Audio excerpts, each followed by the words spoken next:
All right.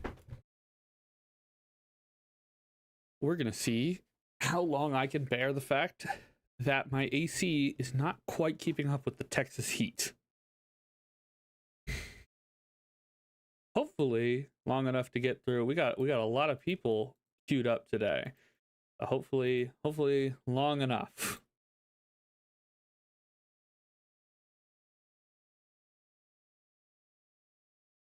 Ugh.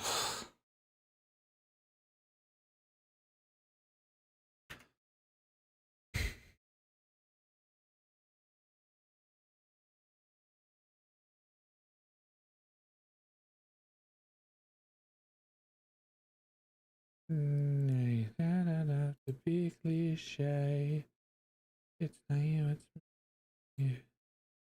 Never be. Hi. Just getting started. Ugh.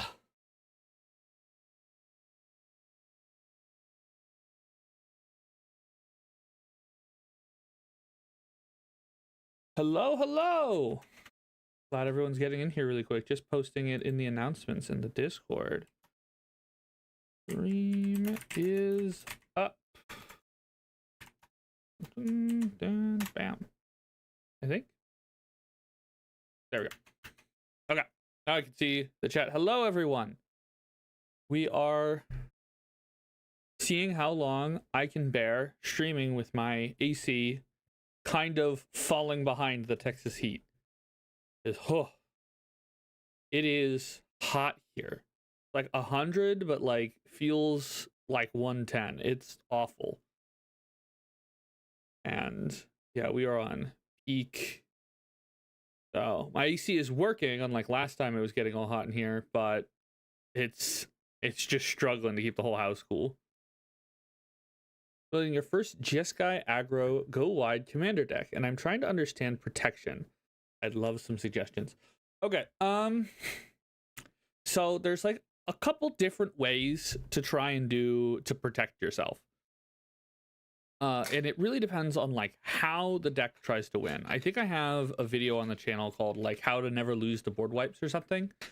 A big part of protection in aggro is to create, I will say this is strictly bracket 3 behavior, or bracket 3 and higher behavior, because bracket 2 is kind of an unwelcome play pattern. But it's in your opponent's interest to wait as long as possible to interact with you, because they want to grab as much of your stuff as possible. So you can exploit that by trying to create ways for your opponents to miss time when they need to deal with you. So this can be created. You can use you generally do this by ramping up your threat level rapidly in one turn. So this can be, you know, I won a recent game off of like, I was playing my Rafine Scheming Seer deck. This is Rafine. This is Rafine. So I was playing my Rafine deck recently. And so this deck killed the table on turn 6. And people had board wipes in hand to deal with this.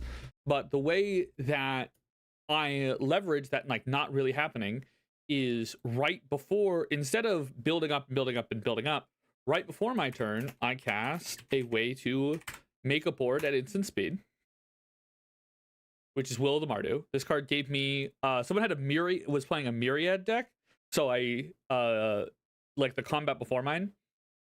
So, actually I think it was 2 before mine.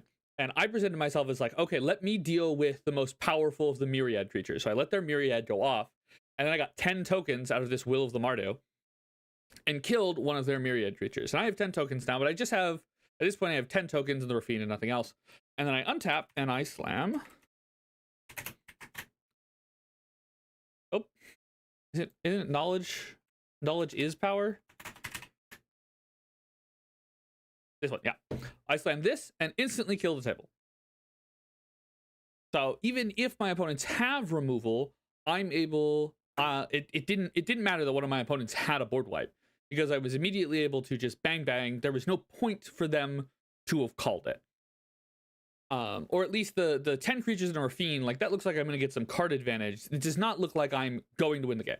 So one way to kind of protect your aggro deck is to create ways to rapidly accelerate its threat level in a single turn, whether that be flash, haste is a really common way to do this, or big buffs like this. You need to take it from a board that looks kind of menacing, but I can deal with that later, into death. Another way to do that is last chance effects. These are actually awesome in aggro decks, because a lot of the time the aggro deck is getting answered like one turn before it can be dealt with. So you can just be like, okay, bang, bang. Instead of, yeah, you actually had one turn to deal with me, but I'm going to just take an extra turn in a place that you're not expecting me to. Because it's not really expected that you're going to run, like, most extra turn spells are like 5, 6, 7 mana. The aggro deck's not usually running those. But these are a good way to get a hold of that. And it doesn't really matter that you die at your end step because you're planning to win the game. But this one's a little more risque, and if you have like people who don't like take extra turn effects, they can get a little salty about this. You also just have like generic ways to protect yourself. Unga bunga. Yeah, exactly. You just kind of ooga booga them and then they die. Last chance is my favorite version of the or not last chance. Chance for glory. Chance for glory. Right? Yeah, this one's my favorite. Notably, the creatures never lose indestructible. They just have indestructible now, just forever. You just get this. So instant speed threats, haste, big buffs all at once, and extra turn spells. These are all great ways to protect yourself, or to almost never need to protect yourself, right? This isn't really protecting myself as much as it's just kind of not giving my opponents to an opportunity to stop me in any way. Now, as far as actual protection, in Jeskai, I'm assuming you're doing some kind of token thing because it's Jeskai. This card's kind of heinous. This is a heinous magic card. I don't know why this exists, but it's real good. So this one is really good, holding up 2 mana protection or holding up a bunch of mana and just being right. This gets to be both the things I just said. This is both a way to suddenly deploy a board at instant speed and also a way to protect yourself. It's like it's both these things at the same time. So this is really good for that.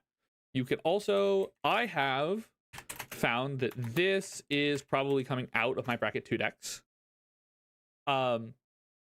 This card has saved my almost all the time. You are even if it's sacrificing your commander, it is generally worth it to cash in my commander so that I may have my board. Right? I have found that this card consistently gives me the value proposition. Hey, Hoopo, do you want to exchange your commander for your current board state?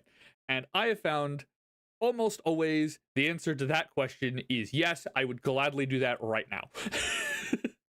So I've also this, like, your life total not changing also allows this to double as like a free fog effect. So these are both very strong effects. In this realm of being like free Teferi's protections, we also have clever concealment. Like, these are the good ones. This is, you're in white, you have access to all kinds of stuff like this, where it's just like, yo, I personally favor, because aggro is like really, really trying to monopolize its mana to generate damage. I prefer the ones that are free, like this clever concealment or the flare of fortitude, but these are both great options. You can also just do like a you can always run a Boromir. Another way to deal with this is just running something that proactively is like on board, with the slight warning that if it's on board, then all your opponents know about it, and so they can play around you in that sense. So there is like the slight warning that if you do the on board version, that your opponents know it's on board, so they know that that board wipe isn't going to work without setting something up first. So they're going to set something up first as long as they're paying attention. Finally, you said Jeskai aggro, counterspells. You can run counterspells. It's the boring answer, but you're in blue. You could just run counterspells. The main thing though, if you're running counterspells in your blue deck or in your like aggro deck, you're running like 3, and you are not countering any. If it doesn't care, your opponent's playing a Rhystic Study, you do not care. These counterspells are not removal. They are protection. As long as it's not stop, and what the counterspell in that deck should represent is the opportunity to play this spell in response and win the game. The counterspell should just read, I counter something stopping me from winning the game. And outside of that, it should not be cast. And so, but those are my general recommendations for you trying to build like an aggro, go wide, Jeskai beat deck, as far as at least protection. So to review, you've got the free phase out / indestructible spells, on board or deployable. Grand Crescendo, great choice. You have the extra turn spells that lose you at the end of turn. That's Last Chance or Chance for Glory or Final Fortune or Warrior's Oath. That's all of them. And then there's just the counter spells, but just hold the line, hold the line, hold the line, men. Don't shoot until you see the whites of their eyes, kind of mentality. But yeah, those would be my recommendations. Was that answer the question? Yeah, it's sometimes you just gotta lose a bit of the things that are maybe more synergy based, or maybe like the littler things that are causing things to go on. This is one of the reasons that a lot of my deck building philosophy is around like condensed single cards that do what I want, so that I can afford stuff like this in the deck, because I don't need 3 cards to do the thing. I just need 1 card to do the thing. And that's kind of like the mentality I mentally go with. Ugh. But yeah, I hope that I personally favor though that just win forehead. Also, don't be afraid if you do know a player is packing a lot of, this is something that I don't do as often anymore because I don't need to. But if I don't know if like there's different levels of play at your group, but if you know a certain player is known to pack more removal or more board wipes and stuff like that, more answers to what you're doing, you're the aggro deck. Put pressure on them early. Hit them and hit them again and hit them again. Just keep hitting that player and knock them out as soon as possible. And don't let them get to the point that they can cast their board wipes and their things to stop you. So the rest of the table is kind of left. I can feel a bit mean doing that sometimes, because I'm a softie. But when it comes to like objectively good play, you're the aggro deck. It's the best choice when playing an aggro deck to just focus a player, and you might as well focus the player that's most likely to actually be able to stop what you're doing. Like that's way more important than just like generically hitting everyone for a little bit of damage, even though I know it's the more like common thing, because you don't want to like knock someone out in the first 10 minutes of a 3-hour game and then they get to sit in the corner while the rest of you play.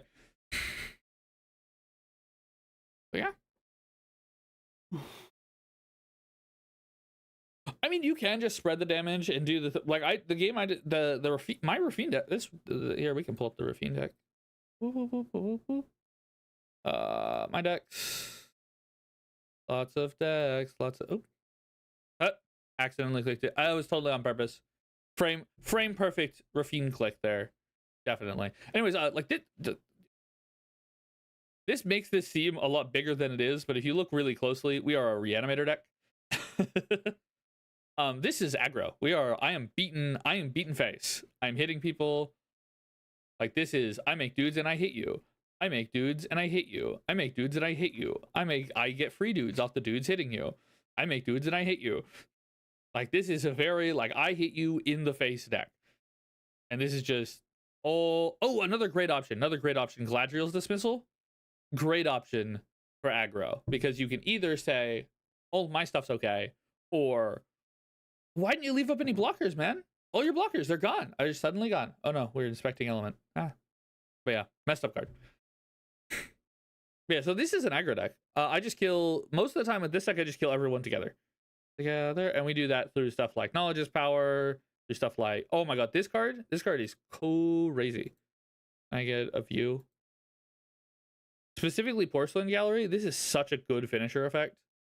This has been, it's been to me like Cathar's Crusade that doesn't make me want to die.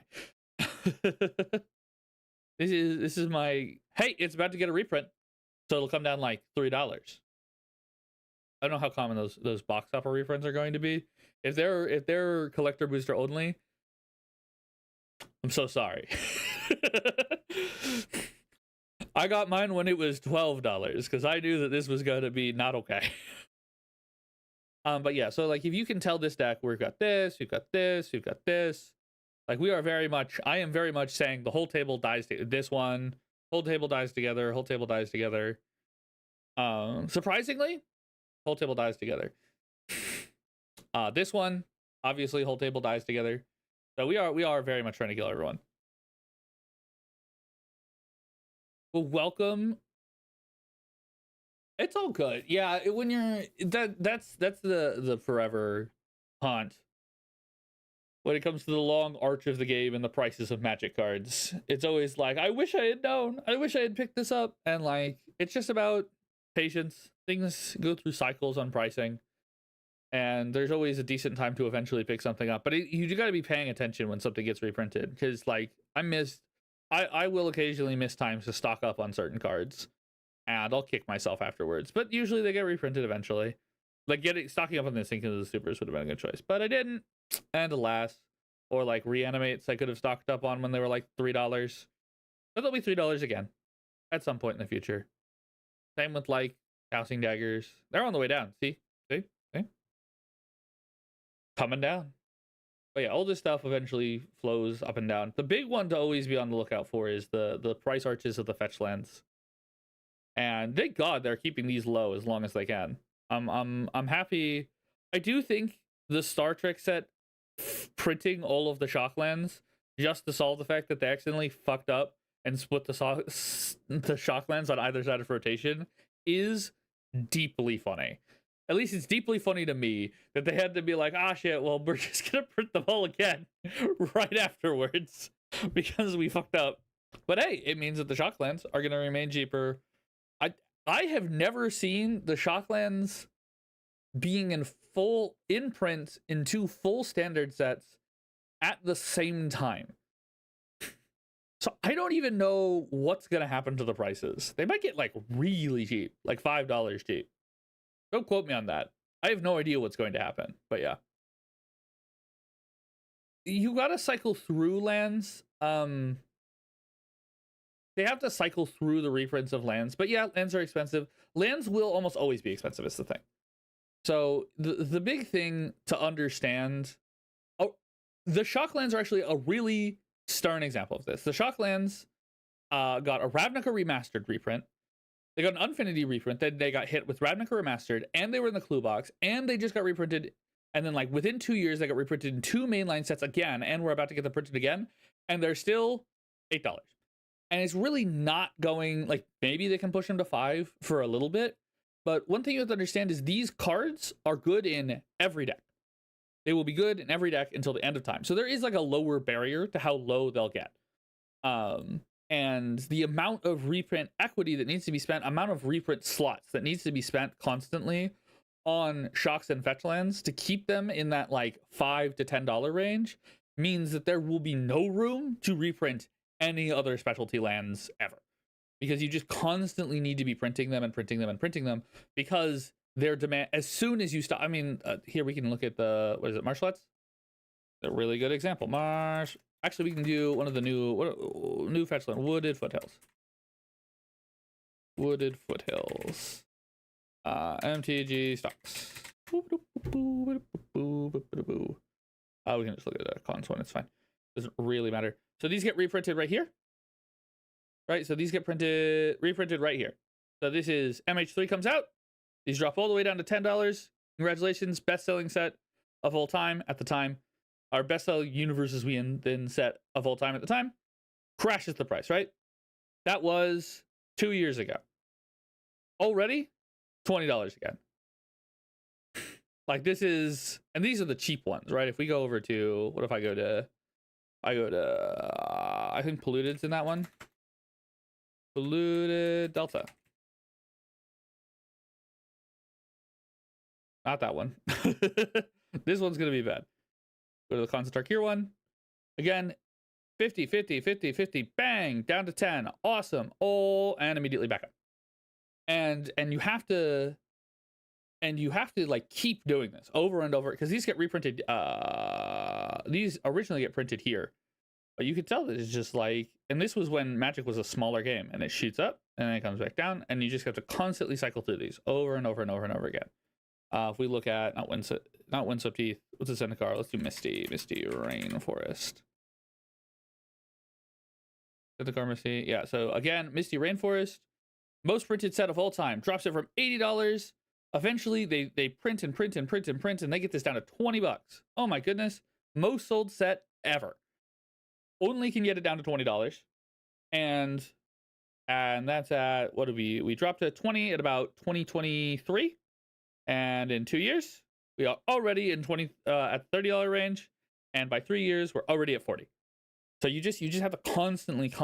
So they do have to constantly cycle and print these, and on top of the fact that like it is well known at this point, printing these fetch lands into standard sets, the kinds of sets that are big enough to get these massive drop-offs, standard sets, is not a fun time for standard.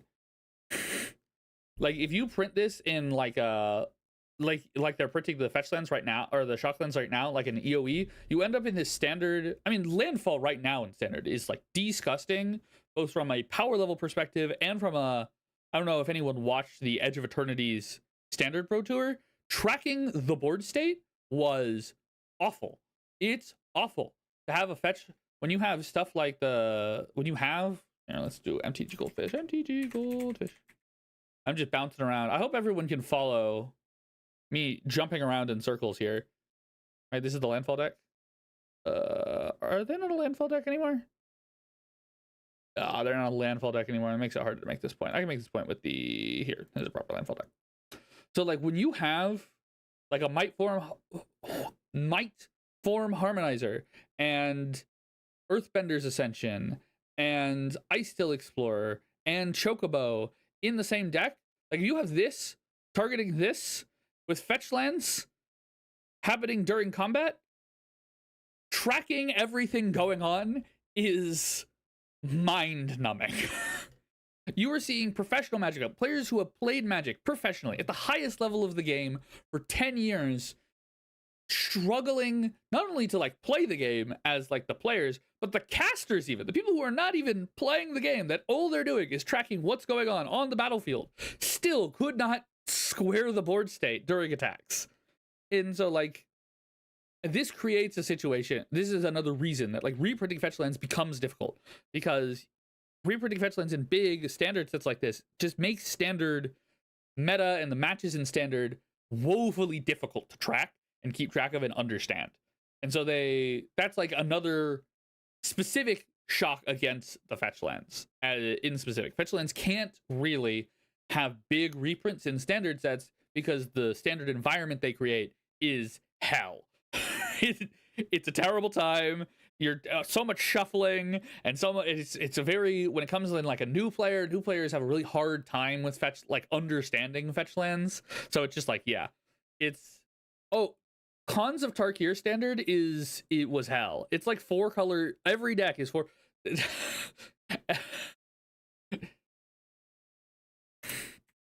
Every single deck in the format ran this dude. Every deck in the format in con standard ran the aggro decks ran this. Control ran this. Mid-range ran this. Why? Just because fetch lands made your mana so free across all the colors all the time. Every deck was 4 colors. Didn't matter what it was doing. It didn't care. It had 4 colors. It could make 4 colors. 4 colors was not that hard to do. And like there's even that, like not just like that landfall decks in specific become hard to track. You just also, as wizards trying to balance color pairings, fetch lands are so good at fixing that they completely shatter your color fixing in your standard, because at that point you're just going to get people piling the decks into all of the best cards. The decks just become all the best cards, because you don't, Magic's mana system that people do complain about a lot. True, some decks were, hey Jovism, some decks were playing buff. I know, human. But yeah, Mantis Rider 2, which is for all of us not boomers in the chat, for the non-boomers, Mantis Rider, Oh, our king. This card used to be played in modern sideboards. This was a modern playable Magic card, not just standard, modern, for literal years. This card saw modern play. Think about that. Imagine trying to print this now. They have tried to print so many versions of this card in the modern day. None of them do anything. Because can we compare this to can we just the disrespect, the massive disrespect, putting Mantis Frederick's Slingshot show off. Oh my god. But anyways, one thing about Magic design that is like really well done, a lot of people don't appreciate, is Magic is considered in a stagnant format if it has less than 4 dominant decks. For other TCGs, 4 decks is generally considered pretty good. Before we drop below, this is like generally considered a very concentrated standard, and we don't get below 5% meta share until 1, 2, 3, 4, 5, 6, 7 decks in. A lot of TCGs would kill for this level of diversity. Now, these are basically the same deck. This is kind of the same deck. These are kind of the same deck. These are more or less the same deck. Standard's not doing awesome right now. This is not to say that. It's actually notable that this is the kind of standard metagame that a lot of other TCGs would love, and in the context of Magic is considered overly concentrated. Modern's an even better example, right? Modern is like, look at how diverse this metagame is. We got 6, 6, 6, 6, 6, no dominant deck here. All these decks are, and one of the reasons that this happens, that Magic is so good at doing this, is because Magic is better than most other TCGs at making you have to choose what are the best cards that I actually want to run. And the way it does that is its mana system. The mana system is so good at forcing archetypes apart. Yeah, the Naya Elf from New Capenna, which also did nothing.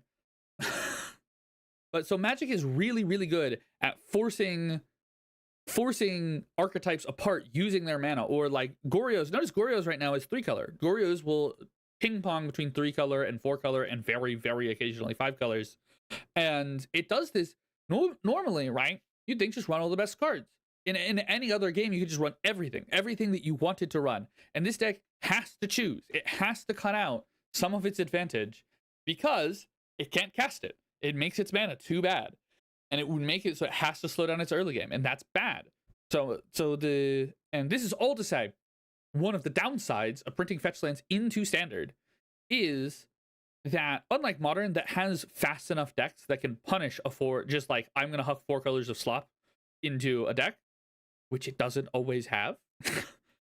It is regular that we do just have 5 4-color slop decks. Standard does not have such a strict, it's not so strict.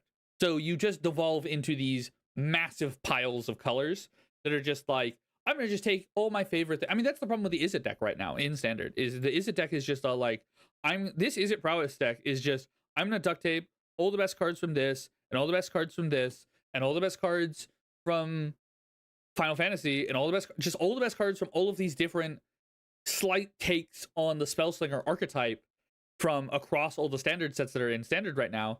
And it doesn't really, by that baseline level of synergy, I am able to create outsized value because there's too many things overlapping that I'm allowed to play. And this gets even worse when you can play more and more and more colors. Where normally, if you want to play lots of colors to have lots of answers, you have to be control. This is control. So control gets to be 4 colors because control plays the game really slowly.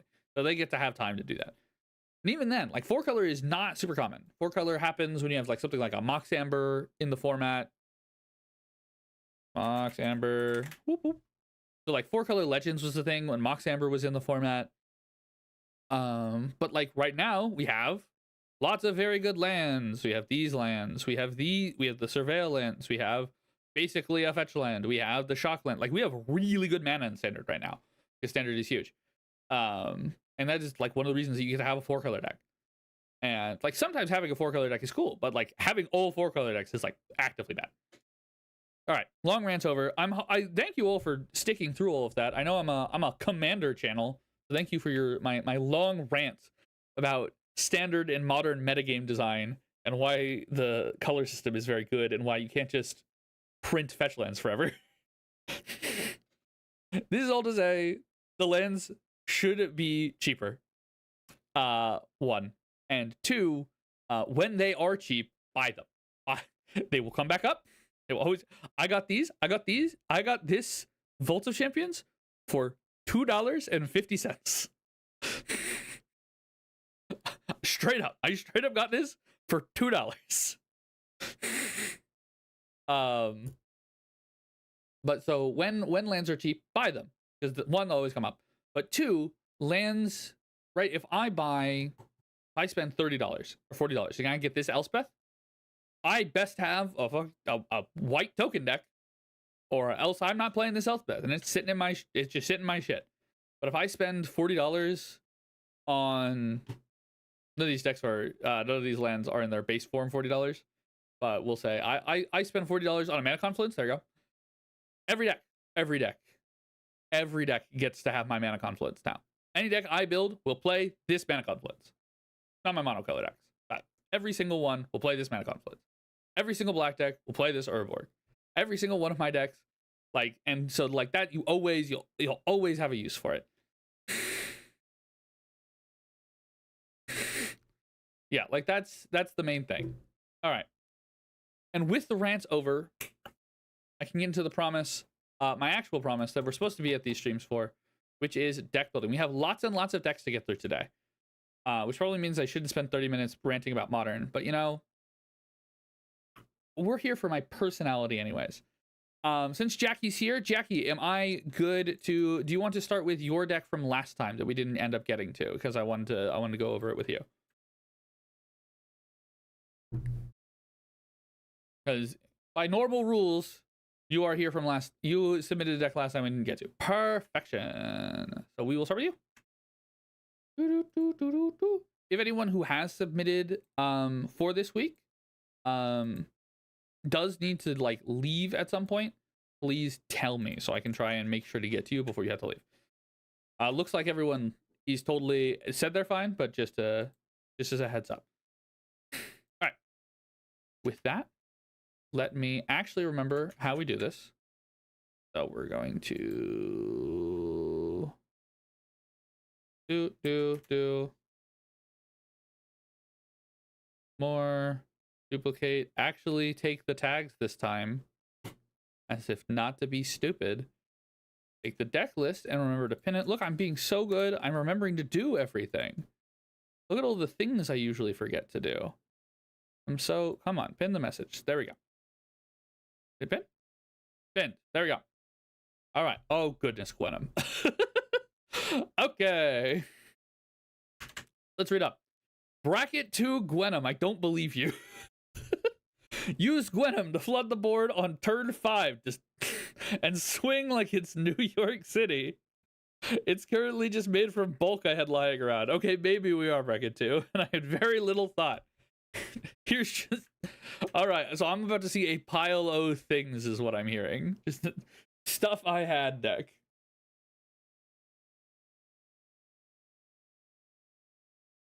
It does have the slight down. My one gripe against the stuff I have deck is that I can't flame you too much, because I know the answer to why is this fuck ass magic card in here named Alloy Mirror is going to be, well, I own an Alloy Mirror. That being said, I'm still flaming you for it. Why is Alloy Mirror? Okay. Oh, we got a better thing. Okay, my masochistic self-mill deck. We ramp out Grennan, we punch people, we punch somebody, and then she spews a litter of little creatures onto my board. I promise I don't have a birthing fetish. Pray to win with combat damage or just sheer numbers. Combat damage / sheer numbers, and then I pan down and see 29 creatures does not inspire confidence. Alright, for everyone who does not know, it's Bolas's Citadel. She does Bolas's Citadel. She's Death Touch and Lifelink, and when she attacks, you Bolas the Citadel. For those of you who are sweet summer children and don't know what Bolas the Citadel is, it's this. And I'm so sorry.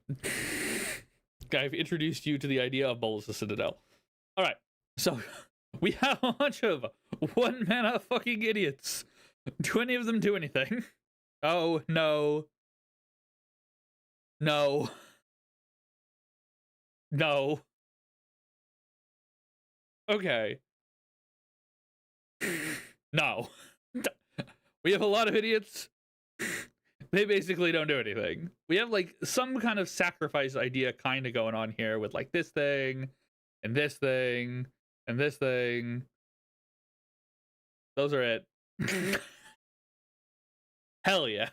1 mana, 2 pop cube all-star Icehide Golem. I remember this guy in limited. Ooh, spicy. Cube all-star Icehide. 1 mana, 2/2. Dude, back in the good old days when 1 mana 2/2 was a push dash card. Alright, has counters. We should do something with all these counters. We got dudes, we got ramp. Hell yeah. I love Lesser Magic. Hey, old Pioneer sideboard piece. This might need to be a new deck with the same commander. Yeah, I don't know. Let's look at our not creatures, because at the current moment, this cannot kill anybody. You've killed someone with this deck before? I'm proud of you. I don't see how we're making 120 damage here. Where's the damage? Why? We're not paying for them.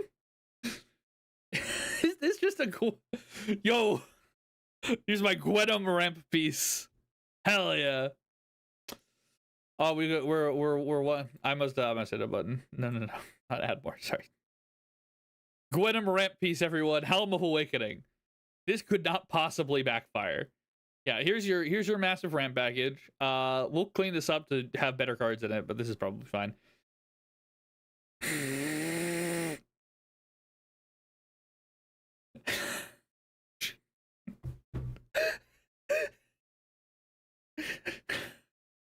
One, 2, 3, 4, 5, 6, 7, 8, 9, 10, 11, 12. Kind of 13, but 12, 13, 14. 14? Cool. You have 14 creatures killed by your own Karvek and your own summonings. Of your 29, only 15 cards in your deck live if you have Karvek or summonings out. And you gain no advantage off of them dying. 30 lands. Come on. You can't be doing this. Not even with this amount of rep. Alright, let's play it. Let's see it. Yo, I'm going to assume every single one of my lands is a snow land. This can cast my commander, which I'm assuming is the only thing this deck does. So we're going for it. Land. I'm gonna play Algrim's Astrolabe and draw a new card. Perfect. 2 mana. Land. Let's lose. Ah, no, we'll play this. Nope, it's gonna die if we play Heartless Summoning. Let's lose. Alright, next turn. Hey, we've got our commander. I'm gonna play 1 mana. I'm gonna play this Heartless Summonings. I'm gonna pay 2 mana. I don't even need this. Does this do something? Nope. Gwenum. Ta-da. Hey, turn 3. Turn 3 Gwenum. Pretty good. Pretty solid. Great start. My opponents have surely cast some at least ramp with this, but you know, we're off to the races. Next turn. Turn 4. I'm still top decking lands. I didn't notice that you have no fucking card draw. Also, self-mill. What's the mill? I didn't see any mill. Okay. Gwenum. We attack with Gwenum. I hit someone for 3. She doesn't die out of word bracket 2. Where's my top card? Play the top card revealed. I play this. I gain 3. I lose 3. I play this thing. I have not ascended. I play this. I lose a life. It dies immediately. I play this. I lose 3. I play this.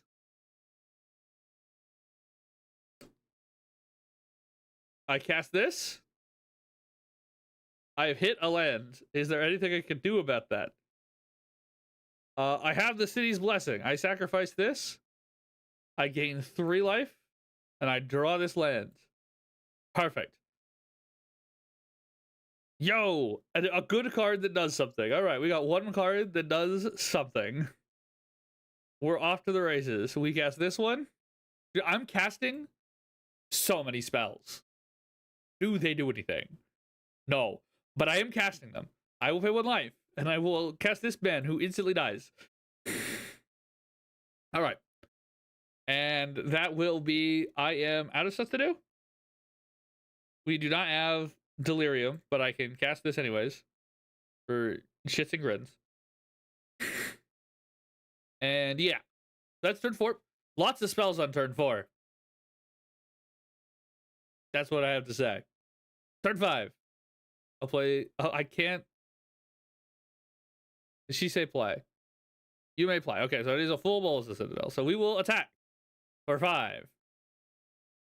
I got to destroy some stuff. Not even very.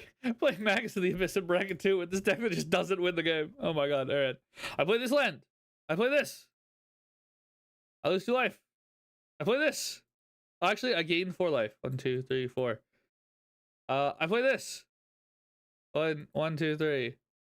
I play this.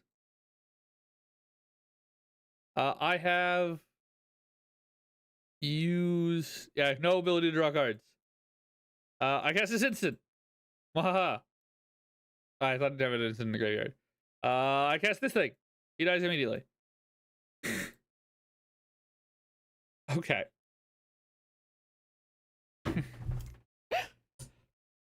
Let's come up with a vision. So I get the vision of we cast Gwenum real fast. Understood. We cast Gwenum real fast. This deck, to complement it, will cast Gwenum real fast. I believe you. I believe that this deck can easily cast Gwenum. We need to come up with something to do after we cast Gwenum. Because I cast a lot of cards. And I would not amount any of those cards as something to do. So what is in your mind palace? What in your mind palace does this deck do after casting Gwenum? What is in your heart of hearts? What would you like to see this deck do? Because I believe in us. I believe in us finding something.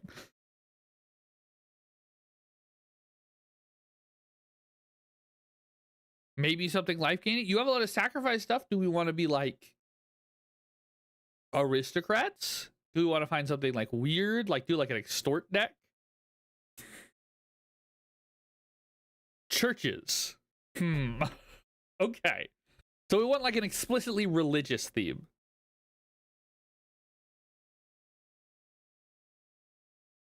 Oh, you want to cast the whole deck. You want to cast through the whole deck. Okay, we can churn through the whole deck, not churches. Through the whole deck, got it. No. Listen, I thought we were going for the religious. You said New York, you know. There's a lot of nice cathedrals in New York. You know, a lot of Italians there. Them Italians. I speak the most. He speaks the most Italian. I speak the second most. He speaks the least. Sir, I don't speak Italian.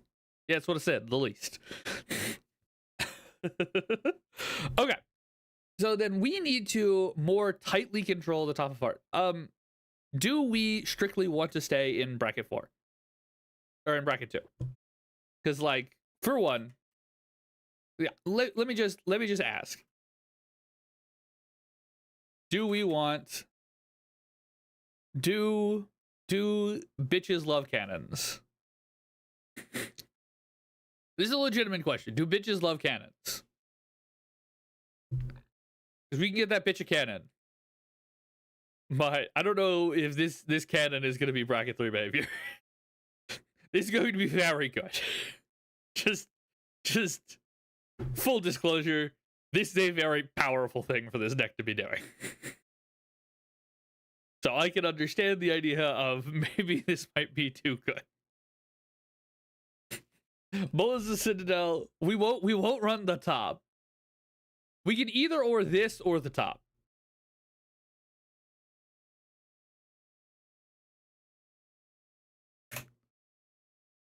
The top. One of these two cards. You cannot run both and be in bracket 3. That is not a bracket 3 deck. That is technically one of the most powerful things you could do in mono black.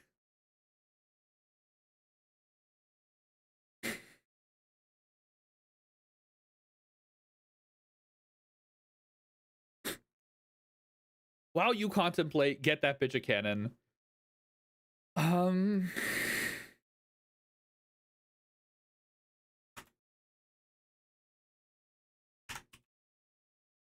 There is a top deck manipulation tag, right? Please say yes. Aetherflux is not banned, but it is too good. It is very, very, very strong. So let's look for some stuff that does things when it enters. Okay, so let's keep ourselves out of the Aetherflux Reservoir idea. It is very good. Let's not do that. So we'll come up with a life gain strategy in a minute. Paradox Engine is very banned. That's true. For those of us not in the know.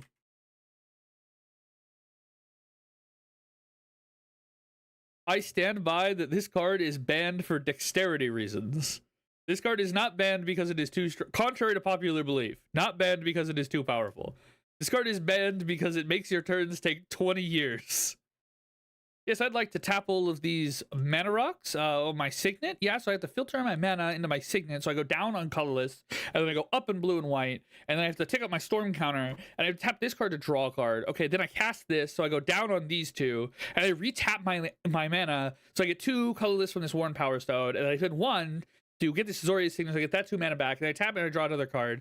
Oh my god, oh my god, oh my god. And that's just like that was a simple situation. It just... It was hell. This card, oh my god. The turn legs. It was bad. It was so bad. It hurt my soul. He's a mana dork, and he also fixes the top of your deck. Alright, I'm gonna make some fuck ass creatures that enter and like surveil 1. On the idea that the way we're going to... I have an idea, which is like we use like a sacrifice plan to gain life, and we use the rest of this to kind of like manipulate the top of our deck. Might not be the right choice, but this is what I'm thinking about right now. Can we sort EDH rec? Sort. I don't have to dredge through a million commons. EDH rec.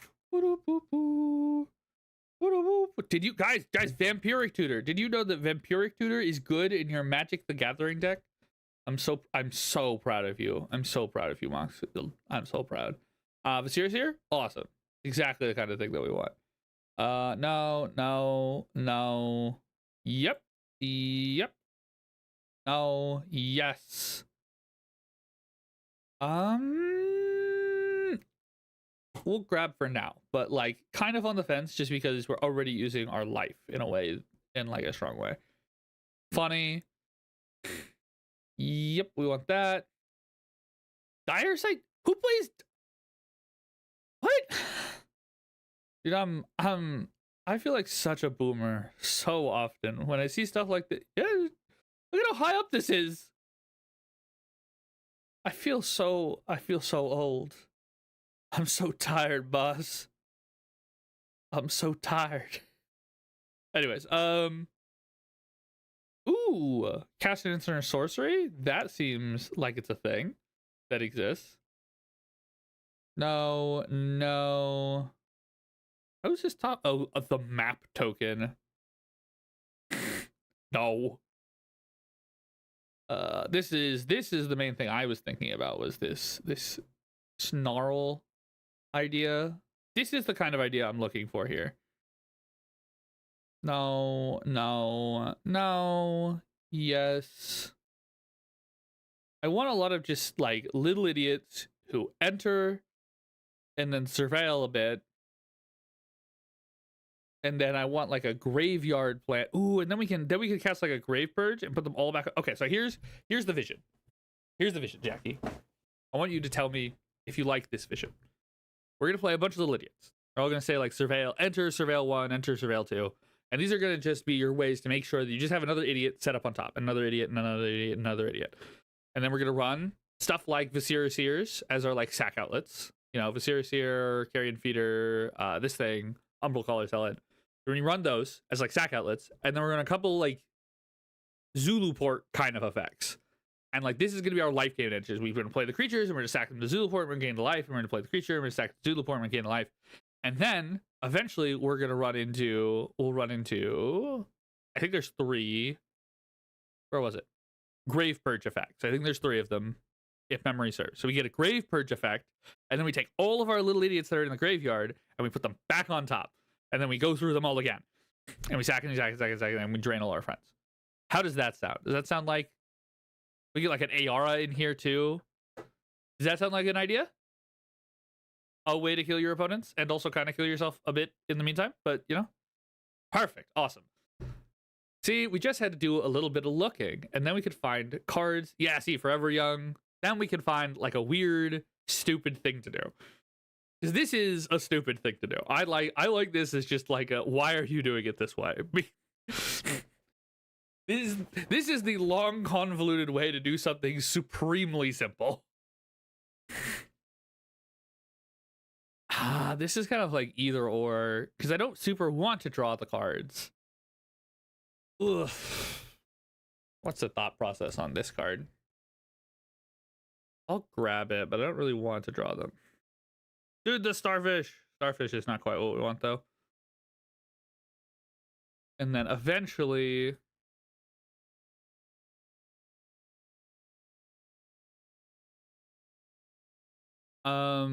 No, we can't cast Living Death. Sorry, I'm in my head. I'm also trying to read through these. I was like, can we cast Living Death with the commander? But you can't cast Living Death with the commander. Because the...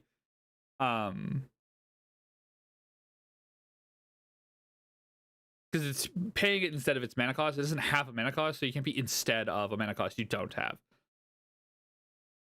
Enters scry 1, then each opponent tries 2. Everyone wants to try 1. That's fine. All right. So we have that. 2 mana. In 1 scry 1. Perfect. Here we can just, let's try advanced search again. We can say enters surveil. Surveil. That's not how you spell surveil. How do you spell surveil? I know how words work. I can speak English. Oh, this is going to be a weird idea to try and brew quickly. For Otag Scry.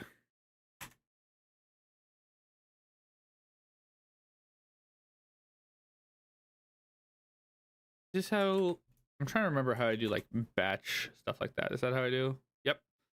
And then T colon creature. Okay, what else do we have? Automatic librarian.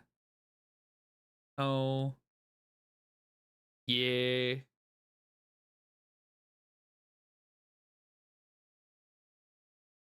God, this is some bulk bin stuff we got going here. Oh, perfect. That's exactly the kind of thing we want. And this way, we don't care if we have something like a Heartless Summonings out, because them dying is like fine. We're yeah, that's the goal. These die. Their goal is to die. When this creature enters, lose 1 life. Great. No, that's not what I want. Yeah. Not quite. This is the play. No.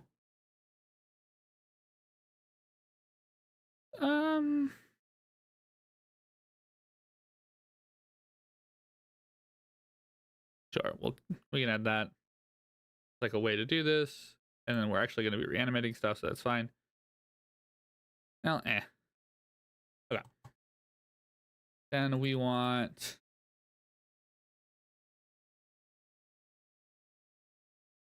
O tag colon aris. I want like an Ayara. I want a Zulu port.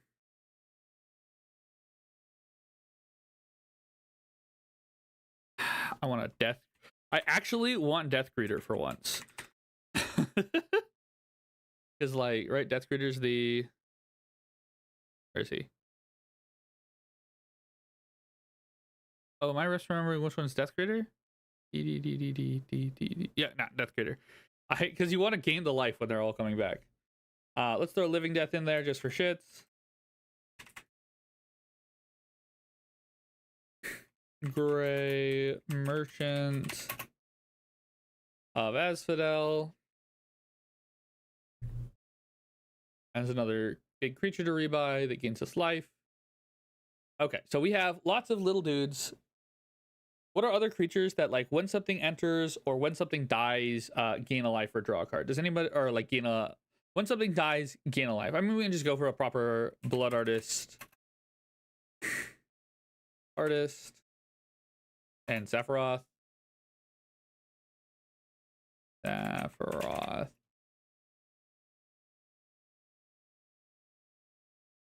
Then we can run a Drivnod. Right, so this is our, like, vague, stupid idea. These kinds of cards. Okay. Now... Oh, I also want a few more sacrifice things. So let's do a Carrion Feeder.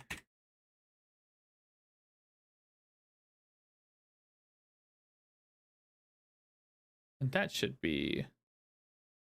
How many sacrifice cards? 4. Maybe one more. Does anyone have a good sack outlet kind of thing? I am good. I'm hot. But we are trying to currently overhaul this Gwenom deck to be something very stupid. We are trying to cast a bunch of creatures that enter the battlefield and, like, surveil one, sack them all as, like, the idea to, like, keep casting and casting and casting and casting, and sack them as we go to, like, drain the field. And then we want to keep cycling through them with stuff like Foot Bottom Feast, so that we can keep putting them on top of our deck and casting them again. Is it good? No. Is it funny? I think so.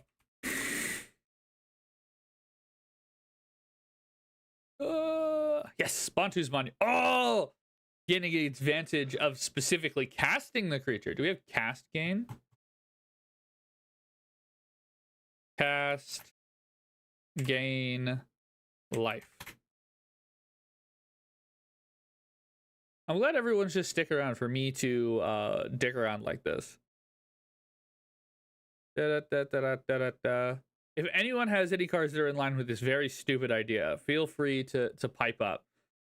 Because this is... I kind of know what we're looking for, but also this is kind of a very weird... Demon Horn and Diamond Mare. I'm pretty sure these are actually bad, but I don't care. I think it's really funny. But yeah, this is kind of an unconventional thing to be doing. So if anyone has weird card, that is to say that I'm not gonna have everything on my radar for the thing that we are trying to do right now.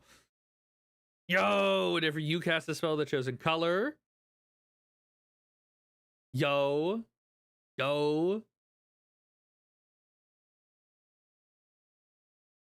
This is kind of like a weird... Yo! No, it's Magecraft. It's probably not that great. Oh, we can get the black staff here. These ones are almost certainly not good, and we should not run them.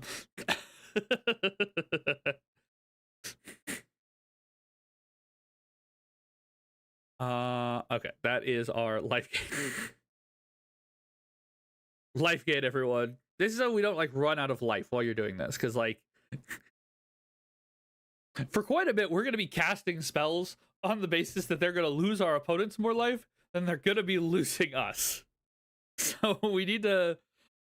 That's why I'm adding stuff like Drivnod and stuff to kind of, like, offset that situation. At the current moment, we are kind of in a deficit. Oh, but this is actually a one where spawn of Ulamog is actually going to be good. And Sif, no, not spawn sire of Ulamog, my bad. It's spawn of Ulamog, right? Spawn of Ulamog? Please tell me yes. Nope. Oh. No. Shoot. What's the one that whenever a non-token creature dies, you get a 0/1? What's the 0/1 version of this thing? Anyone know?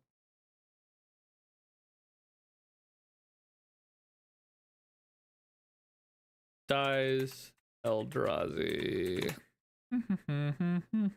There, Pawn of Ulamog. So sorry. So sorry. I added an extra letter. I've committed a crime. Now we're just saying when you add an extra letter, that's for some reason a crime. All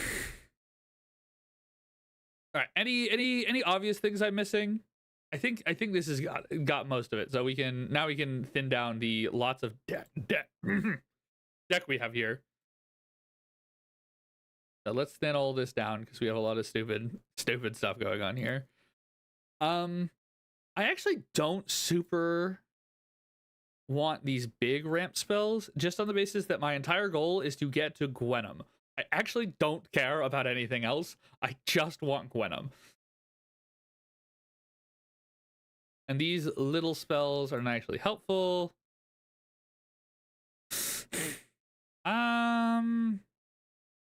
No, because I don't want to draw the cards.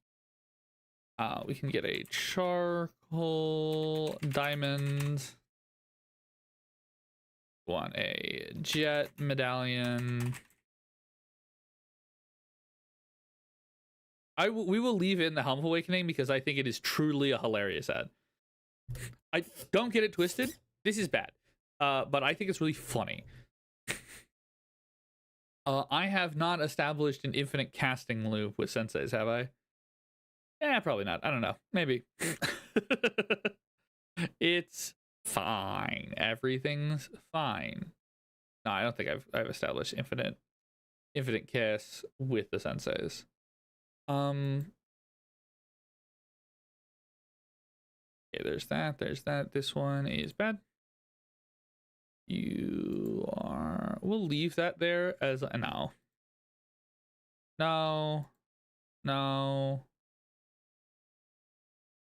These just lose us just as much life as they're gaining us, so they're actually not doing their task is the problem. We also don't super love removal spells because like there's the world where the removal spell is on top of our deck and we don't actually have a creature to cast it at. I guess we have our own creatures to cast it at. Removal's not the worst thing in the world. But I'm cutting it. You can't stop me. This returns it to our hand. I don't want it in my hand. This puts it in my hand. I don't want it in my hand. I'm okay with this one. I don't want it in my hand. And no. Okay. I also, now, since we have so much filtering, I can shift this up to 37. It should be 37. We are paying too much life. Also, because I don't want you to just get a little loop where you just keep putting Gary back on top, because that's no fun. That's no fun. I want you to be able to put Gary back on top. I just want it to be stupid and bad. I want you to have to do it stupid bad ways for no reason. Instead of, you know, like playing cards that are like kind of doing their job and don't suck. We're playing bad cards. We are here to play bad cards badly.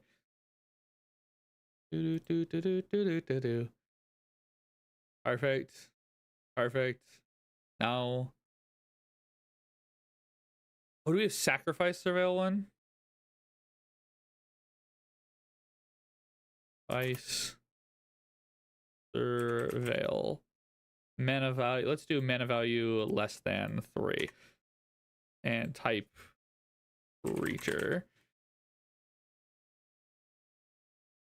Nope. Seems no.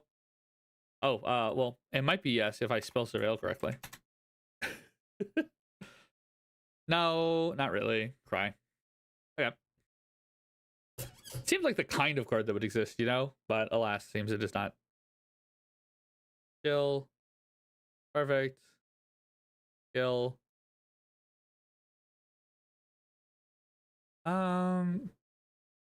Kill. Perfect. Kill. Perfect. Kill. Kill.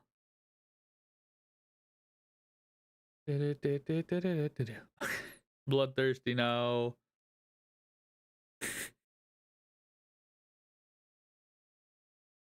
This is such a stupid deck. Technically, it's a creature. Okay, we are 20 cards up. All right, we are going to kill some of these 3-drop rocks that I don't like. Oh, Karvek. Also, it's not actually helping us in any way. We can... Solemn doesn't actually get us... oh, Steel Hellkite, no.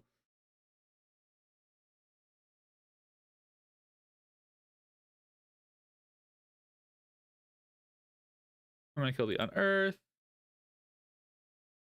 I'm going to kill the Weatherlight Complete, because it's not actually doing entirely what we want. I'm going to kill the Darksteel Ingot. And the Heraldic Banner. You still have quite a bit of ramp, right? 1, 2, 3, 4, 5, 6, 7, 8, 9, 10, 11, 12, 13, 14, 15, 16, 17, 18, 19. We're going to call this ramp 20. I'm going to kill this. I'm going to kill that one. 21. 22. I got 22. 23. 24. Yeah, we got plenty. We got plenty of ramp for our commander. Which means I'm good to kill something like a Plague Mirror, probably. That's fine. Oh, we can play. Sir Conrad doesn't drain is the thing.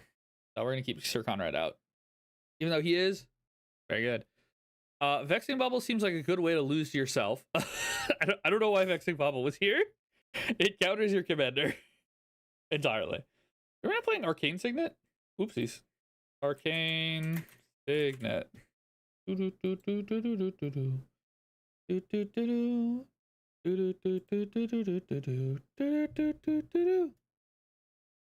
Oh, we can run Bastion of Remembrance with a B.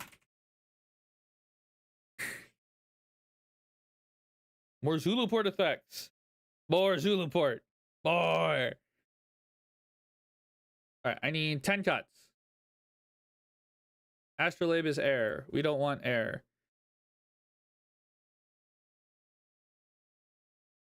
I actually like Blasphemy for me. I do actually like the Commander's Sphere on the basis that it can help clear the top of your deck if you really need it.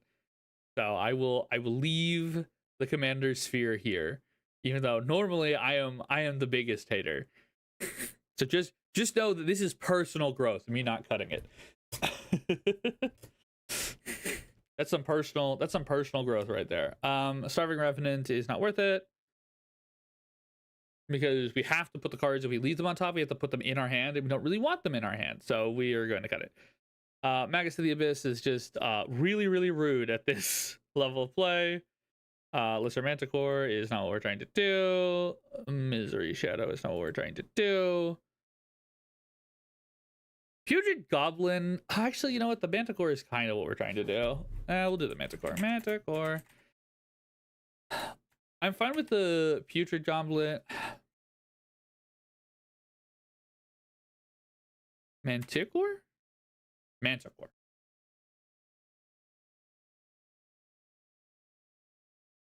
Is it lesser?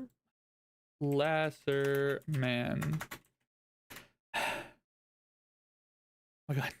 I will find the card. Riyadh, I swear. I can spell words good. Masticore. Well, that would be the problem. On that basis, what's the...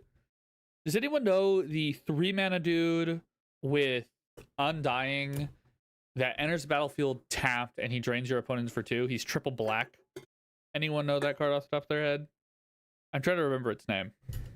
I can't remember it off the top. You know what? Actually, I don't want that. I like these because they still trigger our Gnarling Hound, but that one doesn't. Geralf's Messenger. See, this is why we love the chat, but I actually don't think it's the right choice. But thank you for having it. Thank you for having that off rip. All right, let's cut more not creatures because 37 creatures is getting kind of low. It's sun's getting real low.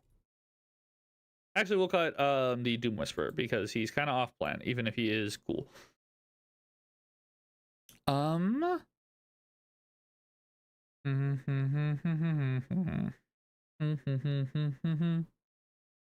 Last 5 cuts. Even with something stupid like this, we are still struggling on cuts. 3 mana is probably too much to be paying for this effect. I'm gonna kill this. This is just like not particularly useful, and we still have a lot of ramp. Just to confirm, we still have 1. This doesn't. I'm not counting this as a ramp because it doesn't play our commander. 1, 2, 3, 4, 5, 6, 7, 8, 9, 10, 11, 12, 13, 14, 15, 16, 17, 18, 19, 20, 21. Yeah, that's still fine for a 5-drop commander.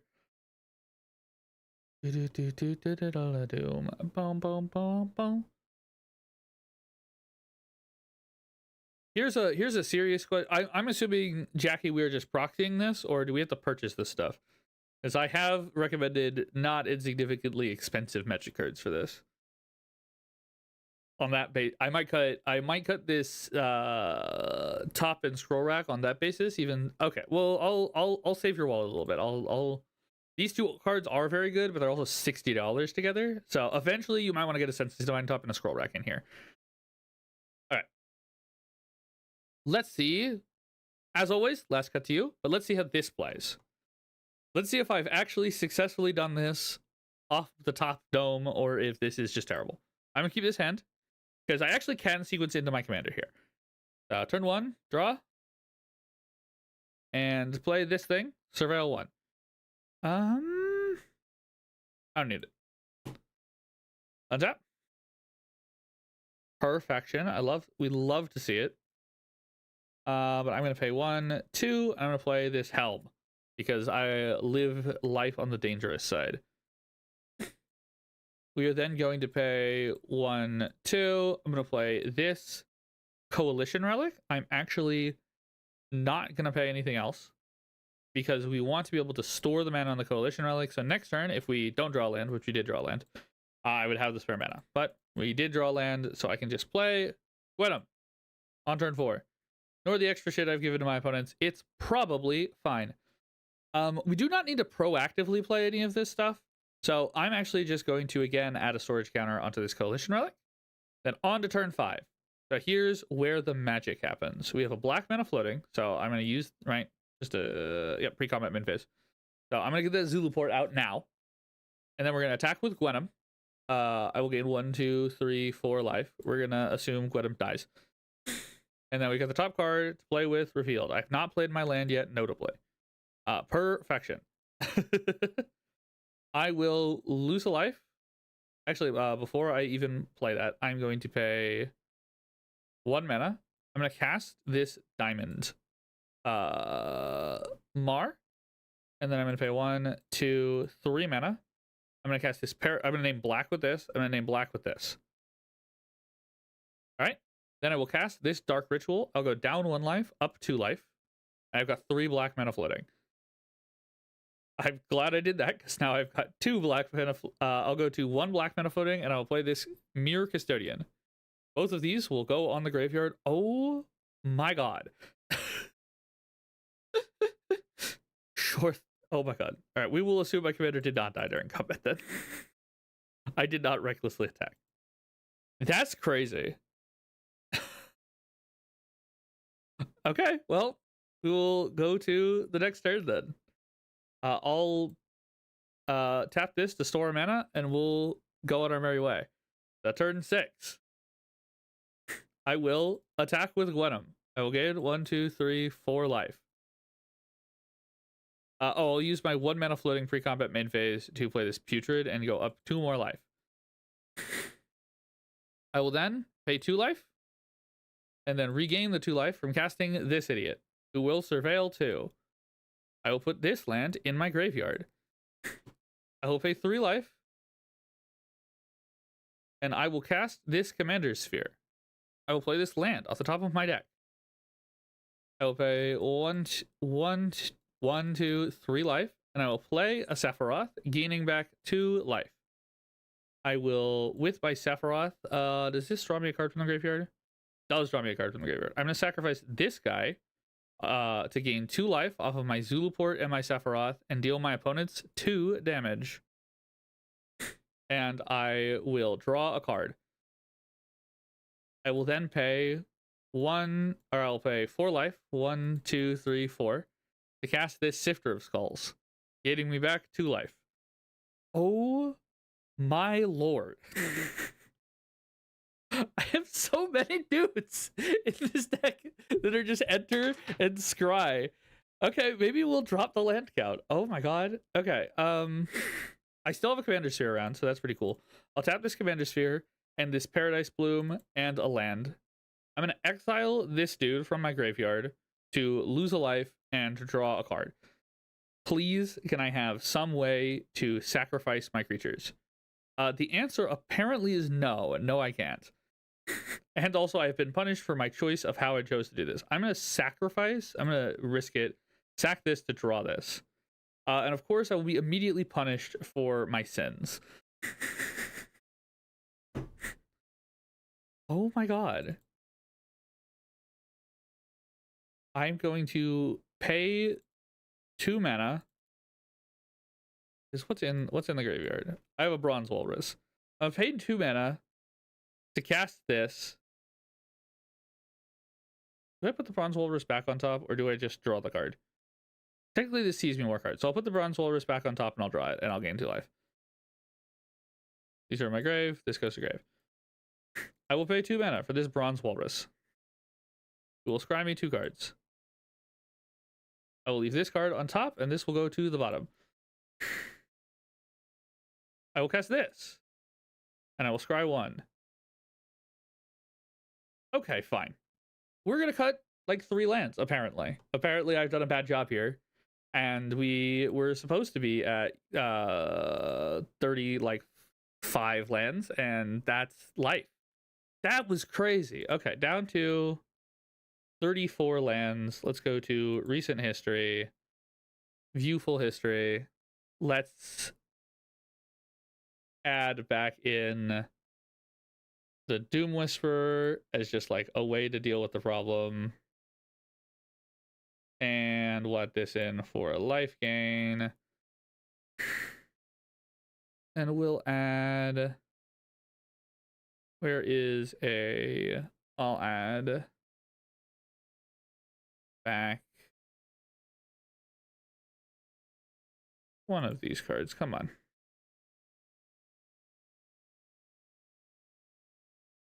I'll add in the Weatherlight Complete. All right. Let's try again. Thank you everyone for sticking around through this. I'm very sorry. I'm very sorry that didn't work. Let's try this. All right, try this hand. This hand looks like everything we want in life, so it probably won't work. I'll get turn 1. I'll play this greedy freebooter. When he dies, I will scry 1 and make a treasure token. Turn 2. I'll pay 2. I'm gonna play this Helm of Awakening because it's funny. Turn 3. I'm gonna pay 1 mana. I'm gonna play a Jet Medallion. I'm gonna pay 1 mana. I'm gonna pay an Arcane Signet. My commander, I'll pay 1 mana. I'm gonna play this thing, Surveil 2. I actually don't want either of these cards, even though they are quite good. All right. I'll draw a land. I will play 3 mana for Gwenum on turn 4. Turn 4 Gwenum. We've got turn 4 Gwenum down. This deck, very good at turn 4 Gwenum. I'm thinking maybe we might need another like way to draw cards just to like keep the train going, because like now I have nothing to do. So let's go to my next turn. Okay, we've got a thing. I will attack with Gwenom. We'll play with the top card revealed. I will pay 2 life. I'll play this thing. I will pay 1 mana. And I will play this thing.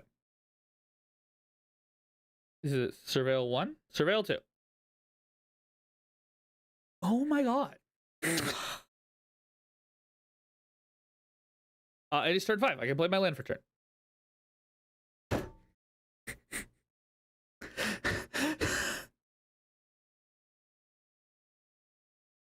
I am stunned. Okay. We have an idea here, but we are not. The 4 lands in a row is where we are. You know, I can turn through this build can turn through a decent number of lands in the way, but okay. Anyone else have like a Surveil or Scry? I was taking a Surveil or Scry engine that this deck might be able to use to its advantage. Is there one that I've missed? It's like whenever a creature enters Scry 1 kind of dealio that I might have missed here. We could just do like Codex and Pixie, like all the Lantern cards. Codex Shredder, Pixis of Pandemonium. What are the other ones? It's Pixis, it's Kodak. What's the last one? What's the last everyone mills a card?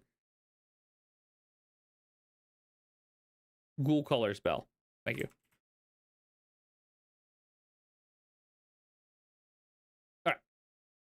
Let's try that. Just to get some more stuff going here. We'll remove this again, and I'll remove yet another land, and let's try that. No, it's not that bad of a delay. I was only sitting there for a moment. I'm just not always the best at reading the chat. Okay, this is a hand that doesn't do anything. This is a hand that does the thing we want. Okay. Play test. Does not have any ramp for our commander though. So let's draw a card. Play a land. Turn 2, draw a card. Hey, I'm gonna pay 2 and get out this Weatherlight Complete. Turn 3. Land. Snarl. Diamond's Mare, naming black. Surveil 1. That goes to the grave. 1, 2, 3. Play this tapped Worn Power Stone. Alas, 1 turn too late. Hey, but we have the spare mana. So 1, 2, 3, 4, 5. I will play Gwenom. And then I will pay 1 and I will get my Codex Shredder. So now we have a little bit more. Okay, so we have a little bit more filtering this time. Let's see how this goes. Oh, I will gain 1 life off the Gwenom. Turn 6. Let's try this again. Attack with Gwenom. 1, 2, 3, 4 life. All right, we now have the top card revealed that we can play with. Play with top card. Perfect. Lose 2 life, gain 1 life. Surveil 1 off this Snarling Goal. This one's gonna look awesome because we have this card. This is probably the best card in our entire deck. Gonna be Chief with you real? Probably the best card in the whole deck. All right, but we Surveil 1 off this entering. All right, then we lose 1, 2, 3 life. We're gonna play this Commander Sphere. We're gonna lose 1, 2 life. We're gonna play this Cold Steel Ingot or Cold Steel Heart.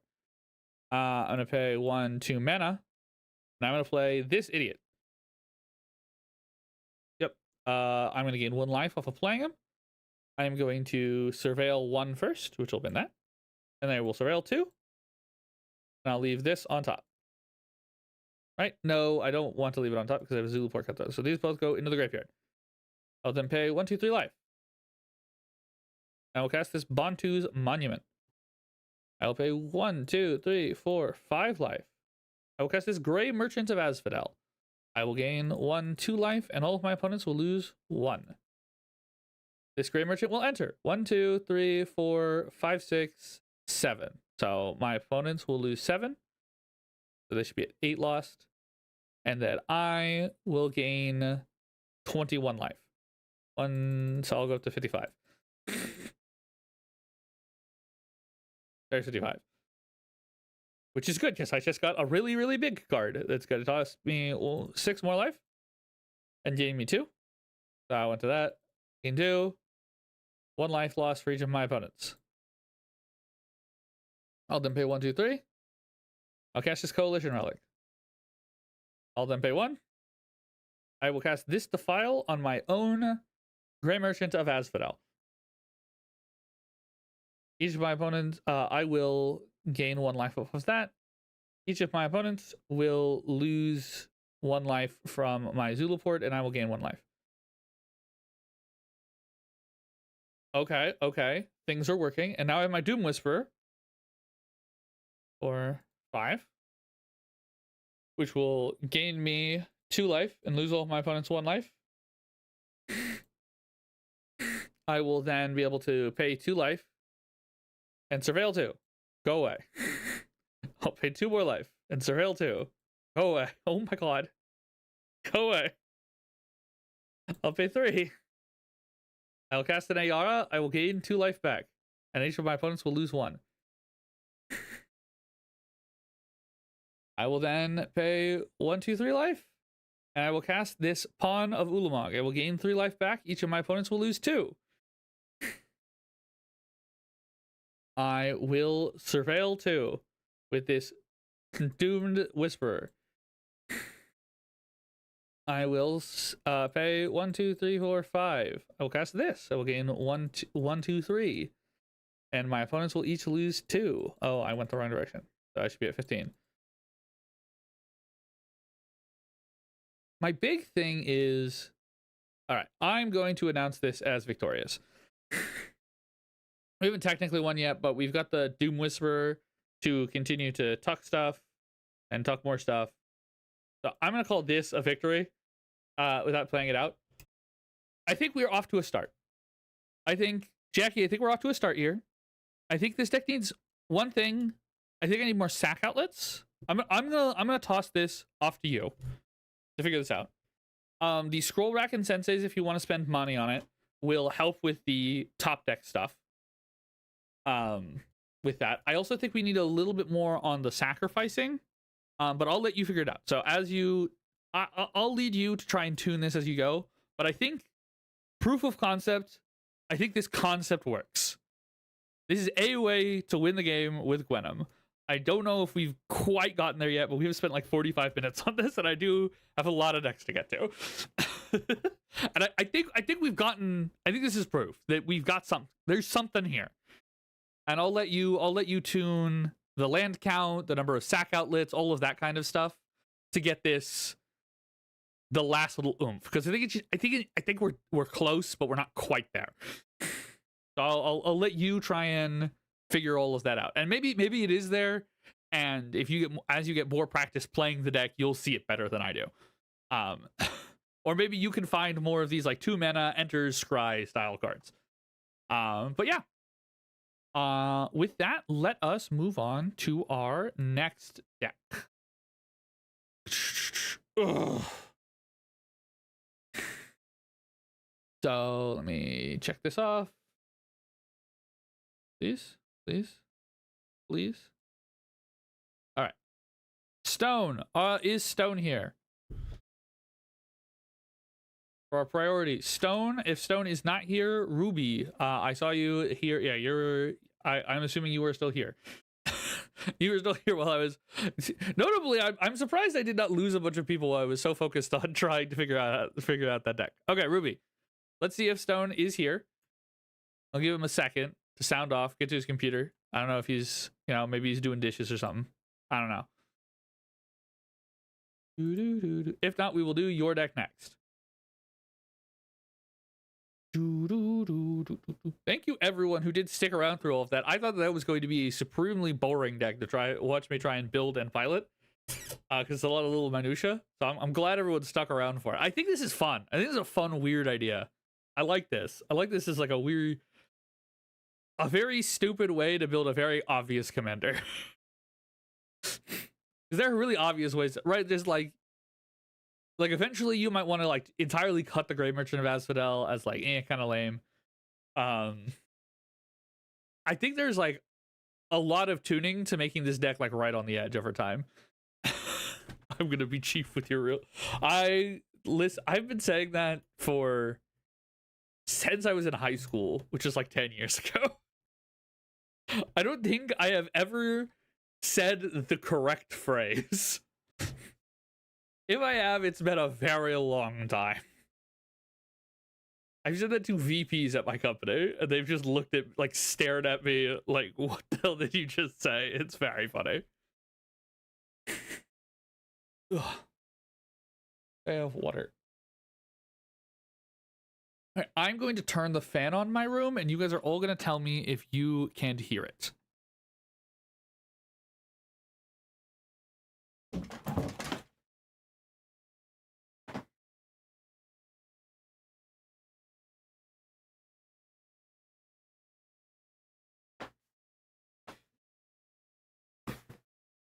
Can you guys hear that?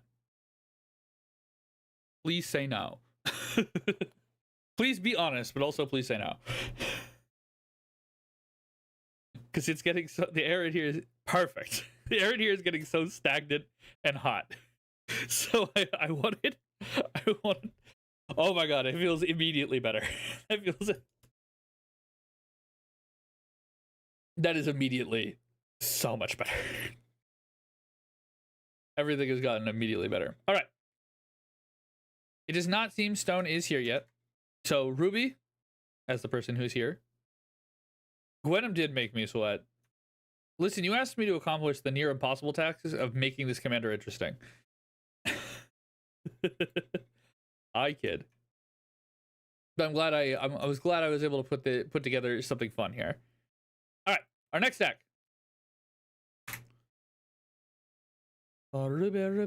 Oh yes, I did see your. Yes, this is this one. Okay, let me duplicate. Include tags, please. Look at this, doing everything correctly. I'm so proud of myself. I sometimes even know how to stream. Emphasis on sometimes. Pin message. There you go. Okay. Ugh. Just currently suffering from being a Taurus. Is it because of the horns? All right, let us look at. We are playing Bracket 4 Magic. Get Judith out. Spell sling off, sacrificing my imp tokens for mana. Okay. Burn my opponents to death. Behold my stuff. Honestly, I find the deck to be a blast. I'm sure it could use some fast mana to get Judith out faster, to start the game plan sooner. All right, well, I'm excited to behold this Judith Stormed. So we are using the bad part of Judith. That is very interesting. I'm excited. Here is a question. So you're saying bracket 4. Do you play bracket 4, or like bracket 4, I have a few game changers, bracket 4?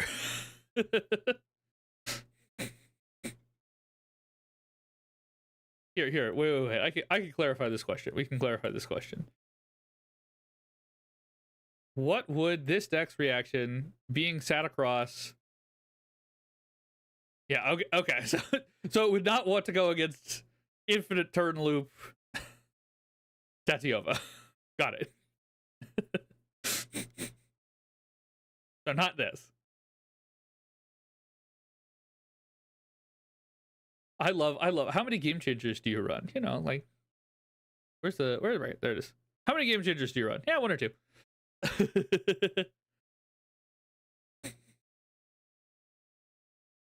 If you want to be able to get across from this, and we can get some fast. You have correctly identified one of the things I'm going to immediately recommend is fast mana. But let us look over the deck and see what the speed. Hey, let's see what the speedometer is, and then we can measure it against the other decks that we keep playing against. All right, so we explore every edge. I'm going to assume that this is not in a sexual way. Connoisseur, Storm of the Simps. Nope, it is. Okay. Here's our tutor package. There's probably more tutors we could run, but okay. Hold still. I feel like yeah, if we're doing if we're going with this bit, if we're going with the Dami Mommy bit, you've got to not hold still. It's got to be like, I can't change the tag. It's going to be like, did I tell you you could move? Okay, but this is our card draw, our card advantage. For a Storm deck, 19 is a little low. Obviously for a normal deck, 19 is insane. But it is a little low. Be good for me. That would be that's a that would be another good choice. All right. Stay and play. What is it? I control your pleasure. Here's her removal. Got it. Right, like this could be punishment. I control your pleasure is good here. Why is Urbrask here? Oh, okay, because he flips. Yeah. Okay. I've understood. Look at me. Length, good category name. Look at me. Look at me. All right. We are doing. Oh, I guess you can't do. There's a Phyrexian altar. This is our mana generation. This card's so heinous. The altars are so crazy. Do we have? We'll see if we have it. We might not have it. Only when spoken to. Now this is a good one. This is good. This is good. This is our defense. Defense. Fun that these double as. No, I don't know if you have a lot of creatures that'll like come back, but these do double as like. Not rituals per se, but like rebuys. Where like this is just like a free. During your combo turn, this is just a free storm count of 1 if you have like a Phyrexian altar out. Which I do like. I think that's good. Simp Chamber. This is our sacrifice. Got it. I've got another good one for this. The Simps. R2. Then we have other pyromancer. We have other young busy effects nowadays to like compound, but the Simps.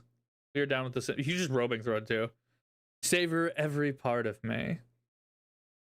I was gonna say, oh, what's the line? Has anyone in this chat heard of the band Fish in a Birdcage? Please, come on. Please. They're not that obscure. So I'm hoping that I'm not alone in this. All their songs are yes. This is reminding I'm trying to remember the line about your eyes in Rule 34. For the bit, Ruby, if you wanna listen to the song, it is called Rule 34. I know. It's called all of their songs are named rule number something. So Rule 34, obviously they had to do it to them. So it is, but it's it's a great song. It's about bondage. It goes super hard.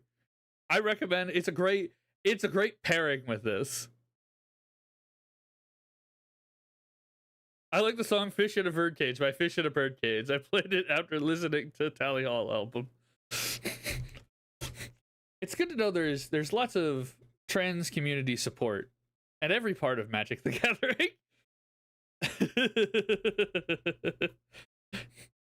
No, it's about domination and bondage. Well, not it's like it's about bondage. But it's like playful. It's fun. It's good. That's a segue. It's because you said Tally Hall.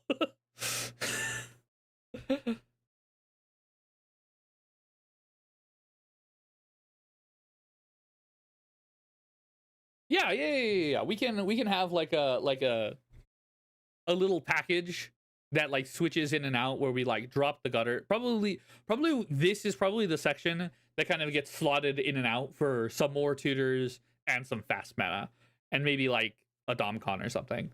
And like so in proper bracket 4 you drop some of these rebuys, and then in like a little more skeptical bracket 4 you kind of you switch back. Okay. Sorry, I got distracted talking about music. I love music though. I love Tally Hall too. It's been a did they just release a new album? That was probably a while ago. But Hey Bill 2 is good. All right, so let us see how this. I keep saying all right. I need to stop doing that. All right, all right, all right, all right. We have no red mana, no particular fastness. Bolus Citadel is good. Virtue's like kind of fine. I'm gonna ship this hand to go look for another one. This hand is better on the cards I have, but I obviously don't have enough mana. Okay, I can try and play this. And I'll ship defense grid here. Lands are fine because I can discard them to the big score, so it's not that bad. All right, and draw a card. I will play my polluted my blood crypt first. Next turn. Okay. I don't really have anything to do on turn 2, but that's not necessarily a death sentence. Turn 3, we will play this tapped land. And then turn 4, we can play a land.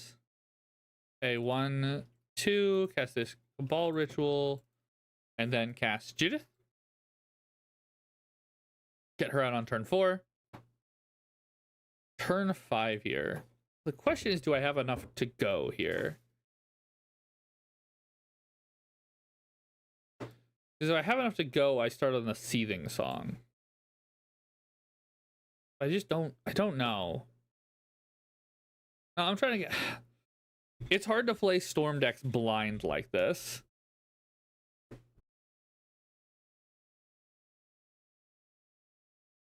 Let's see what happens if I... No, I'll wait one more turn. We'll wait one more turn. We'll see how this is. Turn after you cast... Yeah, so this would be the turn after we cast Judith. So, but I'll like 70%. All right, I'll send. I can send this. We will send this. I'll cast this. And I'll get my imp. Where's my imp token? Imp token. There's the imp token. I have 5. Oh, how do I want to deal with this? How do I want to deal with this in a way that's visually stimulating? Storm counts 1. 5. That's red mana. Yeah. We're just down to 6, and like Storm decks can only mulligan so much. 2, 3, 4. I'll pay 4 mana. I'm gonna cast this big score. We'll get another token. I'm gonna discard this Bogart Trawler. Storm count 2. Draw 2 cards. Get 2 treasures. Okay, that looks good, but I can't draw the card. So I think I just ship this here with the idea that at some point I cast this Tybalt's Trickery on something. Something somewhere. And if I wanted a flat rev up and start here, my thought process is that I Vamp Tutor for Past in Flames. Does that sound like it? Here, let's duplicate and just look at the list.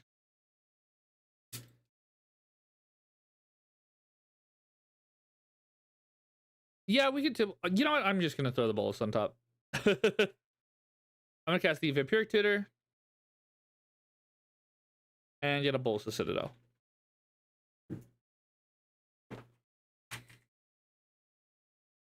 That's gonna go on top of the deck.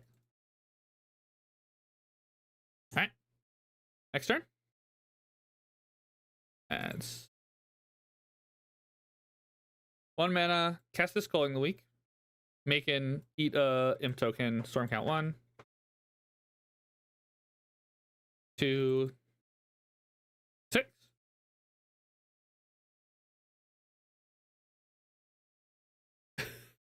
Yo, I can sack 10 imps. That's so true. I can sack 10 imps with this. Anyways, I'm gonna play Bolus the Citadel with the top card revealed. This is why we do this before we play our land drop. I'll pay 1, 2, 3 life. We're just doing a lot of paying lots of life. We're doing a lot of playing with Bolus the Citadel today. I've noticed we have a common running theme here. Seize the whatever the hell this is. Gain control. Fortune, draw a card. I'm gonna assume 2 people. Is it for each opponent? I will assume 1 person gives me a fuck useless creature. Gain control of target creature of a creature that player controls. Untap that. We're gonna assume that we get 2 useless creatures and/or someone doesn't have a creature. No, I'll do 1 and I'll get 2 cards and 2 treasures.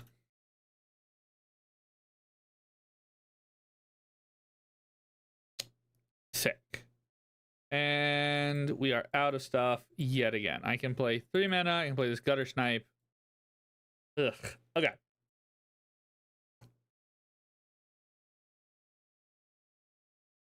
I think that we are... I know that that hand was rough, but I do think we are a bit low on this draw section. So I think I want to... Also, we're in bracket 4, so we're going to just do this. Reiterate. I didn't see it. Where's the untags? Come on. Where... this card goes infinite with your Mana Geyser. I think it's probably wise to just run it. So you run this with Mana Geyser, you keep buying it back, you make infinite 2/2s and infinite mana, and you do whatever the hell you want with the rest of your turn. So let's do a little bit of cleaning this up, and then we'll add in all of the like super fast mana bullshit stuff. Sound good? All right. I think I want the other big score equivalents.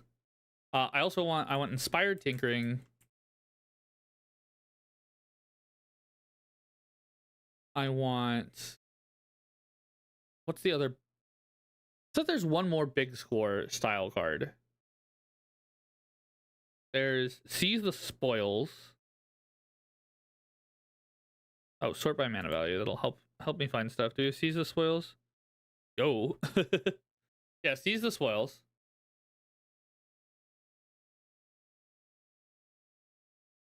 Does anyone know, is there one more big score style card? I would have swore there's 2. Because we have 1. Where is it? Oh, it's an instance. Oh, the other one's Unexpected Windfall. You already have it. Okay.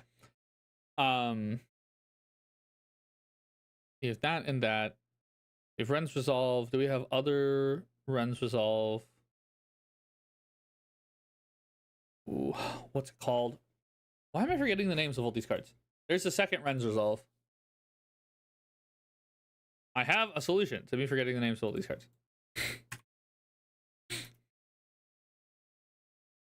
So we're gonna Reckless Impulse.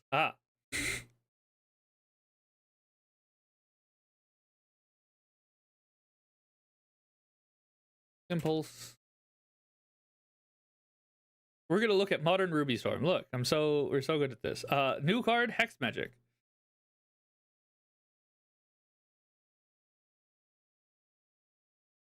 This card's actually super crazy. Where exile all the cards from your hand, then draw that many. Until end of turn, you may play cards exiled this way. Cards crazy.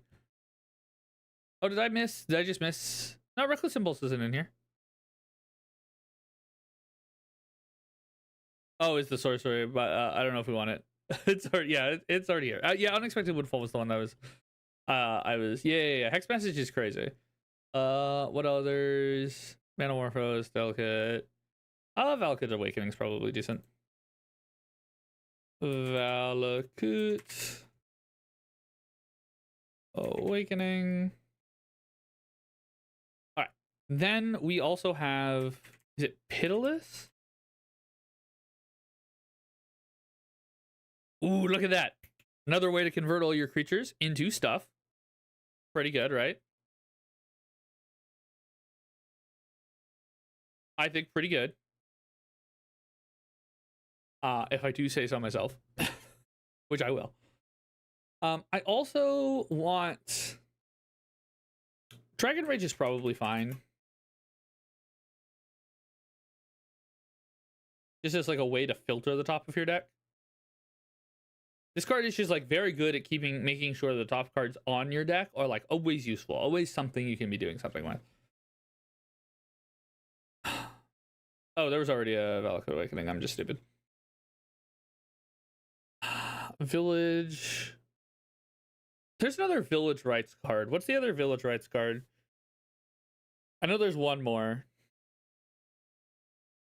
Where it's just a sack 2 creatures, draw, or sack a creature, draw 2 cards. While I wait for someone smarter than I to tell me what that is. We also want some cost reduction here.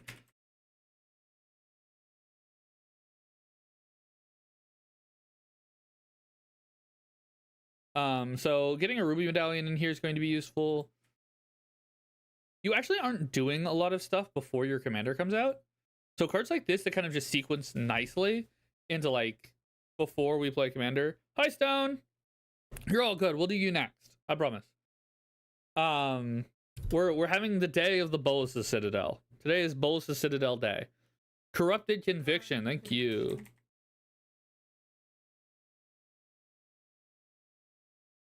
You've disappointed my girlfriend. She was trying to get to it before you did. Artist Talent is like exactly what this deck kind of wants.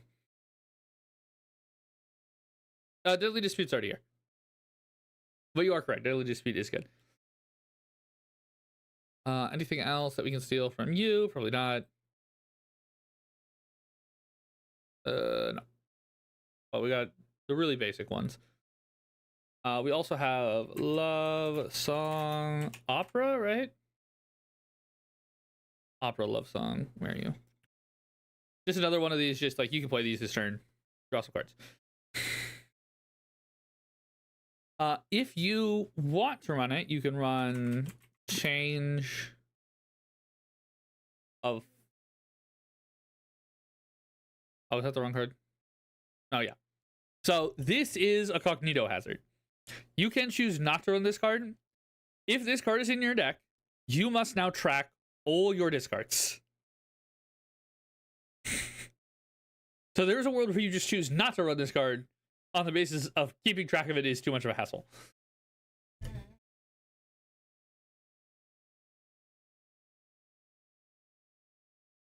Oh yeah, you want to run it, or oh yeah, that's like too much of a massive pain in the ass. Because I agree, it is a massive pain in the ass.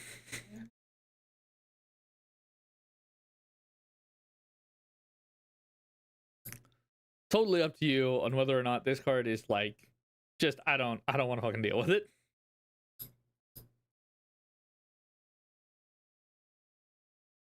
Ways to discard, we have. This is not technically discarding.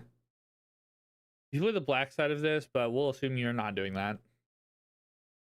So we have 1, 2. Oh, we're not running all of those. 3,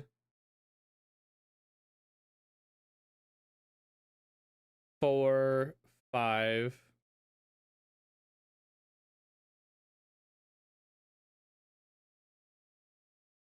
6, 7. We only have 7, but we should also probably be running. These are card neutral. I'm gonna just not run these. Okay. Then we won't run the change. I forget we're not running the various like cathartic reunion style effects. And to be fair, here we're kind of just spinning our wheels when we do that.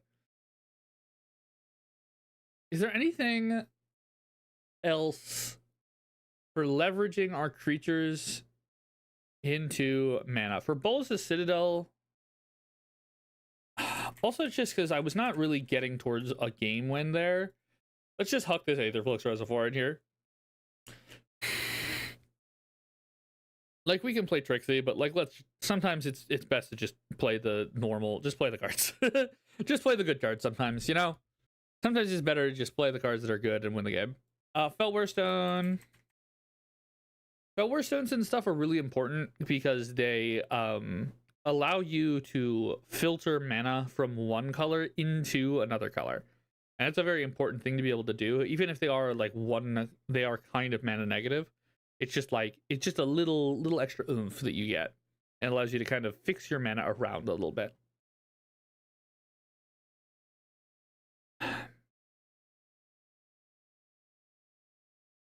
How much do we get out of our creatures?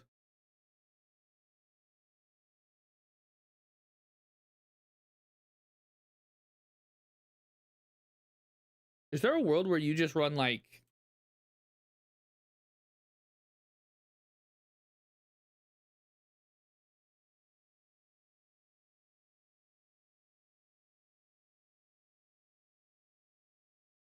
Do we just want to run these guys as like... In my head, these two are like another... are more Dragon Rages channelers, you know? Where like... They allow Judith... There's just more ways to allow the Judith thing to like turn in... Oh, this also is when each of them die, you deal 2 damage to your opponent. I honestly didn't know that. So yeah, even more so, I kind of want a way to kill them.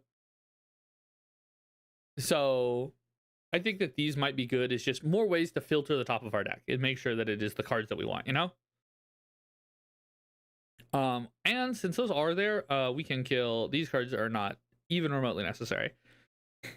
You're going to kill your opponents off of everything else you're doing. You don't need those cards.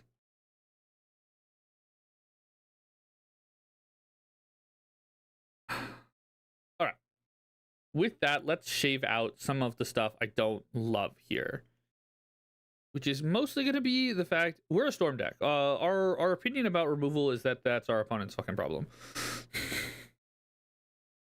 So let's get some of the removal out of here. I like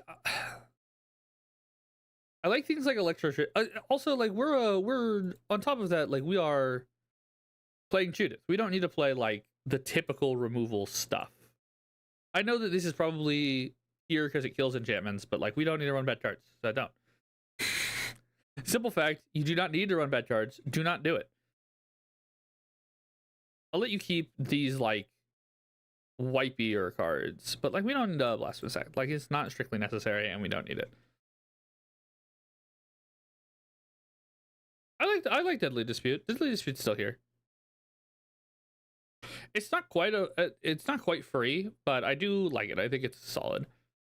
I don't care about Sudden Eruption. This is not a card we're ever going to cast. I understand it's a land. I am also intentionally trying to drop your land count.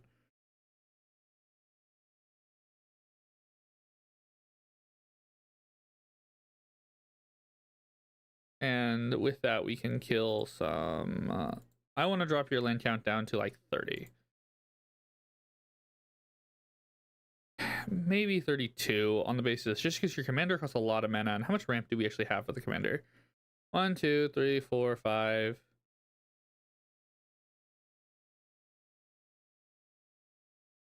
We don't have a lot of ramp for the commander. Only 5, 6 ramp cards actually get us the commander, but we do have like things that ritual us up. So I have 6, and then if I add in our rituals, 7, 8. If you have the idea of playing this and then playing your commander next turn, 9. Same with this one, 10. 11, 12. No. 13, 14, 15. Yeah, so 32 we're gonna probably need to keep. Oh, so sorry, I didn't see your previous question.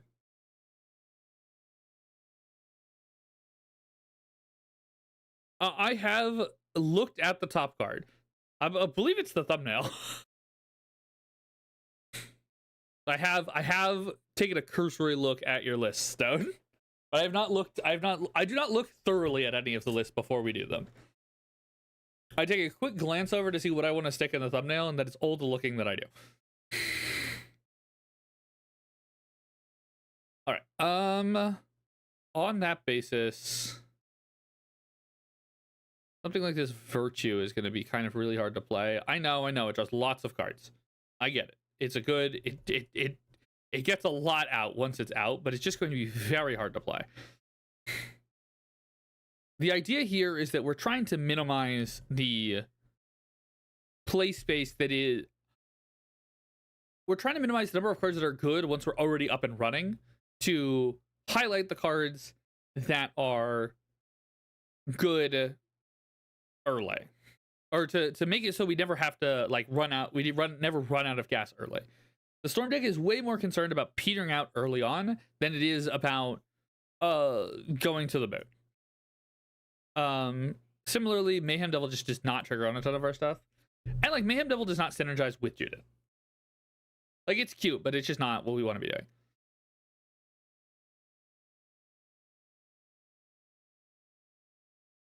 doing. 4 more cuts. Woof, woof, woof.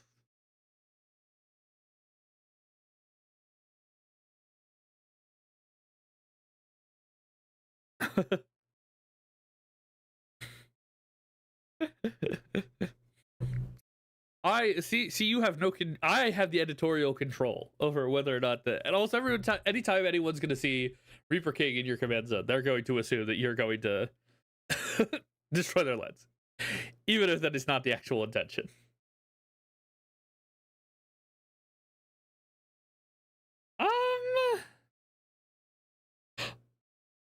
I hate that this makes a black creature. It upsets me. My thought process is that these are kind of like more or less fine as lands. Because like we could always cast them is the thing.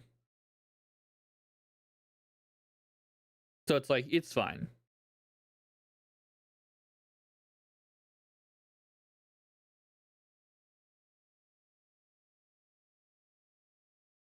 Are we sacrificing? Like we have some sacrifice stuff, but only a little. 1, 2, 3, 4, 5 mass sacrifice spells. Not very much. We have a bunch of like little sacrifice stuff, but like it's 1 or 2 cards at a time. It's just like very middling. Not enough to make a serious impact. In my mind, at least. That there. Let's kill a couple.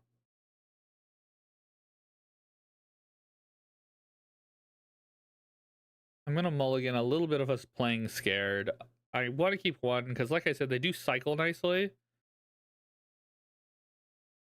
So really only if we already have a sack outlet out where the deck is already kind of doing its job if we're in that state, you know? Like if we're at the state where we have the way to convert the creatures into the mana, we haven't won yet, but our deck is doing quite good. And that's when those cards are kind of at their best. We're still running a non-insignificant number of... I like End the Festivities and Fire Covenant as ways to kill off your own creatures to get that like big final burnout. Oh no, yeah, all of your stuff does not hit your own creatures. Only Fire Covenant does. So we're doing a lot of like controlling our opponent's boards when I don't think we necessarily have to be. Like that's just not our job, you know? Like an End the Festivities doesn't do anything when I'm trying to go off. Yeah, but like one day, as someone who's played like a lot of bracket 5 Mayhem Devils, it just a lot of the time is like lackluster in its ability to deal enough to like actually be threatening to creatures or to our opponents or the creatures they control. Like it just struggles to actually get there in a way that's like meaningful. At least that's been my experience. It just like does it. It's just not quite there.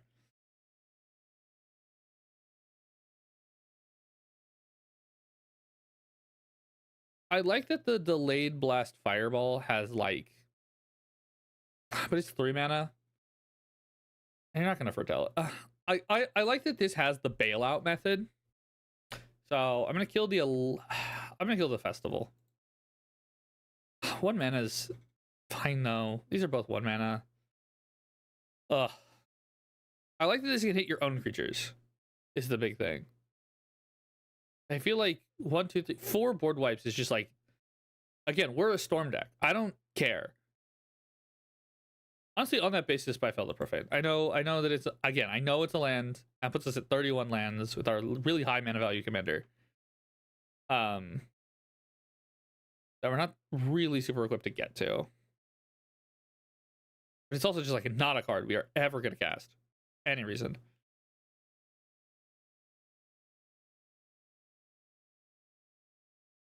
I think it's going to be Electricity.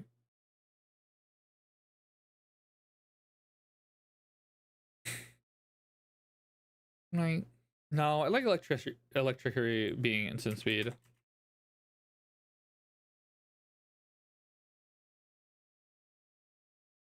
Have fun. Glad. I hope that we've got that Gwenum deck on the right track, Jackie. All right, one last cut.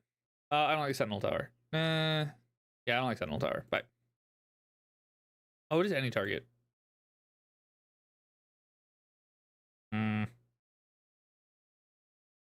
That is good.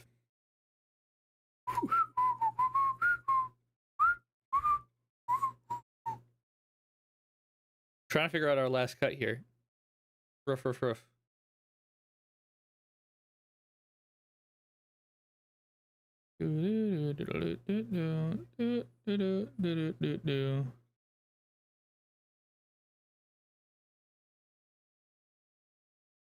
We'll just gonna cut the Ananda after all. I get that they're protection, but they're only kind of protection. When you get higher brackets, like a lot of the things you're dealing with are like bounce and exile, and it's just like not dying is not the most useful thing, even though it's not the least useful thing either. Jessica School is pretty decent. Breach is pretty decent. Lots of lands.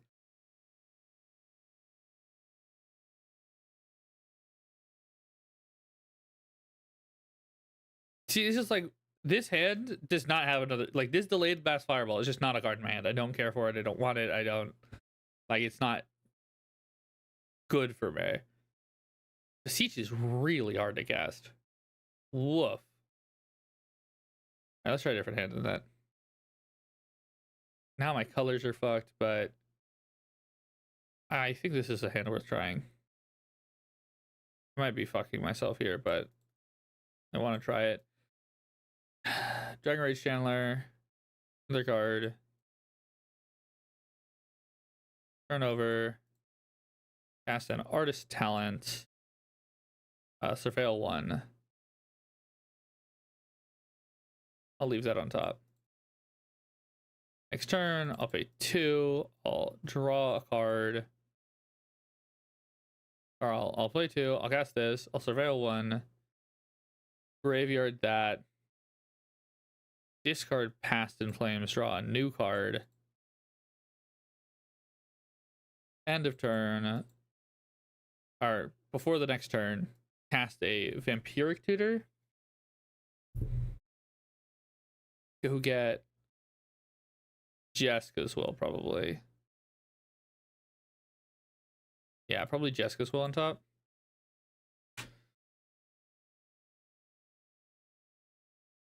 All right, next turn.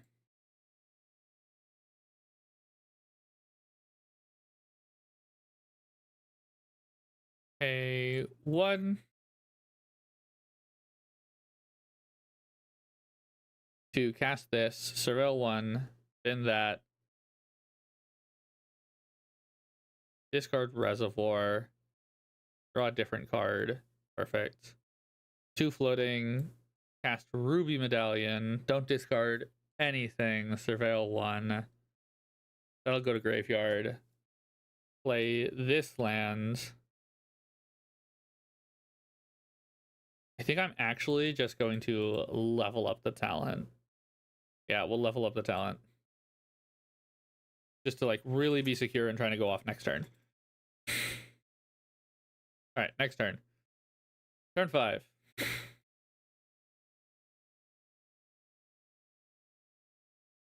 I'm going to pay a black mana. I'm going to cast this Viziers here. Oh, no, I'm not. Oh, shoot. I messed up. Shh. I kept the swamp on top. I drew the swamp for turn. Shush. Anyways, 1, 2, 3, 4. I'm going to cast Judith. I'm going to pay 1 mana. I assume one of my opponents has 5 cards in their hand. I'm going to discard this Ren's Resolve and draw a new card. Well, first I'm going to surveil 1. I'm going to surveil it in the graveyard. Right? Yeah, because I don't have black mana. And then I will discard the Ren's Resolve and I will draw this card. Okay. I'll make 5 red.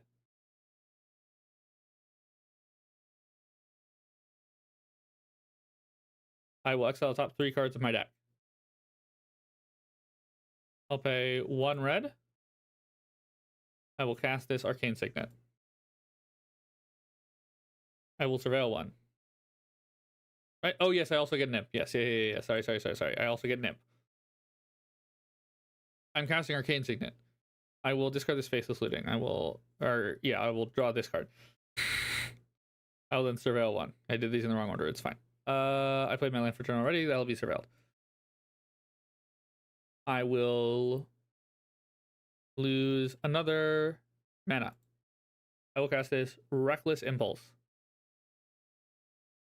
I will look at I will Surveil 1.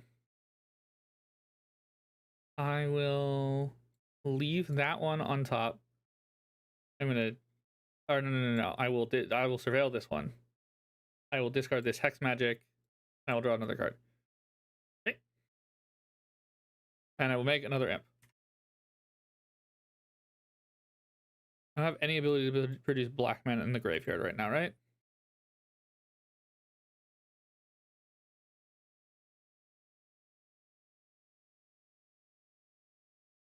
Not currently, no. Okay. The question is, do I do Yawgmoth's Will right now? I don't think I do Yawgmoth's Will. I think I use my 3 floating mana to flash back this Past in Flames.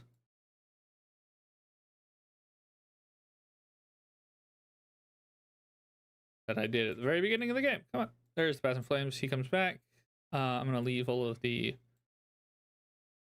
other cards. I'm going to tuck all these back in here. Please. No. Don't do that.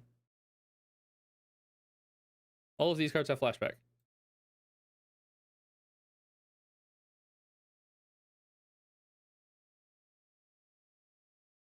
I am then going to pay 1 mana.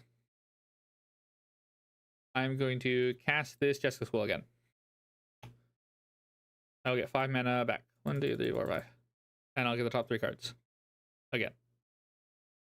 1. And I will get an imp. First, I will Surveil that to the graveyard with my Dragon Rage's Channeler. I will not discard this card. And I'll get the top 3.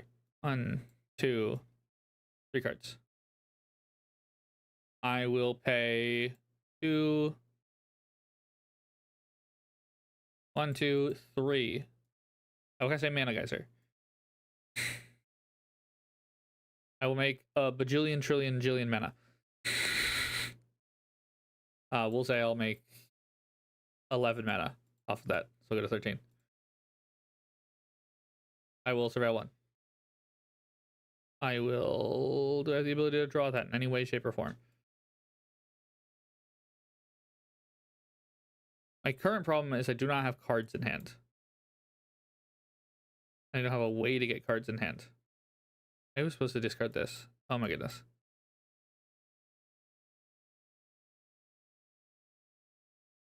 I think I Surveil that to graveyard. And I cannot draw this card. I make 2 more imps. There's so many imps. Yeah, I know. I've missed 3 imps so far. I'm sorry. I am going to pay 1 mana. I'm going to cast a Ren's Resolve. I will put this Reiterate back in my graveyard. You may play cards as though they were in your hand. Cards put into your graveyard. Do I have a view card?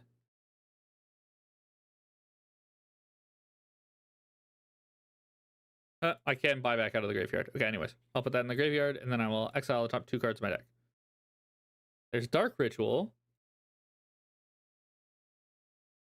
I need to strike it rich. Oh, I have not played land this turn. No, I did. I played this Swamp this turn. Okay, I can lose another mana. I will cast this Reckless Impulse.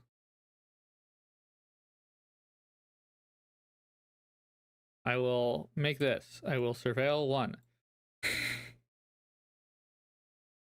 I'll draw the top 2 cards of my deck. 1, 2 cards of my deck. Okay. I will cast this. I will surveil 1. Then I'll go to the graveyard.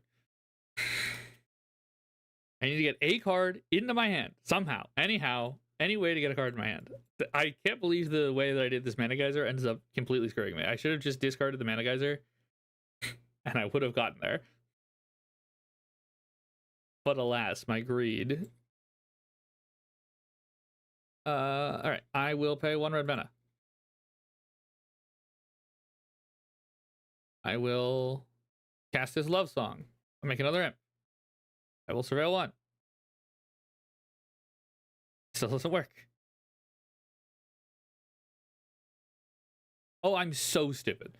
Before the loves, or no, I don't have black mana for the Vampire Tutor. I'm not stupid. I'm playing the way that I know how to play. Okay.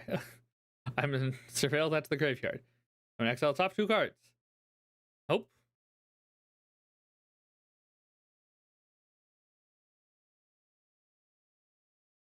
Christ almighty. I put any, yeah, that one's supposed to be an exile. All right, rest of these are correct. Additional cost of discard, additional draws discard.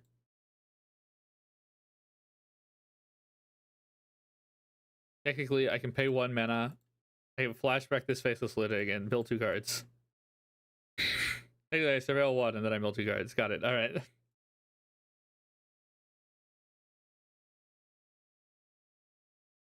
All right. I do think so. This game would have gone fine if I had just cast the Seize the Spoils and then flashbacked Past in Flames. Whoops. I think that feels a little better. I do think that that is a touch better on just like slightly more consistent. Even if I did fuck up the Storm turn there. Listen, Storm's hard to play while on stream while people are watching me. Okay, I get nervous. I should have won that turn. That's my bad. I do think it was because of some of the cards that we added too. Because the Reckless Impulse allows us to like get a little better in there and like run a little better. All right. So this is stage 1. Stage 1 is this. I'm gonna add a consider board for you next as our like. These are going. So the consider board is going to be. Got it. I will try to remember not to copy the main board. Let me get your consider board together here. So for the consider board, I want Diabolic Intent. I want Imperial Seal. I want Underworld Breach. I want Lion's Eye Diamond.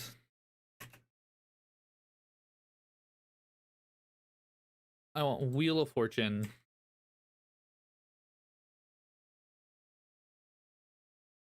Oh, Mox Diamond. Chrome Mox. An Ancient Tomb.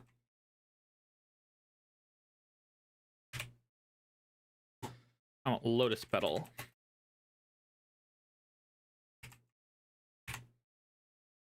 Alright, I believe that's our fast spinner, right?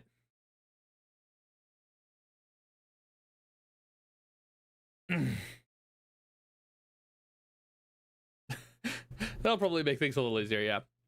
So these are kind of the 9...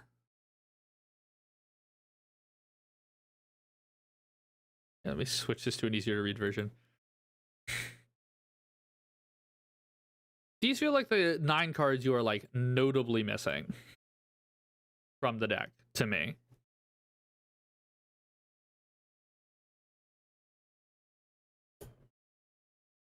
Right, you get the Ancient Tomb. Oh, and Gemstone Cavern, sorry.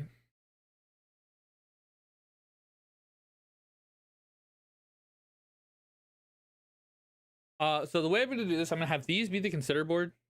As like, this is the upgrade to the deck to make it like breakneck fast. And then I'm going to put into the sideboard the cards I would take out. That makes sense, Ruby?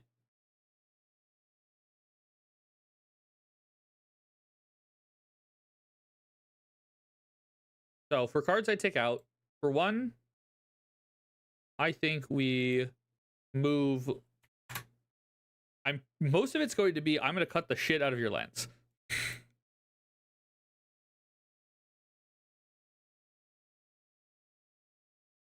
Probably one of each basic.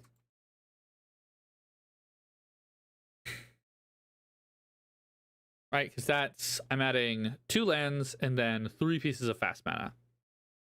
And that cuts you down to 26 lands, which is like usually what you're going to be doing if you're playing a Storm deck. Oh.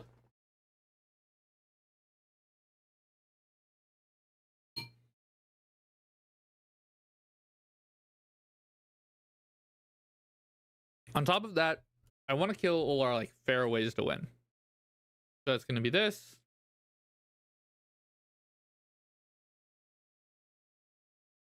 I think I must have cut most of our fair ways to win already. Okay. That sounds like me. I just do not like visitor effects. Oh, stop.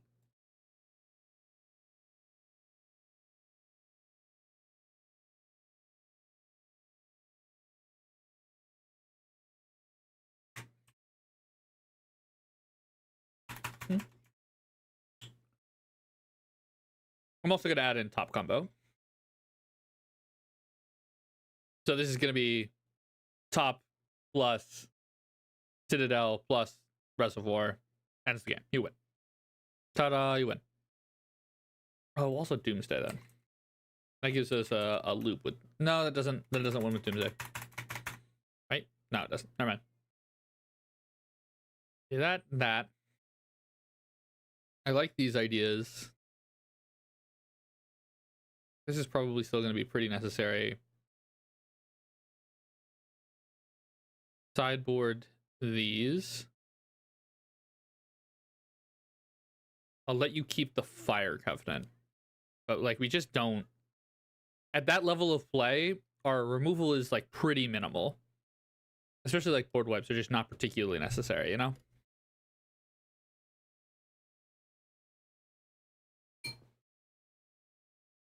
So that gives us a sideboard of how many cards? 8. Consider board 11.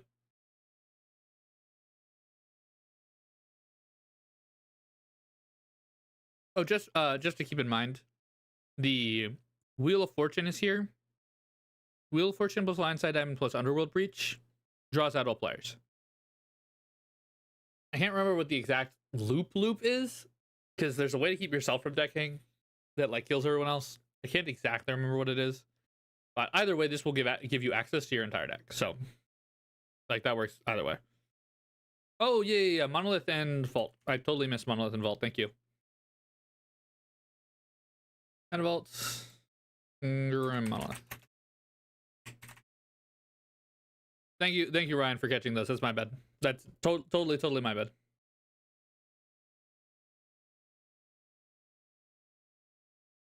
Underworld Breach.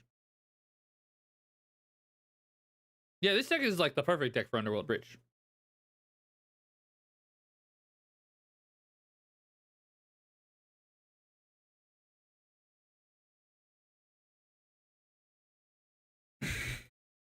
We can do City.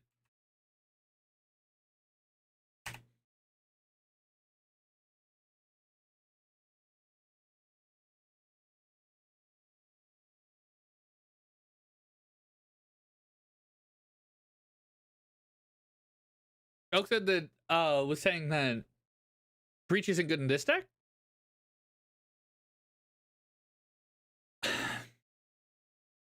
Breach is generally pretty good in a deck like this. But you do need to run like a Wheel of Fortune or something. Some way to be putting the cards in your graveyard that Breach is capitalizing on. Breach also just is like another Fast and Flames. It's not like the worst choice. I don't hate it, but just like Value Breach is kind of middling. I would honestly, how I would do this is I would just have Breach straight come in for Yawgmoth Swell. Like breach is just your will that actually can win you the game. Is how I would do this personally.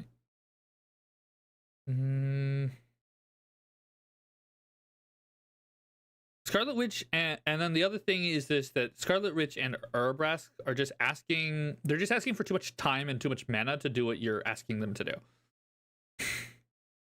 Bergie is doing what they want to do better than what they are, how they are wanting to do it.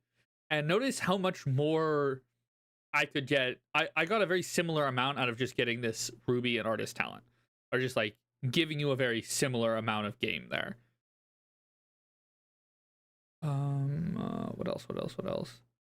Oh, I am going up 3 lands, and so I can go down 3 more. I don't want... This land doesn't really do my job very well. I have dropped my base account too low for this one. So yeah, 24 lands, add in 3 more lands, so we go to 27 lands. Yeah, that's probably about right. Electro, we could do Electro. See if you end up being starved on mana. If you end up feeling like mana's the problem, notice there that mana wasn't my problem. I ran out of cards in hand. I had more mana than God. I didn't give a shit about my mana. Mana is the kind of thing that you have to like take time to set up, but then you're kind of just, you have to set up your mana for a bit, so it kind of gets, mana acts almost like the gate on how quickly you're going off, if that makes sense. But cards are how you're going to actually like fizzle out, and like the deck's going to just like stop halfway through. Cards are what's going to do that to you, not mana. And then I don't like the double black pips of Sign of Blood. It's just asking too much. Yep. So the switch would be these cards for these cards. If you want to get to like fuck off bracket 4, we're doing cracks knuckles. Oh, I see how that is. I see how it is. This is like I see how it is level of bracket 4 is doing this switch of these 14 cards or these 14 cards.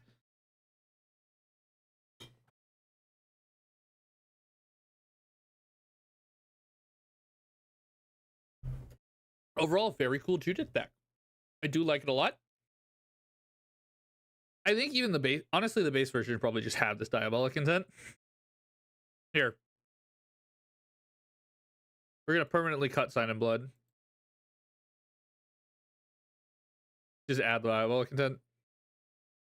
Because this card is like exactly what this deck wants. Stacks a like you don't care about having to sack a creature, and like this is just like another free tutor for you. This is exactly what you want. All right. That look good, Ruby?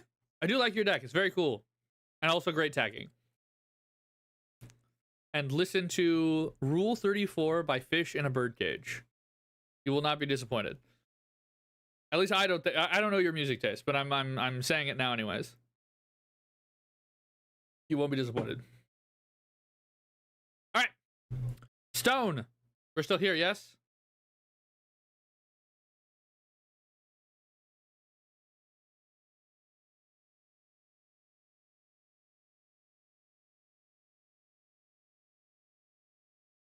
What is your one question? Define the Oracle. Well, I pull up Stone 6.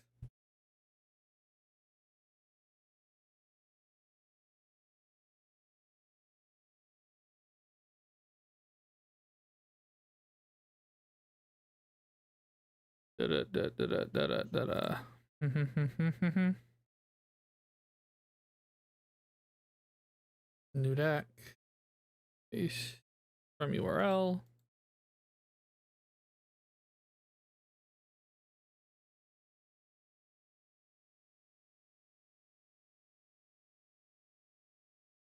Duplicate. New decks.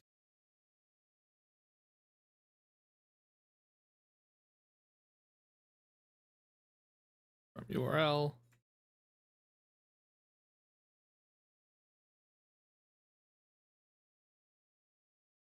right. What's the question? Ruby. It'll take too long. What's your question?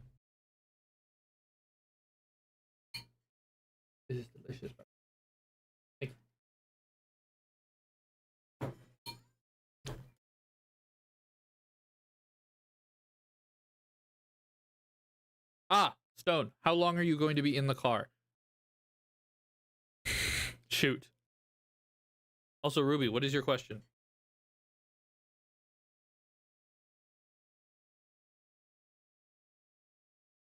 Oh, I can see you on my oh my goodness. Sorry, my chat wasn't update. So my chat was updating like on the stream, but it wasn't updating in OBS, so I didn't see your question. I'm so sorry. I have now asked you a couple. What are your thoughts on Smothering Tithe in my Cassandra deck over Iroas? Does the deck need mana?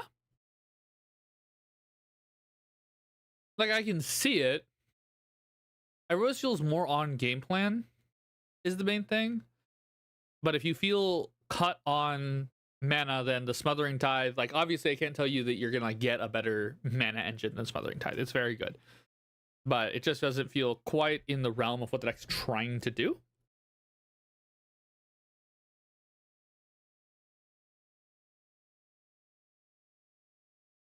Oh, that's right. Yeah. If you want to kill the flavor and go for Smothering Tithe, like, it's gonna make everything a little more sad, but you know, it's probably a better card. You could also try new Black Widow. Really kill the flavor, just on the floor, just dead. New Smaug card also looks like it's gonna be cool. The 2-drop.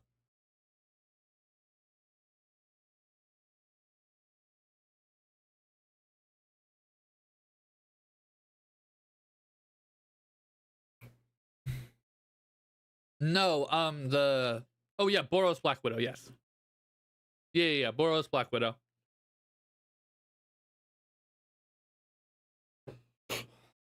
Alright. So the main thing, time to move on to, sorry, I'm trying to eat some of the food that I have right next to me. Give me a second. Delicious, thank you.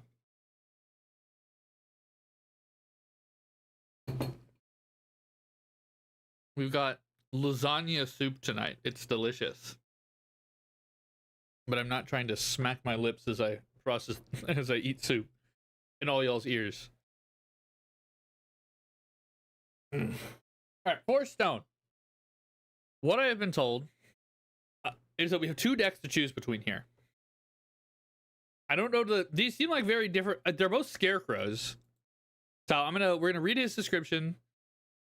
We're going to figure out, and then we're gonna figure out which of these 2 starting lists is more to his more in line with that vision, and then and at that point I'll duplicate and we can start making changes, and I can pin the list and all that jazz. Yeah,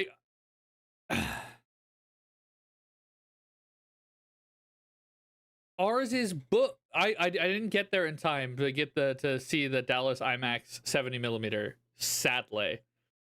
So I've not been able to see it. And we have a 70mm IMAX here in my town, but it's booked, literally booked through the entire airing time of the Odyssey.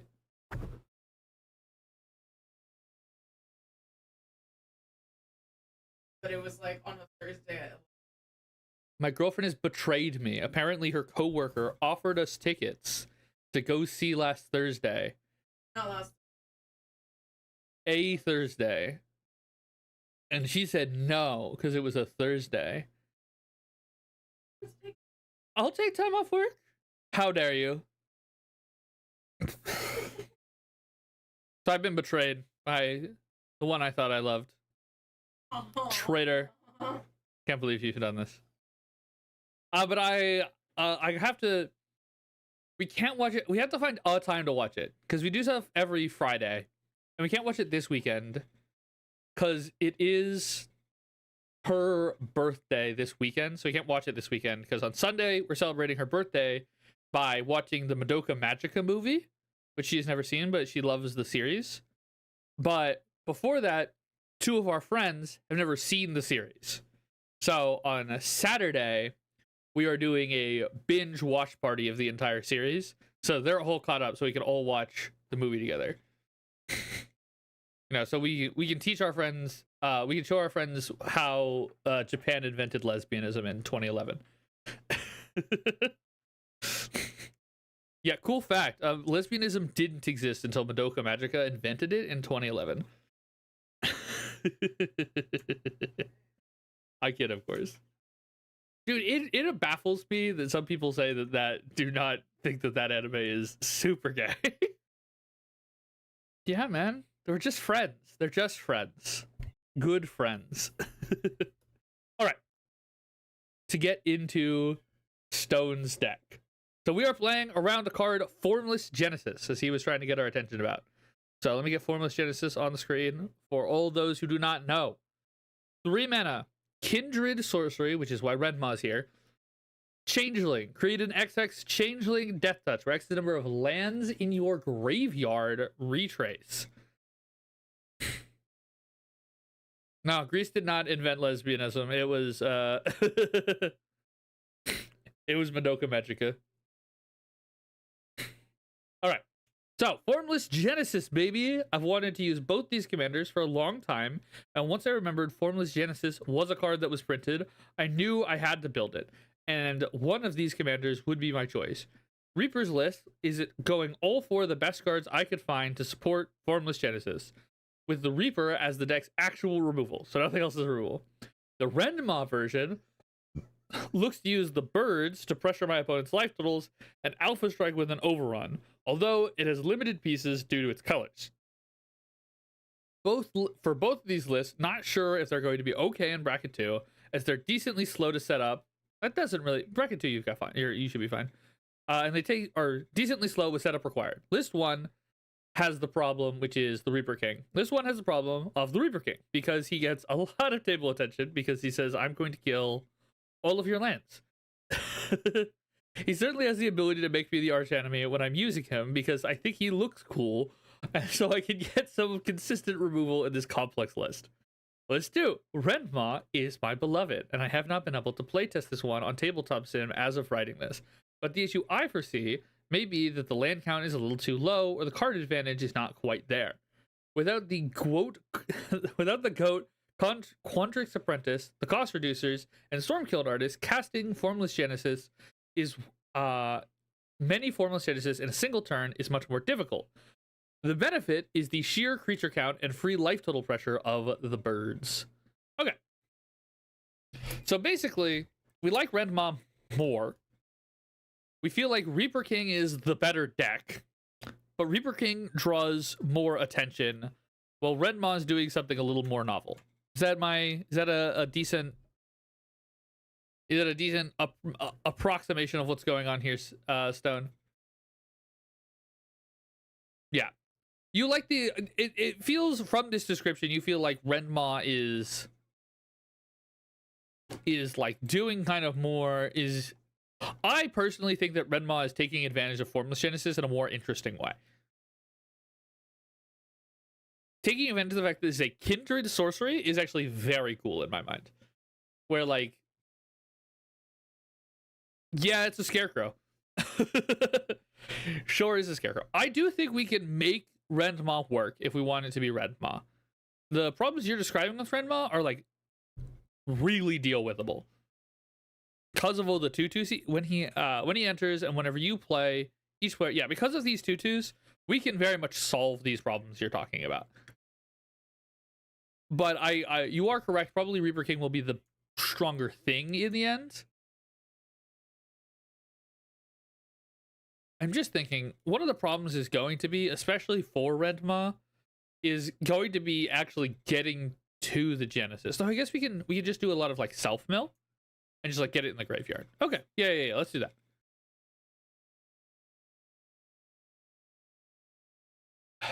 There it is. Okay, let's do Renma then. Yeah.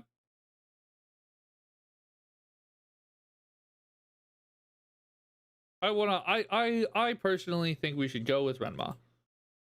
So let's go this way. And because it's a copy, I already have a copy here, so we can just pin this. So let's take a look at this Renma list.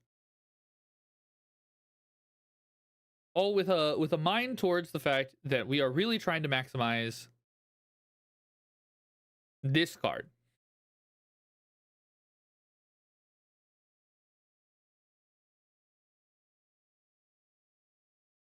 Finding it has been good. Yay. It looks like we've got a couple decent. All right, let me look through the list, and then we'll see what problems are. Yeah, you seem to have gone in the direction that I'm going in. Let's go with grandma. Yeah, this is grandma. You're saying your grandma doesn't look like this? What grandma looks like when you don't pick up after yourself?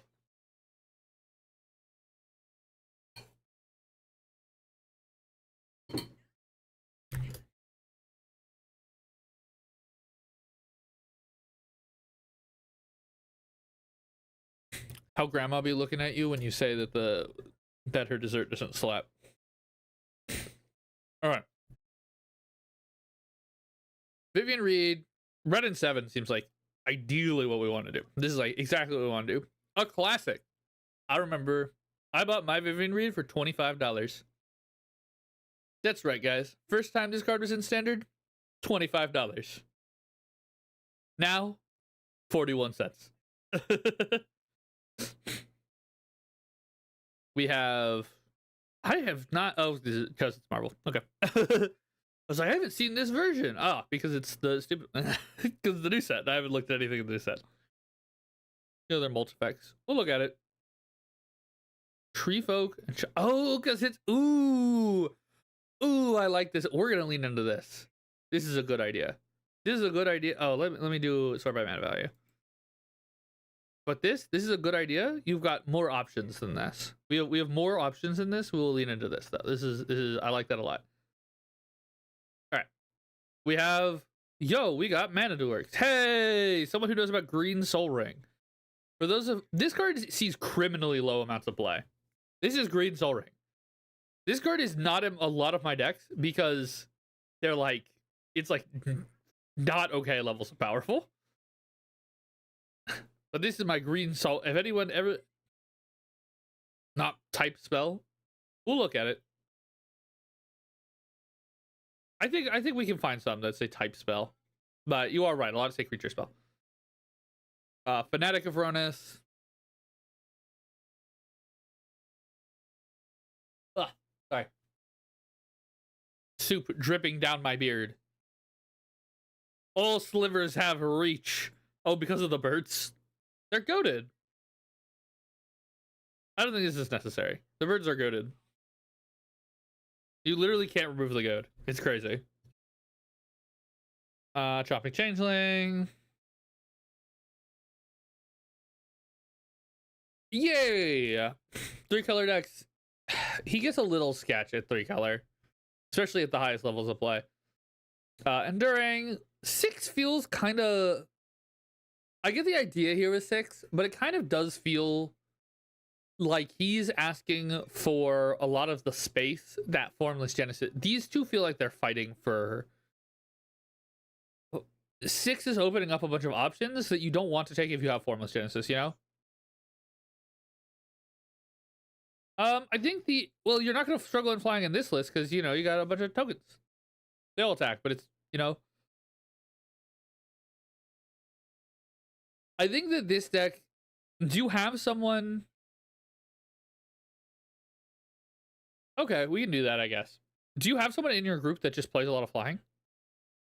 Because, like, notably, I think you're probably fine. Just put, like, a little pressure on everybody. Oh, that's so sick. God, Eldrazi Standard have been cool. I like all these Sliver Banner Lords. Okay, so you are, like, very concerned about, like, your own life total. Are you getting the shit kicked out of you when you play this? Or you said you haven't played this yet, like, on tabletop. I think you're playing a little scared. You don't need to play so scared. You're just not, like, I don't think these cards are going to be strictly necessary. Funny. Again, this is funny, but, like, this is just not super impactful. We'll look through it. Just doesn't feel very impactful. This is great. This is great. You said overruns. This is great. Very fair. Red's work, sure. It sure do be a demon spell. I was wondering if you had the Life from the Loam. This is like, this was the thing in mind. Mulch, mulch, mulch. Lots of mulching. Which one's this one? Blech. Sure. Yep, the good one. Don't even have my goat. You don't have the goat though. Where's my goat? The Pathbreaker Ibex. Sure. What are you? I remember none of those cards from the game. Look at the top 3 cards of target player's library. Remove any number of those cards from the game and then put the rest back in any order. Oh, transmute. Okay. I was like, why is this here? No. I get it now. Entomb, yep.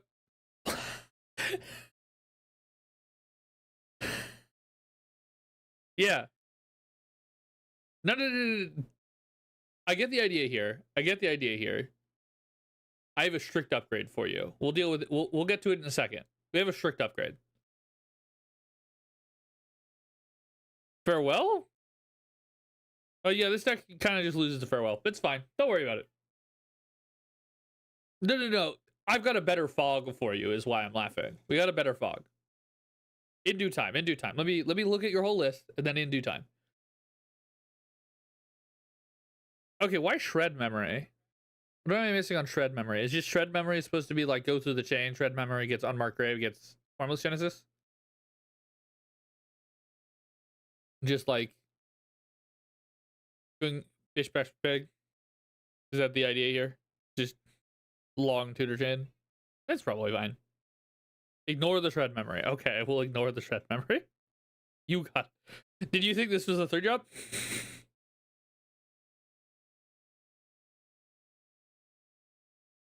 Yeah, okay, we can do live from them. Makes sense. Super Boots, Lightning Greaves. Are we really that concerned about us? Like, this feels unnecessary. Like, I just don't think these cards are particularly necessary. I don't know. This is fine. Sure, just for you're really paranoid about like putting away the cards that you don't want dead. I'm noticing. Lignify, yeah, that's fine. This is good. Sure. Bad but funny. Sure. I mean, I love this card, so you can run this card. I love it, but it's probably not strictly necessary. Drawing Lights, yeah. Lots of lands. But you are trying to be a high land count deck. Okay. Let's check out place. Is Grizzly... Do we not have Grizzly? We do not. Grizzly.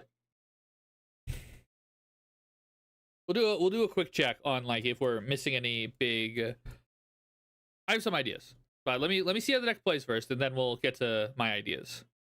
Alright. I will play test his hand. Draw. Land. Elf. Next turn. Land. I've got a feeling we want to get 6 up and running first. Let's get 6. Land. Attack with 6. Mill 1, 2, 3 cards. I'll put this one in my hand and these in my graveyard. I'll play this land and I'll play it tapped. And then I'm gonna pay 1, 2 mana. I'm gonna play this Ripples of Undeath. Next turn. Land and mill 1, 2, 3 cards. I haven't technically played my land yet, it's fine. I will pay 1 to get this card. These will go to my grave. Oh, no I won't, because I can play it with 6. I will get this card then. No, that's so far from being useful. Do I really want to... I don't even think I want to pay for anything. These just go to grave. Alright. Attack with 6. No, 1, 2, 3. Land in hand. These in the grave. 1, 2, 3, 4, 5. Underrealm Lich. And then I'll play this land, and I will discard this Stackmore Salvage to get back this Bird's Paradise. Alright. Turn 5. Instead of drawing, I will look at the top 3 cards. And I'll probably choose this anyways. These will go to my grave. Then we'll look at the next 3 cards. We will pay 1 mana. We will get this Demonic Cancel. I'm going to pay 2 mana to get this Council. Go get Formless Genesis. So we've got our Formless Genesis on turn 5. With a pretty set up board. Okay. We have not played a land for turn yet, and 6 probably doesn't have the best attacks, but I will assume he has somewhere. I will put all these in my graveyard. I will then pay 1, 2, and retrace.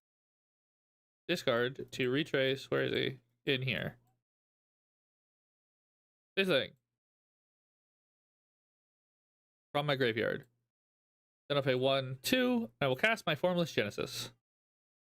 I have how many lands? 1, 2, 3. 3 lands. So I make a 3/3 dude. Add token.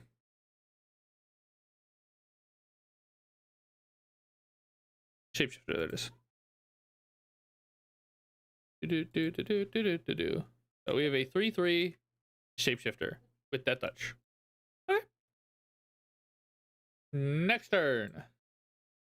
We look at the top 3 cards. I'll choose this Yapamaya to go into my hand. I will then mill 3 more cards. I will pay 1. I'll get this Primal Amulet. These will go to my graveyard.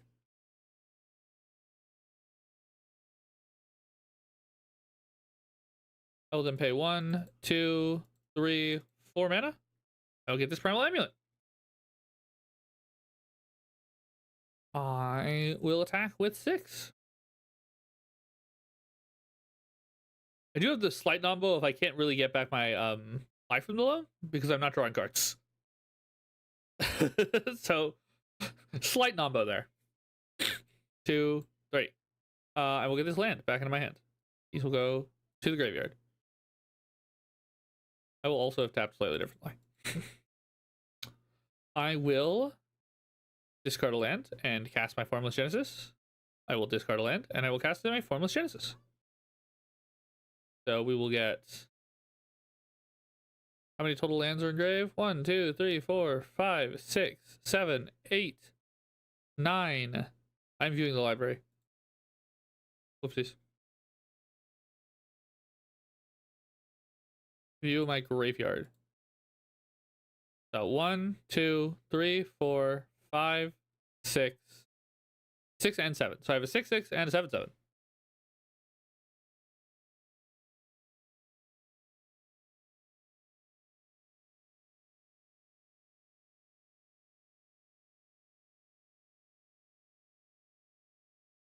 Seven.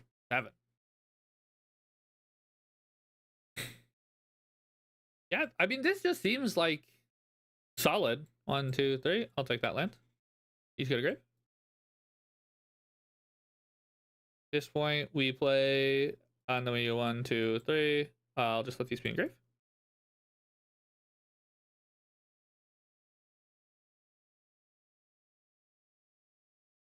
I'm liking Lich. Lich is allowing us to chill through a lot of our... You can just have Nombo sometimes. Sometimes it's fine. Lich is a good enough card all by itself that it's like fine here.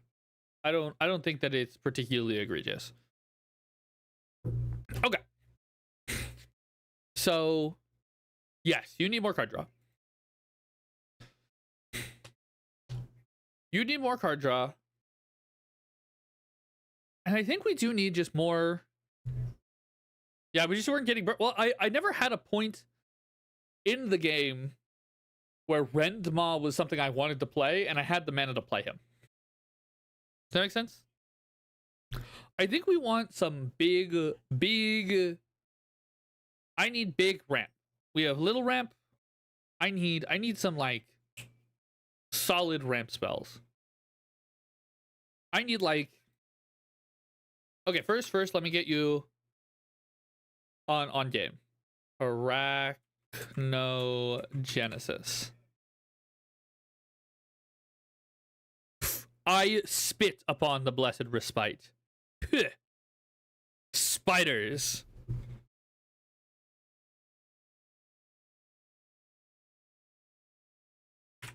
Have you ever thought spiders?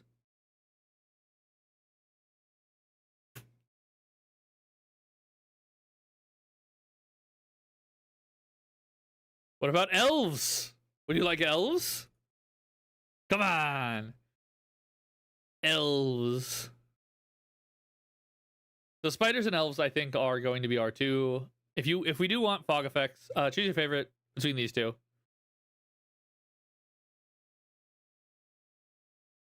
They're both solid. I want big ramp. We want big ramp.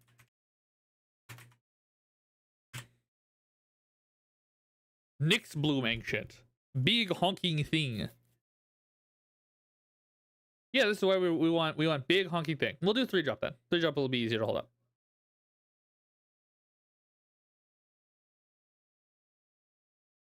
Three-drop then over 4-drop then. But big ramp. Big card. Oh yeah, people will want to kill this, but like, so. You can set up the situation where you like play this and then you immediately play a thing. It immediately gets you one. Or you like, you set up your asceticism ahead of time. But yeah, big ramp spell. It's actually one of the few decks that's actually going to want mana reflection.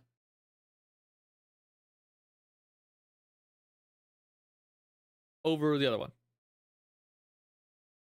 Mana reflection. Big ramp spell.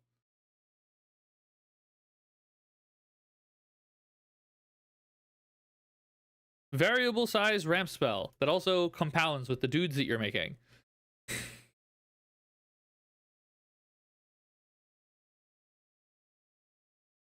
This is where we also want these like medium ramp spells. So let's get that. Like you said, Sky Shroud's going to be solid for this. Let's do open the way. There was a recent one that I've been testing, but I can't quite remember it. I wanted to test. Through the Omen Pass can be okay. We'll do Through the Omen Pass because it works well with your 6. But one thing that Through the Omen Path does do is makes it so you are less likely to.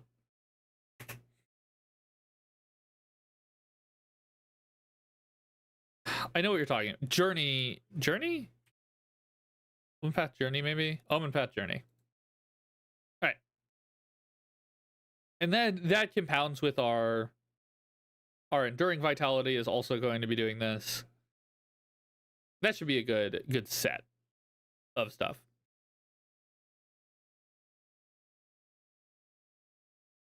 No, I don't want to get the lands out of your graveyard because you want lands in your graveyard because it makes your dudes bigger. So we'll leave the lands in the graveyard. Then we want Toski. Oren.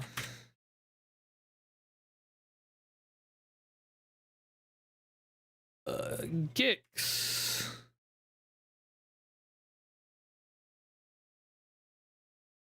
Elegy Acolyte.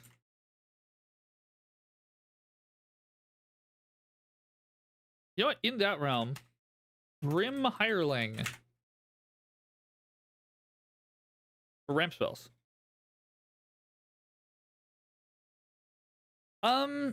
Shiro is the one that untaps all your stuff, right?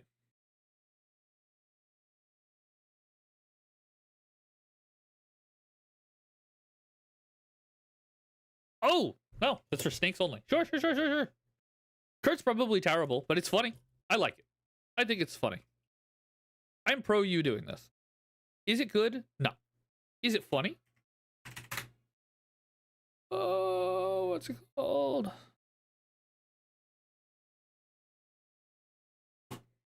This is tokens.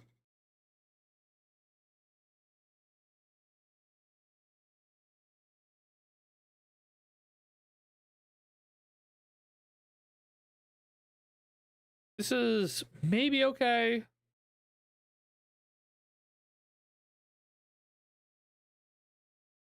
Try it. I'm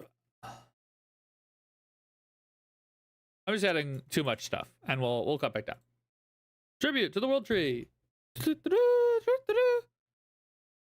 Lots of card draw. Draw. Lots of draw. All the draw. Everywhere draw. Draw card.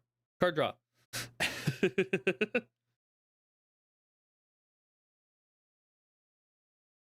Hi. Okay. What else? What else? What else? There is. Is it in my old beast?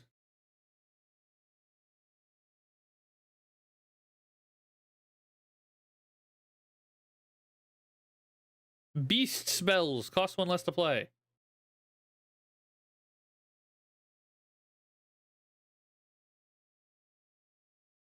Free.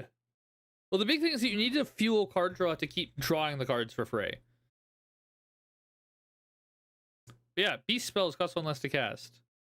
Just to confirm that Urza's incubator doesn't work. Urza's incubator.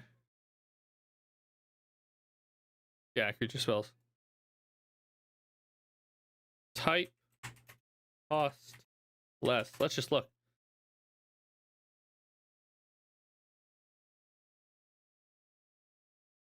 I can look at all of these. Spells with a chosen type cost less to cast. It's less funny, but it's, you know, we're already on that realm.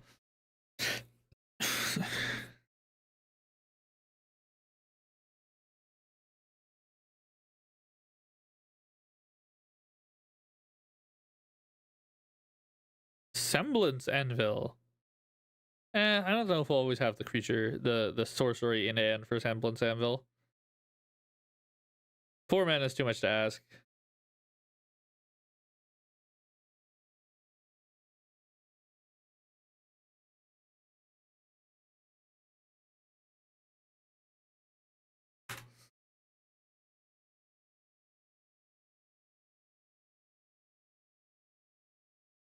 Villain spells. It's a villain.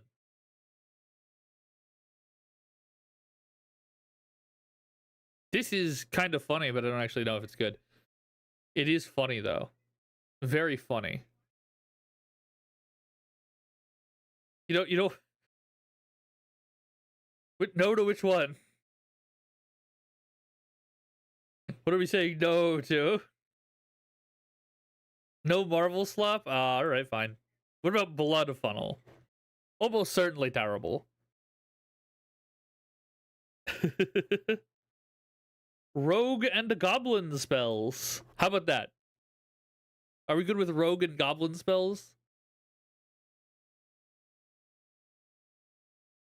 Oh, colorless Eldrazi spells. No! Okay, what we can do. We run Microsynth Lattice. It's all coming together.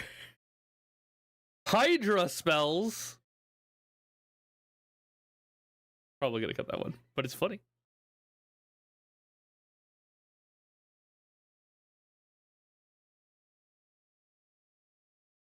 Dinosaur spell. Now this one. 4 mana. Dinosaur spells. Cost less to cast. And you said they all said creature. Lo, did you know? No Marvel spells, apparently. But you got so many Marvel options, friend. The monkey's paw curls. One more time. Yeah, likely too expensive. You are fully correct, yes. Savvy Trader. You want to get stuff back in your graveyard. Whenever you cast a spell from not your hand, costs 1 less. And it buys a card back from your grave.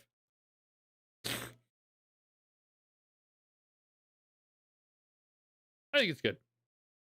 Sadly, 1/1 counters. We are not technically using 1/1 counter. More villains. Villains could cost less. Just saying. Could be you.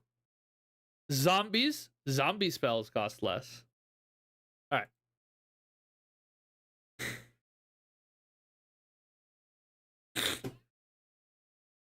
That is our general cost less. That is our extra turn stuff. That is our... Let's do OTAG Lord. OTAG : Lord. 144 lords. Probably shouldn't, but it's probably fine. Balthor!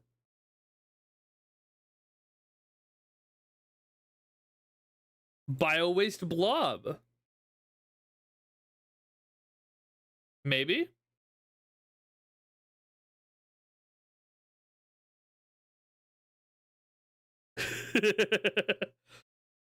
Yeah, but you could get so many villains. There's so many villain cards. Don't you want your villains to cost less? Wouldn't you like your villains to cost less? Come on.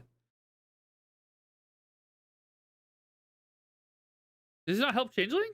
Helps Changelings. Loses you control, get +1/+1. And you get an extra one every single turn. Boop. Boop. Boop. Oh, Bad Moon. Yeah, sadly. Well, Nightmares, though. You said you want to be able to rebuy stuff from your graveyard?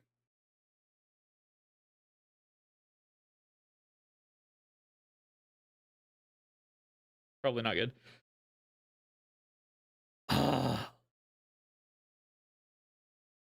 Yo, card draw, Anthem, everything we want. Everything you ever... What if everything you ever wanted came in a rocket can?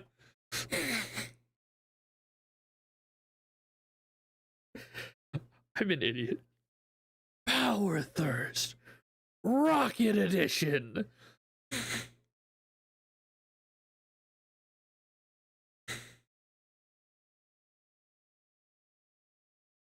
Each elf you control?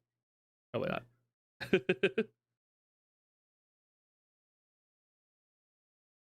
Just doing the last quick scroll through. Menace could be okay, but I don't think so. Cats have protection from dogs. Removal. Nah, probably not. Whenever an archer you control deals damage to a creature, deal that much damage to its creature's that creature's controller. Interesting. I don't think it's quite good enough though. Whenever another zombie or mutant gets +X plus another creature you control that is a zombie gets +X where X is the number of each other gets that, and then he has where X the number of counters on him. No, we don't need that.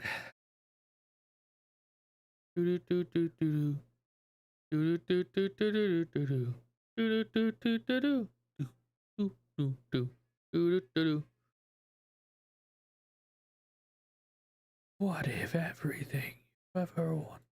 +3/+3.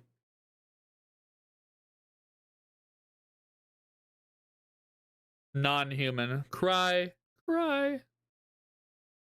Yo, what about vigilance? You want some vigilance? Werewolves and wolves. Obelisk of Erd. Vigilance and trample. Actually, unironically good. Unironically kind of hot. Kind of pro doing this. This I think is actually pretty good. Ruxa, no. Shamans is funny.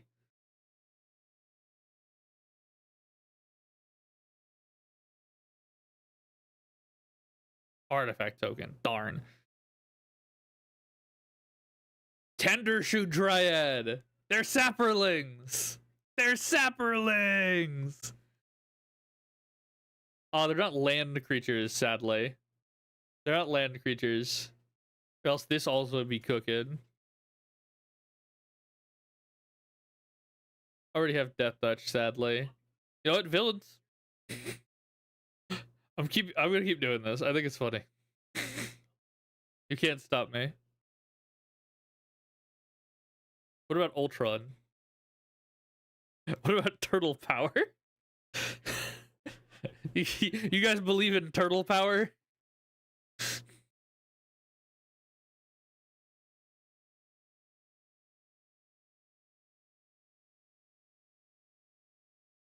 There's one up here that I ended up skipping past, but I kind of actually wanted. Where was it?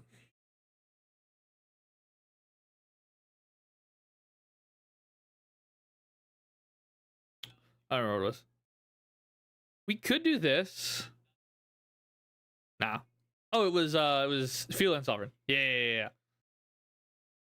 You know what? We're running off of Maya. There you go. I like the idea of running all these stupid lords instead. I guess the stupid lords don't work as well with.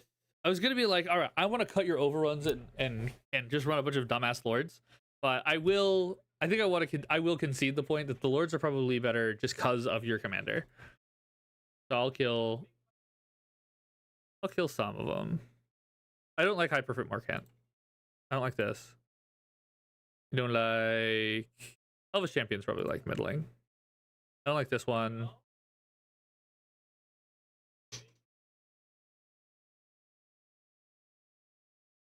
This one's like so good for you. All right. Is Gargos too much? Ugh. Yeah, 6 mana I think is too much. But just make Primal Amulet I think is now obsolete. We just have so many options at 3, you know?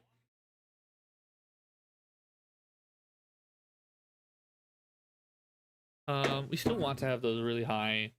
I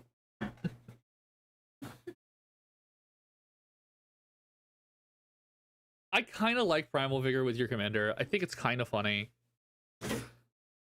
I think Elemental Bond and Tribute are just not strictly necessary. Journey to Eternity is not particularly necessary. Lignify's funny. We can keep it. I don't.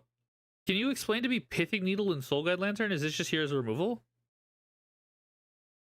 We've got a lot of protection for a commander that I feel like we don't actually care that much about. Pate used to be believable. True. Yeah, these are just removal cards. I don't know. I refuse to respect other players' graveyard decks. Cringe. That's right. We were talking about Grizzly Salvage earlier. I also want to get, what was I gonna say, Stargaze in here. It's just like a nice source of like, I have a lot of mana. I would like cards, please. Bye, Ruby. Thank you for coming out. Thank you for listening. Urtai.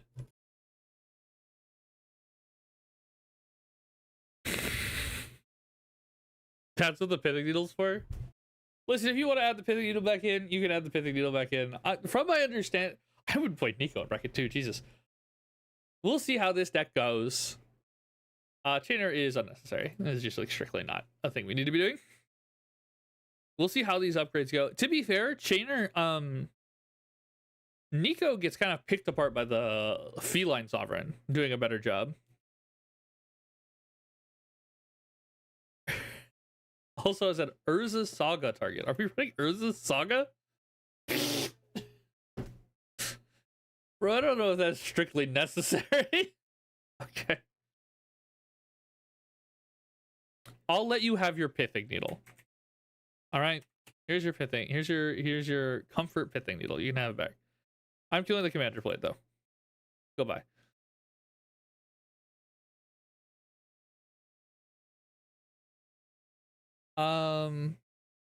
Cloud Key is honestly slightly better than the rest of the shit that we're doing. I didn't see. I'm not very faithful in the Shamanic Revelation. Yeah, I'm not very faithful in the Shamanic Revelation. Honestly, I'd have a lot more faith in something drawing for the highest power amongst creatures than the Shamanic. I can do that. Let's just throw in Rishkars.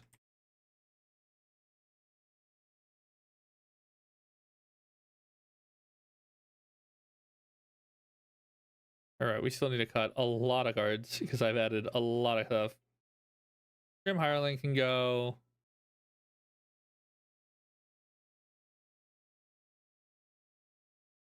He's kind of overly cute.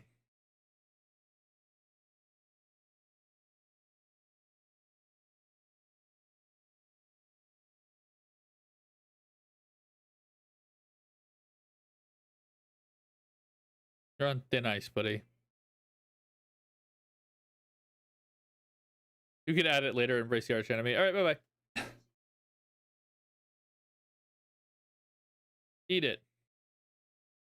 These are fine, these are fine, these are fine.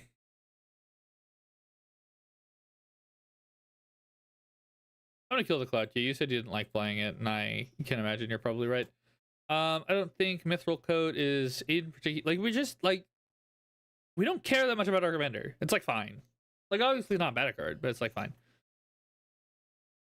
This Planeswalker is not strictly necessary and isn't particularly helping.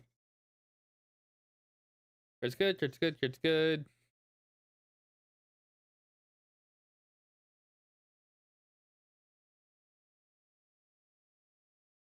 Lamia searches the card into the graveyard.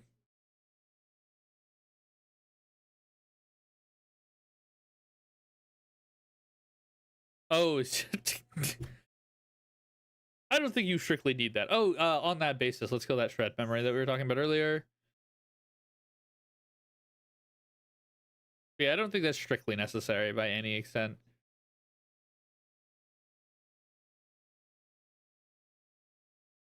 Two, three, four.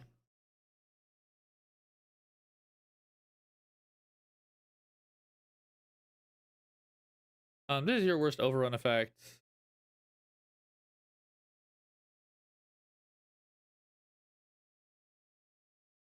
And we've added like a lot. We've added a lot of anthems that are going to help you kind of just passively beat the hell out of your opponents a little better.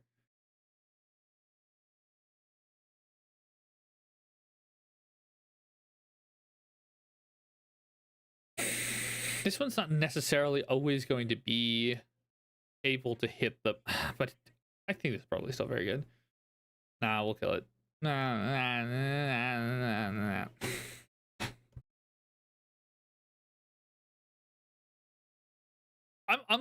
I will definitely leave the Chomping Changeling. The Furdock Core also like sequences nicely into your commander. Do I care much for Essence Cauldron? You seem to care for Essence Cauldron, so I'll leave it.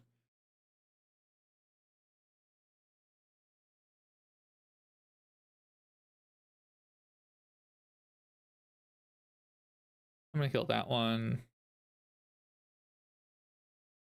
Path is interesting, but I don't think good enough. Primal Vigor is playing with fire, but I'll let you do. I just realized just now how fucked up Coat of Arms is with your commander. That's dangerous.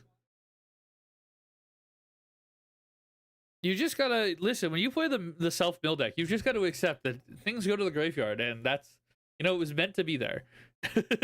When something goes to the graveyard, it was meant to be there. You weren't meant to have it. You just gotta let it blissfully roll over you. You weren't supposed to have it.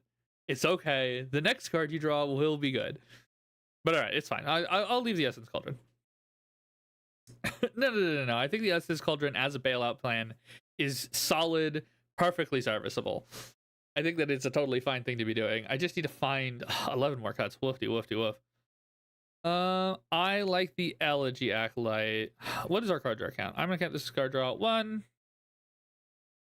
and 2, and I'm gonna count you 3 and 4 and 5, 6, 7. 6, 7, 8, 9, 10, 11, 12.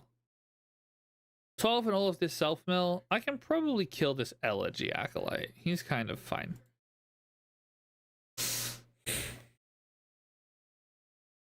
These are all really good ways to put a lot of lands in our grave.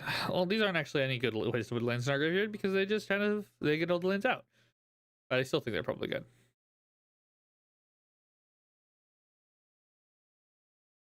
Humpty, Humpty, Humpty, Humpty, Humpty, Humpty, Humpty, Humpty, Humpty.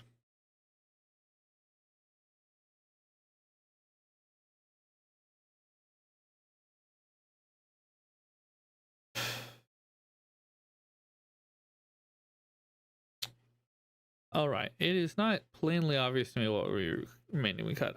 Bio Waste Blob. I wasn't wanting to really cast my commander anyways. Multiple turns with the commander out is probably just not strictly necessary, so I'll kill the Bio Waste Blob.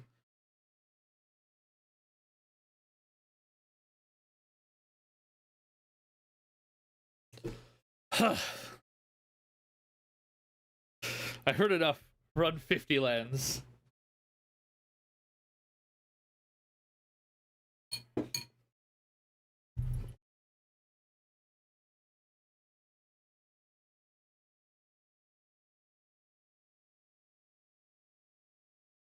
I want to respect Fog meta.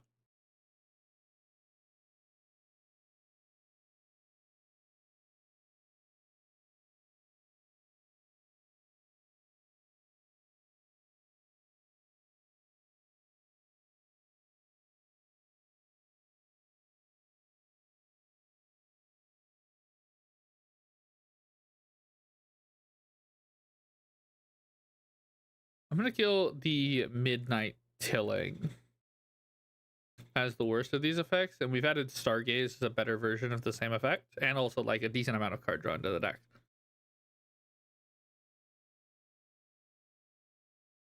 Ugh.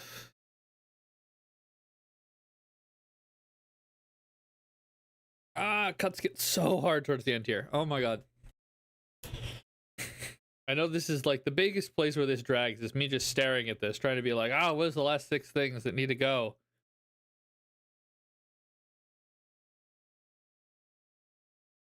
I think that having a decent count of the single time mulches is a good idea. I think 5 was a little too many. I think 4 is fine. Because I'm running us only at 12 draw spells, which isn't like a ton of, isn't like low by any. Oh, actually, I'm at 13 draw spells. It's definitely pretty good, but we want to be running really high on draw because we have like a very specific card that we want in the form of Formless Genesis. I'm just trying to find our last few cuts. If anyone, is it Furdock core? How well are we at? The big thing is that we're not super ramping into Rendma. We're kind of ramping 2-3, which is like why this is only okay. But this is no, this is still very good with all of our cost reducers. These all reduce the cost of this, so it like by proxy makes it quite good. And this guy gets to be kind of consequential graveyard hate. Yeah, I'm down with killing the shoes. I just don't think your commander is just not. Don't get me wrong. I think what I like about Renma in this deck is Renma is both. Renma's a really good example of what I like tell you guys to like do with your commanders. Renma is both very synergistic with this little game plan and also completely superfluous. Like does not really need to be here. One concern with Renma is he does not actually do anything outside of just this spell. So if people deal with this spell, you're kind of doing nothing. Like if people shut down your graveyard, this deck kind of bricks, but it's fine.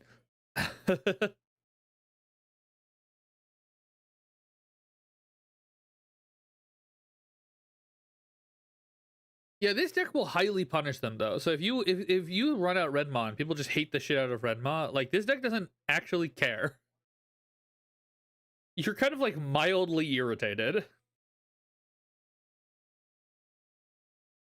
Yeah, he's on his own enter, and then he is on cast of everything else. Oh, is that why the Urza Saga? Sure. Sure. You could, yeah. Sure thing. It's because it's on play. Which is like, Renma is not strictly necessary for the deck by any, like, serious metric.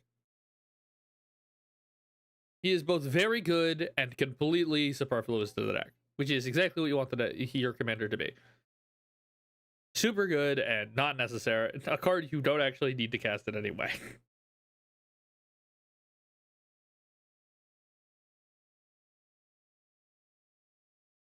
Hey, it triggers your commander. It does. It truly does. Coat of Arms with this commander is also very funny. Just like a very funny synergy there. This gives trample, right? Yeah, trample infect. That's gonna be very good with your commander. 5 more cuts out. Alright, Tupo, shoot. I'm getting tired. I don't have a real name. I don't know what we're talking about. I'm gonna kill this one because it hits all the lands and you don't actually want to hit the lands.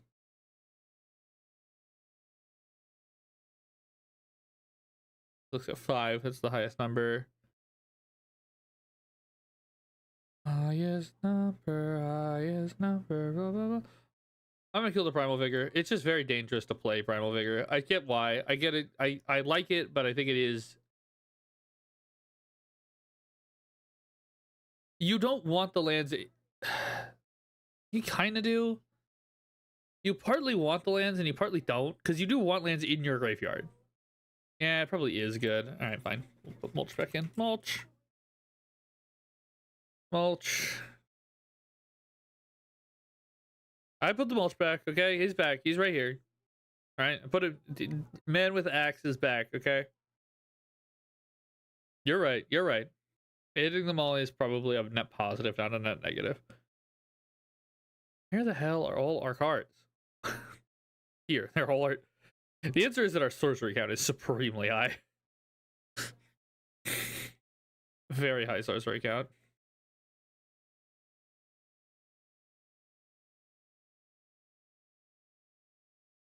This just casts most things in our deck.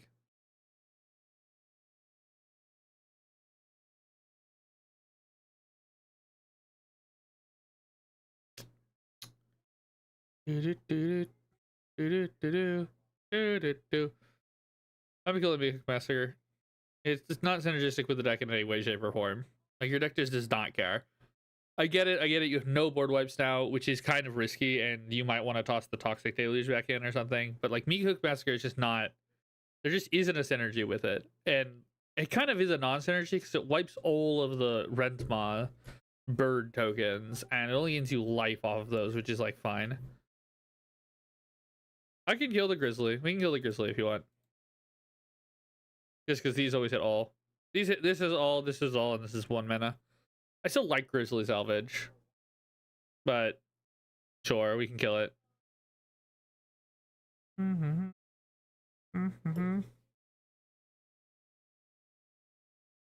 I do kind of like that this transforms like 1 year. Like, this is also kind of long way to 6.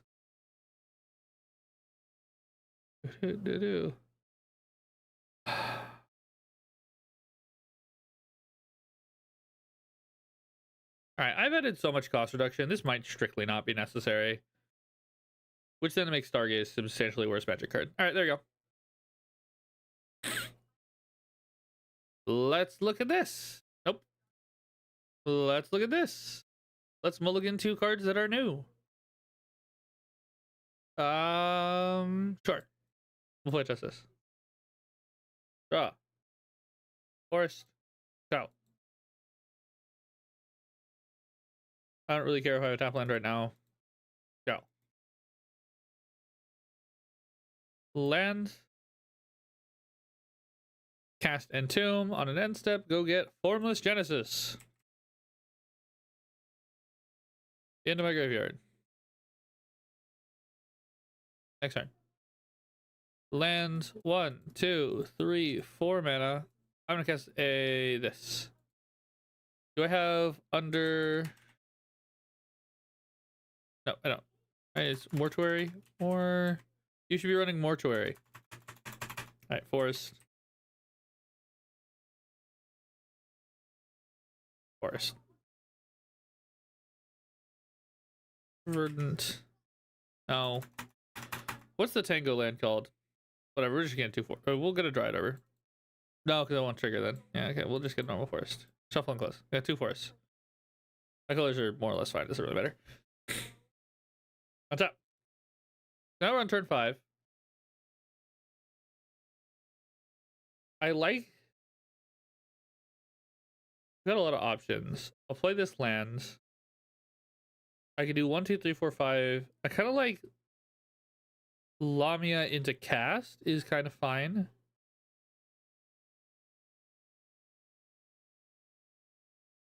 We just have a lot of 5 drops here. That makes everything awkward. Let's do... We don't have a lot of cards currently in graveyard, so I'm gonna go with 1, 2, 3, 4, 5. I'm gonna get my Renma. And I'll get my 1/1. Where's my bird? Bird. We get bird. 2/2 bird. Oh, it's a 2/2 bird.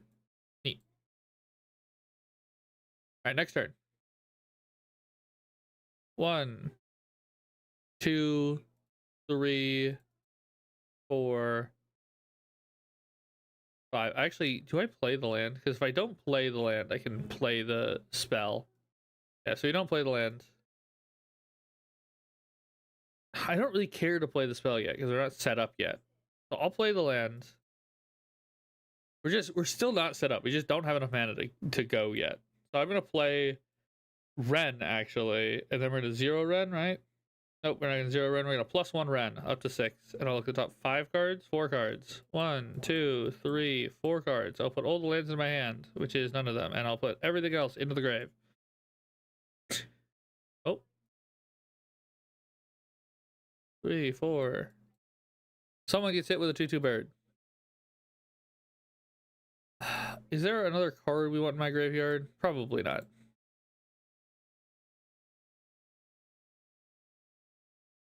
I'm just gonna huck a land in my graveyard. I'm gonna huck a Dak Force. Oh, you know what? You know what? There is a card I want in my graveyard. I should have done this last turn.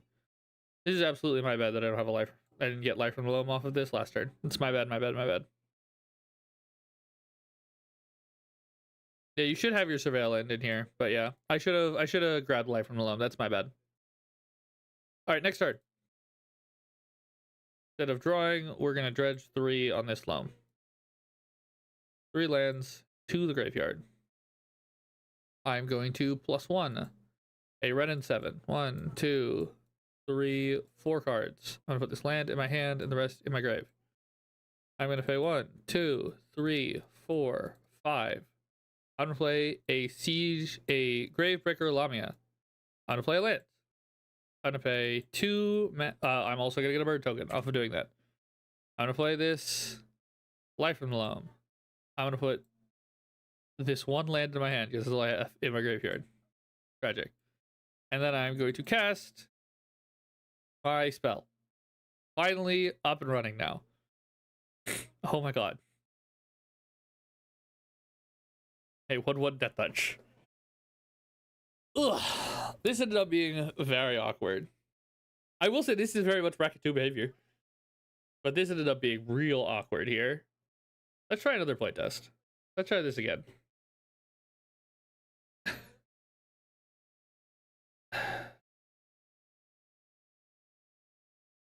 Okay. Let's playtest this. Draw. That is an awesome draw. I'm gonna play this tap land. Turn 2. Hilarious. Very funny deck. You're such a trickster.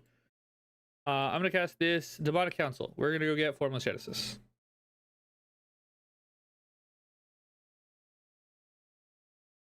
Too many large spells. A lot of 5s, yeah.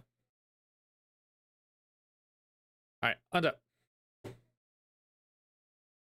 This one might not be untapped yet, so we're gonna assume it's not untapped yet. 3, 4. I'm gonna play the core. And then I'm gonna play the elf.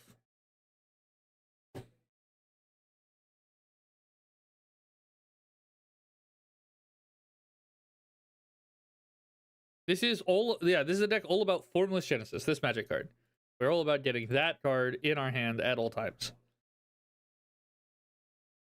Alright, we're gonna play a land here, and then I'm gonna play 1, 2, 3, 4, a 5 mana, and I'm gonna cast a red maw, and I'm gonna get a burb. This hand is, we're still really heavy on 5s. But this hand is a lot better. I might just throw in a Circle of Dreams Druids in here. We'll cut a 5-drop for a Circle of Dreams Druid when we're done with this playtest, and then I think I'm down with this deck so far. All right, Next turn. Turn 5. What an awesome draw. Okay, 1, 2, 3, 4 mana. I'm gonna cast an Undead War Chief. I'm gonna pay 1, 2 mana. I'm gonna cast a Formless Genesis for 2 mana. I'm gonna make a bird token. This I will say this game looks just dramatically better. I think I just kept a very poor hand.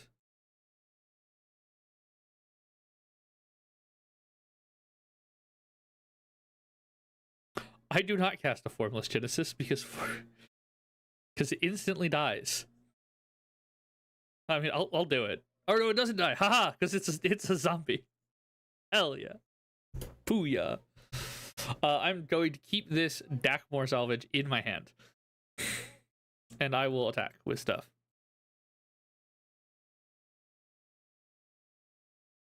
I don't know how good Harrow is. We can do the gets 3 if you have what is it, Entish Retreat. We can do Entish Retreat. But no, I think Circle of Dreams Druid, you're pretty green heavy anyway. Circle of Dreams Druid sequences well. And like we do actually have a decent number of creatures. If we're too much 5-drops, then what we want is a 3 mana ramp spell. And Harrow is just like a subpar 3 mana ramp spell. We could just like honest to God huck a cultivate at the problem.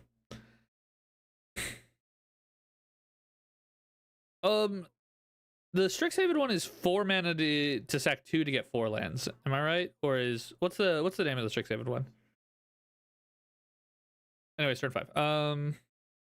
That's a good way to draw cards. 2, 3, 4. I'm gonna do 1, 2, 3. Cast this card. 1, 2. Discard this. Cast this. Make another one of these. It's a 1/1. Draw a card, which will dredge this. Pretty good, right? Was it better to probably just play this? Yes, but it's funny. All right. Now we can attack. And then turn 7. By the time we get to turn 7 here, now we're cooking with gas. Now we can cast. We can make 3 1/1s.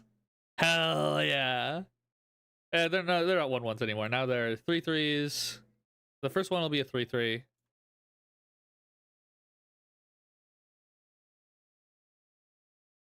And then I'll draw dredging 2. Like another one. Second one will be 4/4. Dredging 2. And last one will be a 5/5. This is almost certainly the wrong choice. I'll play it as if we're doing the right thing. Here, 1, 2, 3, 4.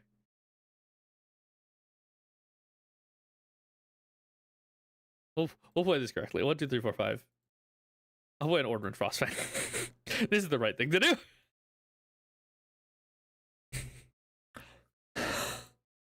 I'm also just being stupid on purpose. We could do a I could also put in Cryptolith, right, if you want, but I am being stupid on purpose with doing the stupid Dakmor Salvage and Wirewood Savage. What I should have done is last turn played Ornament Frostfang, and then this turn in the Wirewood Sage Dakmor Salvage, and then just had more card draw than God, and just like do whatever the hell I want.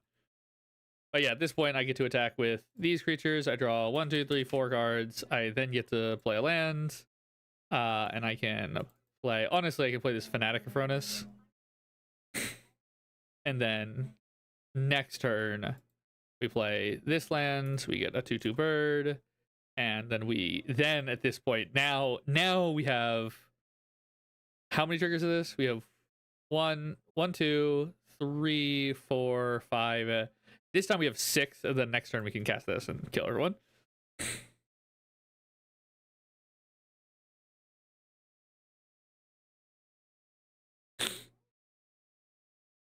I think this is an idea. This is definitely bracket 2 behavior. I also played this stupid. This is a very cool little idea. I like these two together. These are cool together. Let's get in. Let's add a Circle of Dreams Druid.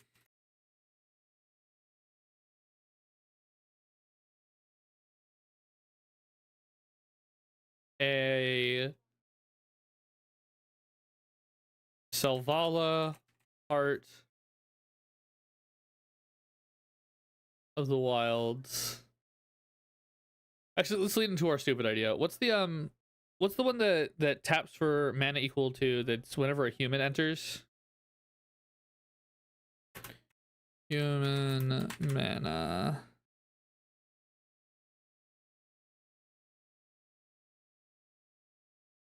Heron Blade Light. Just to lean into the stupid idea.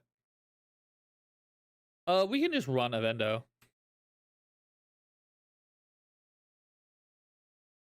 Avendo and Susur Secundi are probably just both good, and then we have so many basics. We can just kill some basics.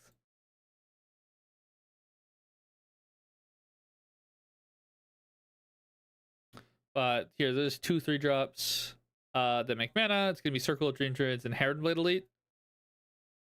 I think it's more fun to just do the Heron Blade Elite because it's, you know, it's creatures. Maybe I'll do the Cryptolith. All right, Cryptolith.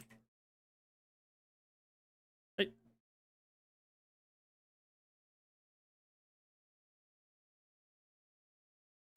We'll kill the Essence Cauldron. I didn't feel like it would be very good there. I'll kill the Sky Shroud Claim because we're kind of just pivoting off of lands and into creatures doing the same thing.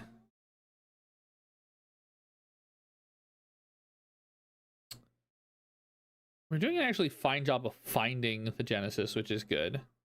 Lamia felt like way too much mana to be doing what we're doing with it.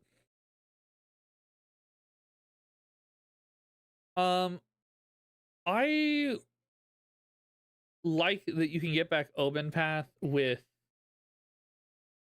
We can do the Omen Path and we can run the Lamia since it's still Brave Lamia. I like Open the Way. Open the Way should be good. Open the Way doesn't mess with your land density in the same way. And Open the Way scales with whenever you can slot it into your path. So like Open the Way, if you sequence one of these into Open the Way, it then gets to the X3. At that point, you're at 8 mana. And like if you can, if you sequence one of the, if you actually have like, then if you play a creature, you can just like play 2 5-drops. Like it kind of sequences well with everything else we're adding here. We'll do Selvala instead of the Heron. Selvala is just the better card. Selvala are the ones. All right, one last playtest, and then I want to get to Ryan before we go to bed. Ryan, are we still? Before I need to go to bed, Ryan, are we still here? Still in the chat? Draw. Turn. Delighted Halfling. Next turn. Land. 2 mana.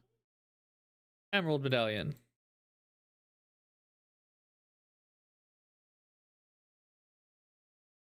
And then we've got Swamp. So I don't have to play this yet. 1, 2, 3, 4, 5. Rendma. Make a bird. Turn 3 Rendma. Pretty good. Make another bird token. 1, 2, 3 mana. Let's play a Toski. Let's also talk like this. Attack with bird, attack with Renma. Draw 2 cards. Pay 1. I'm pay 2. I'm gonna play the Frog Banneret. Someone probably had a blocker. Probably fine. It's fine. Turn 5. Land 1 mana. Let's mulch. I'll go to graveyard. All of these will go to my hand. We will go to combat. I will draw 3 cards. 1, 2, 3 cards. Oh my god. Oh, we got there. 3, 4, 5. It's turn 5. I have played my land for turn already. I'm gonna play these Lamia. It's gonna go get Formless Genesis.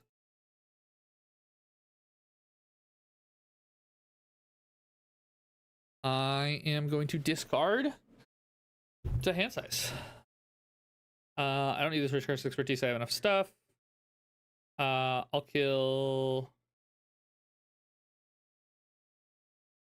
I'm gonna draw more lands. All right. Next turn. Make a bird. I have 1, 2, 3, 4. Let's not tap all my green mana to do this. 1, 2, 3, 4. I guess it's Tender Shoot Dryad. I'm gonna pay 1. Discard this. Make my token. I'm gonna make a 2/2. Make my shape-shifting 2/2. Make another bird. Do it again. Do it again. So we're gonna do 3. So I make a 3/3 and a 4/4.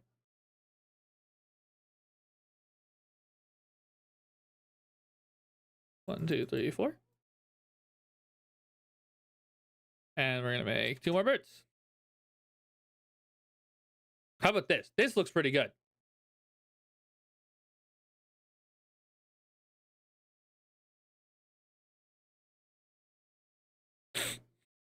I want to look at your Rocco deck. I think it'll be fun. Yeah. We drew cards this time. Yeah, we actually... Honestly, our last game would have also looked this good if I decided to play the Order and Frostfang instead of the Wirewood Savage, because I thought the Wirewood Savage was funnier. This is what the last game would have looked like too.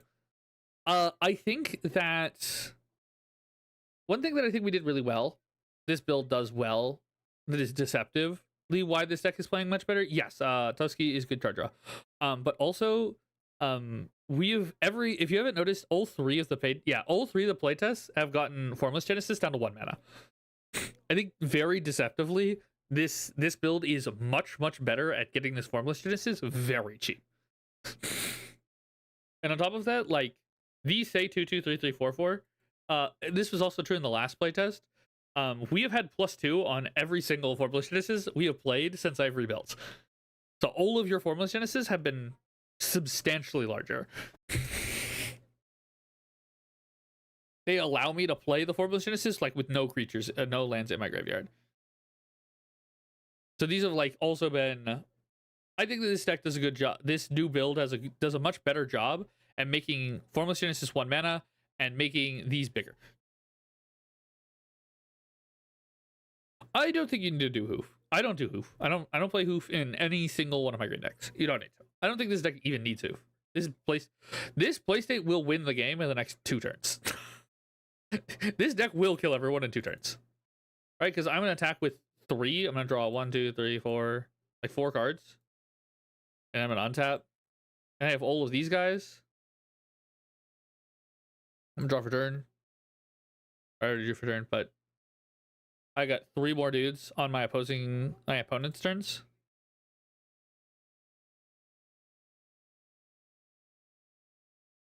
Where are my Cyberlink tokens? I did have 4 now.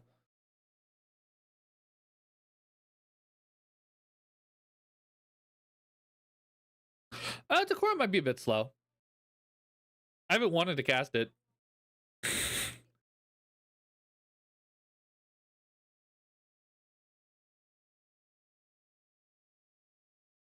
I will say I've never wanted to cast the Decorum, but like we have too many 5s.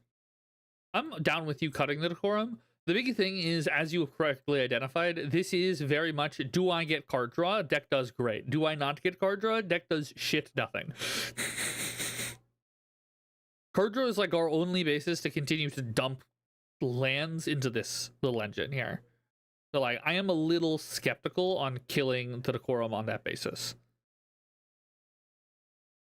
But at this point, at this point, I'll finish playing this out. I can cast my demonic console. Because I have delirium at this point. I go get any card in my deck. It'll be Triumph of the Hordes. I pay 3 mana for Triumph of the Hordes. Everybody dies. Ta-da! Turn 7. No need Critter Hoof.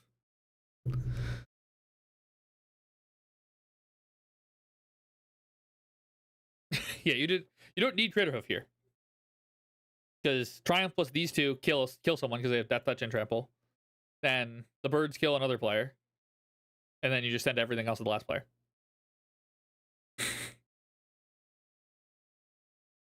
Gaming.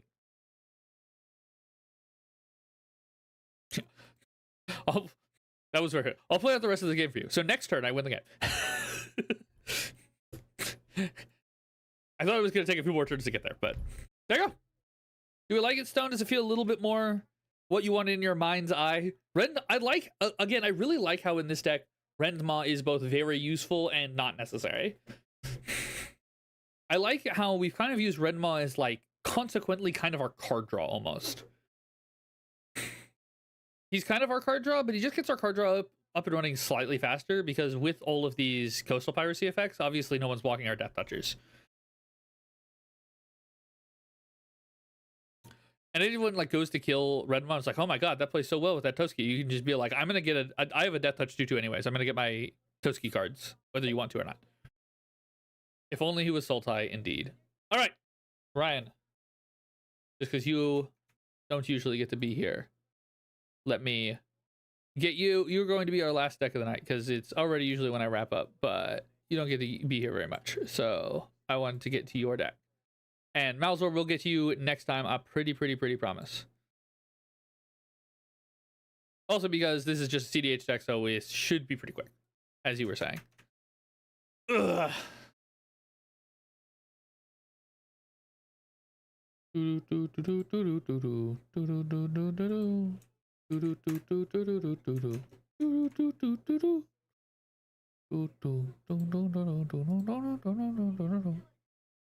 Rocco.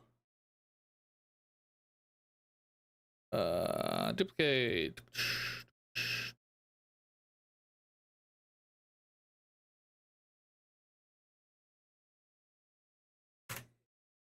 All right.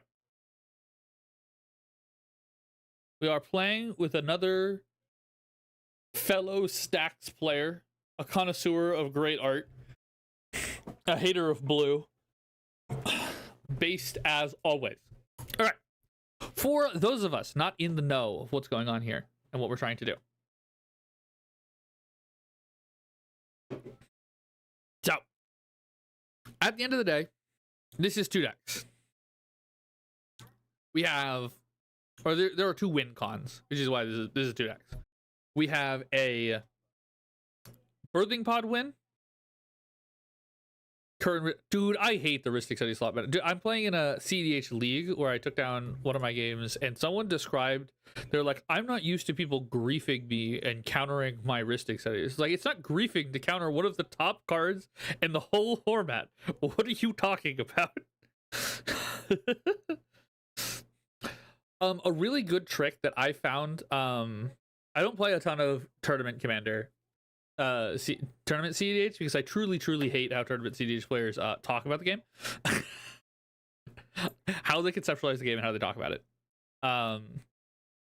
But when I do play regularly at my shops where I have like a 40-ish% win rate, and then I actually do think I have like a 37% win rate at tournaments, but I missed top 6. Okay, the last tournament I played in, I missed top 16 because I was talking with the Yoshimaru Thrasios player about him whiffing his Gaia's Cradle win. And we were talking through it. I was like joking with him about it. And while we were doing that, the Shorakai player like started to go to his upkeep, and he had a Hullbreak Horror already out, but no cards in hand. And I had I had shown the Pyroblast earlier, and he started playing his upkeep while I was talking with the other guy, and like had already gone to draw step and like drawn before I had caught what he was doing. And at that point I was just so we like couldn't reverse, like we had gone through multiple rounds of priority at that point without him, like he like said he was doing it, but he didn't like ask for verbal confirmation to go through. It was irritating. I don't think he was trying to cheaty face on purpose. I talked with him afterwards, and he'd been playing Magic for like maybe 6 months. He'd been playing, but like playing Magic for like 2 months at that point. This was like his second tournament he'd ever gone to. So like from talking with him afterwards, it did seem like an honest to God mistake, but it is the only reason I did not top 16 that tournament. Because I had in hand, I was able to Pyroblast. He top decked what does he end up top decking? He top decked a Force of Will, but he can't cast the Force of Will. No, actually, no. He top decks a Fierce Guardianship is what he top decks.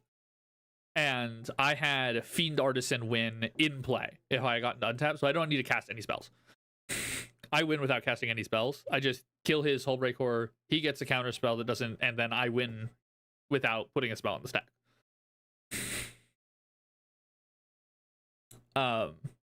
Alas. But anyways, this is all to say, to establish some bona fides for the advice I'm about to give you. I also am really weak to turbo decks, Rogsai and Ral in specific. A good rule of thumb is to sit down as the turbo player, or as the stacks player. Everyone knows your Rocco. Everyone knows Rocco is stacks. Or at least it's kind of like the like later value deck. I love the Fall Warrior. We'll get into this in a second. But like, you're kind of stacks. Tell the table, at least this is what I do. I tell the table, especially if blue players, I need to stick around till turn 3. If you get us to turn 3, I'll get us through this. You need to get us to turn 3. And that like informs them generally to mulligan to like something to stop them there. And what it kind of does is it signals to everyone to be on alert for turn 3, so someone's going to mulligan early. And it also incentivizes the turbo player to go quickly to like try and win before turn 3, to tax that, so that they'll run into everyone's counter magic for you. Yeah, I saw you're doing really good. I think it's a really good. I think Stacks is really good. Stacks is supposed to be the natural counter to Turbo, and a lot of people don't know these decks very well. And this is like very impervious to like the big stack war hells. Like it's just not very. Yeah. I can see that yours is more Turbo than Stacks, but this kind of deck is very much better into like into stack war hell. And I think that is really good. I just hate how people get really pissy when you shut them out. All right, let's look at that. So let me clarify for people who are just watching. I did not get through what this deck is doing. So we have two different wins, two primary lines. We are doing a Kiki Jiki loop through Birthing Pod. So a good example would be, we'll just use this Vivian. So this Vivian's +1 is +2 is Birthing Pod. You sack a creature, you get 1 bigger. Rocco is a 3-drop. You sack this 3-drop. You'll go get a 4-drop. Your 4-drop is going to be Felidar Guardian. Felidar Guardian is going to flicker a permanent. That permanent is going to be Vivian on the Hunt. Vivian on the Hunt now is a new iteration, so you can +2 it again. And it will eat your Felidar Guardian to go get a 5-drop. Now you would not get Kiki Jiki here. You go get Karmic Guide. Karmic Guide is then going to get back from the graveyard this Felidar Guardian. Who will enter and flicker something. It will flicker the Vivian on the Hunt. Vivian on the Hunt will then eat the Felidar Guardian. And you go get the Kiki Jiki, you Kiki Jiki, you copy the Karmic Guide gets back Felidar Guardian, which blinks Kiki Jiki, and then you have the infinite between these two. That is what the deck is trying. That is one of the deck's routes to victory. The other route to victory is Squee the Immortal. You may cast Squee the Immortal from your graveyard or from your exile, and a card called Food Chain. So if you have Squee the Immortal and you have Food Chain, you exile Squee, you make 4 mana for casting creature spells, you use 3 of it to cast Squee, you have 1 mana left over, you do this infinity times, You make infinity mana only for casting creature spells. You then use your commander to go get Gigi and Felidar Guardian. That is the shtick of what we're trying to do here. This is definitely the more turbo-y build. I love a lot of the little things that I really like. This was one of the things I was looking into. I was going to recommend. This card is a fairly recent addition to the deck, and I think it is very cool. It's your Enduring Tenacity that you don't have to wait for, which is very good. I'm noticing you're not running Enduring Tenacity. I guess this is just like all by itself. It's a fun way to play. Don't play it at tournaments. People get very whiny about it. Stacks runs into the ultimate tournament gamer ideology of if I drew the cards, I deserve to win with the cards. I don't know where this comes from, but yeah. Yeah, I imagine that does win really quick. These one thing that you don't have Brigid is a big thing. Is there a thought process on maybe trying to do the Brigid thing, or something I've been trying to do really recently?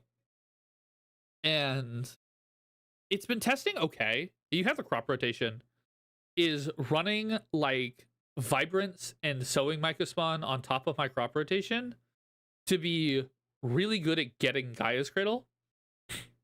And using that as a crutch to produce lots and lots and lots of mana to make it so you can kind of shove through multiples of these wins in the same turn. I don't know how super good that's going to be in this deck, but the thing that I was really wanting to do, for me, it was because I was trying to get out of Splinter Twin as a win con, and I wanted to make Emil plus Felidar Guardian plus Gaia's Cradle a much more viable win path, with the end goal of eventually making... This is a card I really, really, really, really think is CDH power level, or is really close. I feel like this is the kind of card that's really good to try and get working. 5 mana is a lot of mana to ask, but in these style of decks, all of your combos are 2 creatures. Oh, sorry. I was talking about something I've been testing. I've been testing really recently, trying to almost lean in on like what Rogthras is doing and getting really good at getting Gaia's Cradle as much as possible, so that I can be better, so that I can try and enable running shared summons. With the idea that like shared summons, my personal one that I'm trying to do in my deck, because I want to get Splinter Twin. I wanted to get Splinter Twin out of my deck because Splinter Twin sucks. Very bad magic card. The idea would be to make it so that Felidar plus Emil is a much more viable game plan.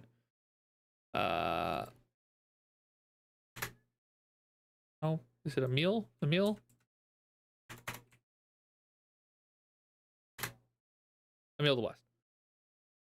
I'm trying to make this card just like that win a lot more viable as a win con. And I've been recently trying to test into that. Because my thought process was, so far, the shared summons idea is just like not coming together, but the being really, really, really good at Gaia's Cradle has opened up making winning on turn 3, at least for me, much, much easier. Just having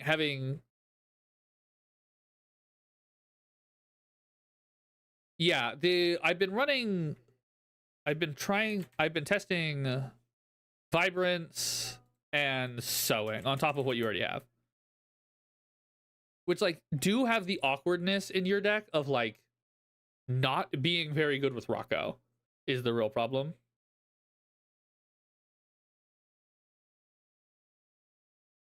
Stacks is just not super necessary in bracket 3. It's hard because Stacks is trying to attack people. If you think about what Stacks is trying to do, Stacks is trying to take unfair decks and make them play fairly. And in bracket 3, you're kind of already playing fairly. Like, me locking a bracket 3 deck to 1 spell a turn is just, like, moderately irritating. Where, like, you locking Rogsai to 1 spell a turn makes them sit in the corner and cry. Is kind of the difference. Yeah, Emil is a little awkward with Rocco, just because like it's not actually. You'd want a 0 mana way to turn Emil into doing something. Um, it's already kind of awkward in my deck. The Emil plan has been okay. It's very good because it's helped at least by the fact that like I have Orcish Bowmaster as like a reason. I'm in black, so I have Orcish Bowmaster as like a thing to win with Emil with if I have another tutor. So it's not as bad for me. But I don't know about the efficacy of this plan. I'm kind of talking you through. Yeah, I'm on Tana Timna right now. I'm kind of just talking you through the whole Emil shared summons of it all is like been kind of shaky, but I will say less in Vibrance has kind of been okay. Sowing Microspawn has actually been pretty decent for just like I have a lot of early green mana. I filter it into doing something the fuck else, and it's been the redundancy I need to really. Guy's Cradle just makes winning on turn 3 so much easier. It's really just the word of it. And Sowing Microspawn has been very good at making it so that my turn 3 Guy's Cradles are just even more consistent. And that's so you don't have to do this, but this is like a thing I've been playing. You can also just play Bridget, right? In this similar vein, which I did see some other decks doing, you can, instead of running those, you can just play Bridget. Which just might be the better idea. Like, this might be all the same advantages I'm talking about on a card you can actually tutor with your commander. So, say that what you will. I started this, like, experiment before Bridget came out. Bridget might just be the better version of what I'm trying to do. Bridget just does not work on the Emil idea. And you have Food Chain, so, like, you're fine. I needed a secondary win con that was not Splinter Twin, because Splinter Twin is really bad.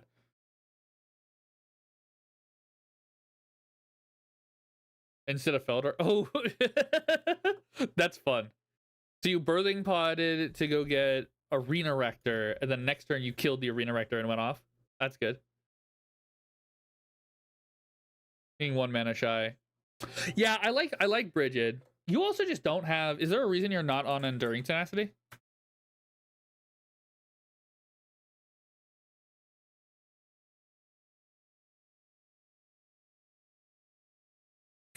Just in the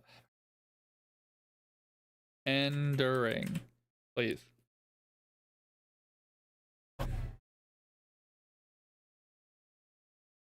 What am I misspelling this?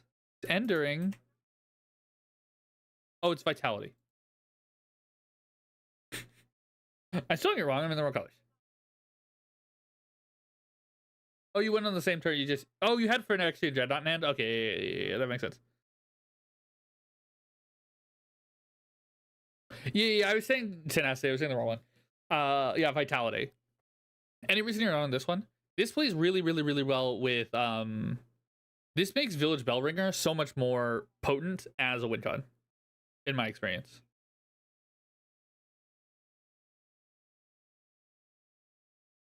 This just these two cards both make Village Bellringer plus Jolly Balloon Man just like a much, much, much more viable plan. To be in fairness, though, this is like I did it. Yeah, you do. For me, it is really good at enabling. Oh, please, please. It allows me to enable, which obviously you're not in black, but it allows me to enable this as a birthing pod much, much better. Because you can birthing pod the Tenacity into a Village Bellringer, and then you untap all your, so you can untap all your creatures to make this cost a lot less substantial, and then you birthing pod the Tenacity, or the Vitality, sorry, you birthing pod the Vitality, you still get its ability, and then you go get the Village Bellringer, which will untap it again, and then you go get the Jolly Balloon Man, and at that point you can make infinite. It makes that much easier, but like, yeah, that's very different. The prevent counter, yeah. I don't love Jennifer Walters personally. Would be probably my cut. Because you have quite a few, and Jennifer's probably... Is Jennifer Walters friends or Frenzied Baloth would be, like, probably my gut? I hate this as a... This is just here to make...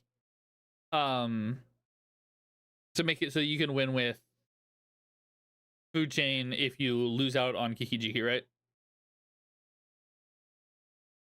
Just as my confirmation. I've seen this a couple times. I'm assuming this is here just as, like, backup. I need the ability to win the game. Because I hate this card. This card looks... This card feels like shit to me. It feels terrible. The card... But I'm assuming it's just here, like, just in case.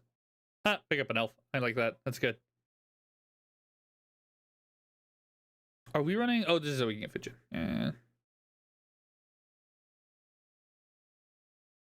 How has library been? It's been a while since I've seen a library.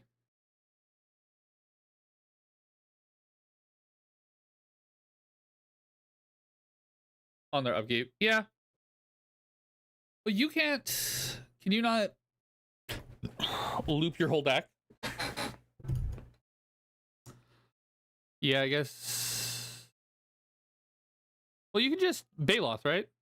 Oh, combat damage. Well, you just make infinite damage. 1 second. Angels Chris. Angels Chris. Womp womp.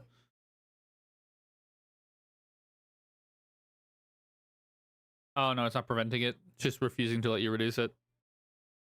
Sure. It just feels awkward to put a slot in for that.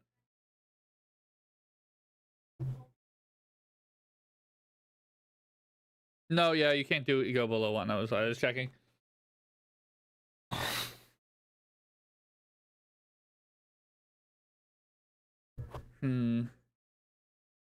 What would I cut? Yeah, that would probably be... Morphos is probably fine. How is Flare Belt?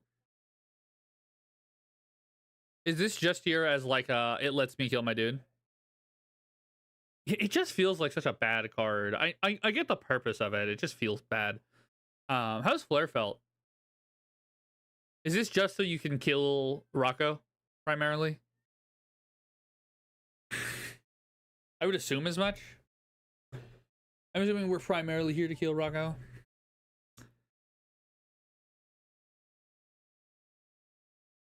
Oh, it also kills the... Oh! Interesting. Okay. Yeah, because you don't really have a lot of good ways to kill the Rectors other than... yeah, you're just willing to run a card that just kills them. Okay, that makes sense. I was really disappointed for my deck that neither the black or the white fortitude flares were particularly awesome, because just like the red flare is good, but I'm not going to cast Tana. I can see killing Sylvan Library just because it hasn't... I don't know. Sylvan feel... Honestly, I'm suggesting so many 3-drops, right? I'm suggesting Enduring Vitality, Brigid, new Black Widow is another 3-drop that I feel like would be good in place of Sylvan Library. But, like, you are correct. There's so many 3-drops I'm recommending. And, like, listen, you can only run so many 3-drops before the deck's gonna, like, fall apart, because... To be fair, this deck does just want to cast a 3-drop. You hated Tataru. Hey, you just got... Did you see in Hobbit, you're getting new Tataru that you can hate a little less.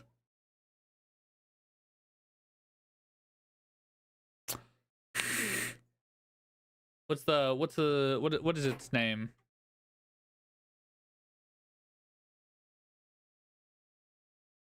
Where is it? This card also looks sick. This card looks sick. This one.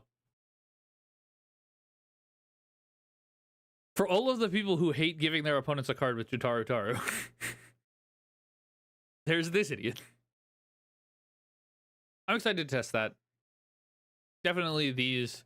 Honestly, the answer is when this comes out, probably switch the Jennifer, whatever her name is, for this card. Yeah, Queen of Dale looks... This is because I'm like the Staxier idea. I'm really excited for all of these cards. You're less Staxy, so like, I think you might run the 2-drop. You could also just like shift up a Ruby to a Bridget or something, but Ruby seems pretty stock standard. Overall, seems like a very good deck. It's yeah, you're definitely going fast. You're trying to I see that you're trying to go as fast as possible, and I respect it. It sure is Rocco. I would, yeah, my thought process, those are my thoughts on like cards to try and get into the list. Tenacity, or Vitality and Bridget are like the two ones that I think would be quite good. Without attempting the ring to, yeah, that is quite good. I would like to see out of the deck probably. I would say I want to see Walters out because I don't love Walters, but it's obviously probably Frenzied Baloth, as harder to cast and covers less things. I don't love Agate. I don't love Sylvan Library. And I think the rest of this, yeah, boxing. I also don't love Redirect Lightning personally. I get that it's like now standard and stuff. I don't know. I don't play Redirect Lightning. I still don't play Redirect Lightning. I don't love Redirect Lightning. I get that you don't have Deflecting Swat because you basically never actually want to have Rocco out, but it's just like, I don't know. One mana is a lot, and I've never seen someone cast Redirect Lightning and win the game, which is really funny. I've seen plenty of Redirect Lightnings that like seem worth it, seem decent, but I have never seen the person who cast it actually win the game. That is to say, I don't think that those losses were Redirect Lightning's fault. That like, if it had been Deflecting Swat, if it had been another card, that it would have been better. But it is just amusing. And one of those games, that player did die to combat damage. I did kill everyone post-combat main phase after they died to combat damage, so it did not matter. But but it is funny. Yeah.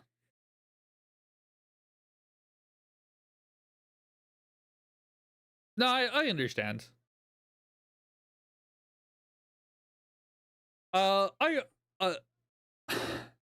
Yeah, and like I said, SWAT is just like not good in your deck. I fully get it. Is there a reason why a road over? I know it's like a minor thing. What was your tipping point on a road versus path? Just that exile is not really relevant, and just like in case you see Teferi. Someone was mean to you with an R set once.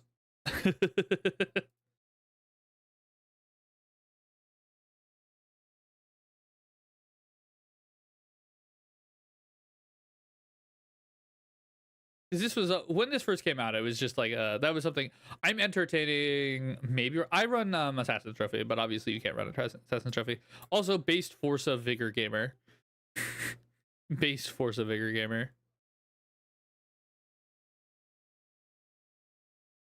Always appreciate a good Forza Vigor. I don't think I'm on Forza Vigor right now. I come on and off. We are in enough Ristic City slot meta that I would probably put it back. Actually, is it in? Here, we can check. We can all check together. Everyone, let's check together. Blood Moon is dead. Long live Blood Moon. Yeah, we're not on it right now. I come on and off of it. We are in like Ristic Study, copy Ristic Study, copy Ristic Study. So like, Force is probably not the worst choice. Look at how pretty. We're pretty. You gotta get your funny up. I expected your deck to be prettier, right? Come on. You gotta you gotta get your money up. I've noticed you've been going through the expeditions on these fetch lands. You got more than me now. I had to catch up when SCG Con strolls into town. I had to catch up to you. I gotta win the league that I'm in, and then I can. We're playing for a Kieran Yonner Artist Proof Demonic Tutor. I'm sure I can find someone who wants that for a pretty penny. Get some more expeditions.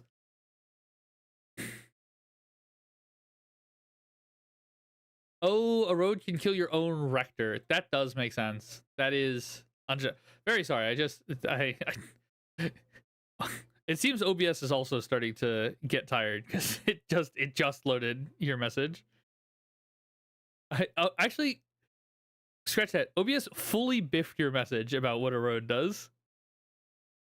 Wow. All right. All right. With that, I think we're gonna wrap up for today. Thank you all for coming. I love Rocco deck. Very cool. A very cool set of decks. Very interesting decks today. Good job, everyone, bringing their A game for some cool, weird shit today. And I hope that I did a good job helping you realize your collective strange dreams. And you all have a good night. Bye bye.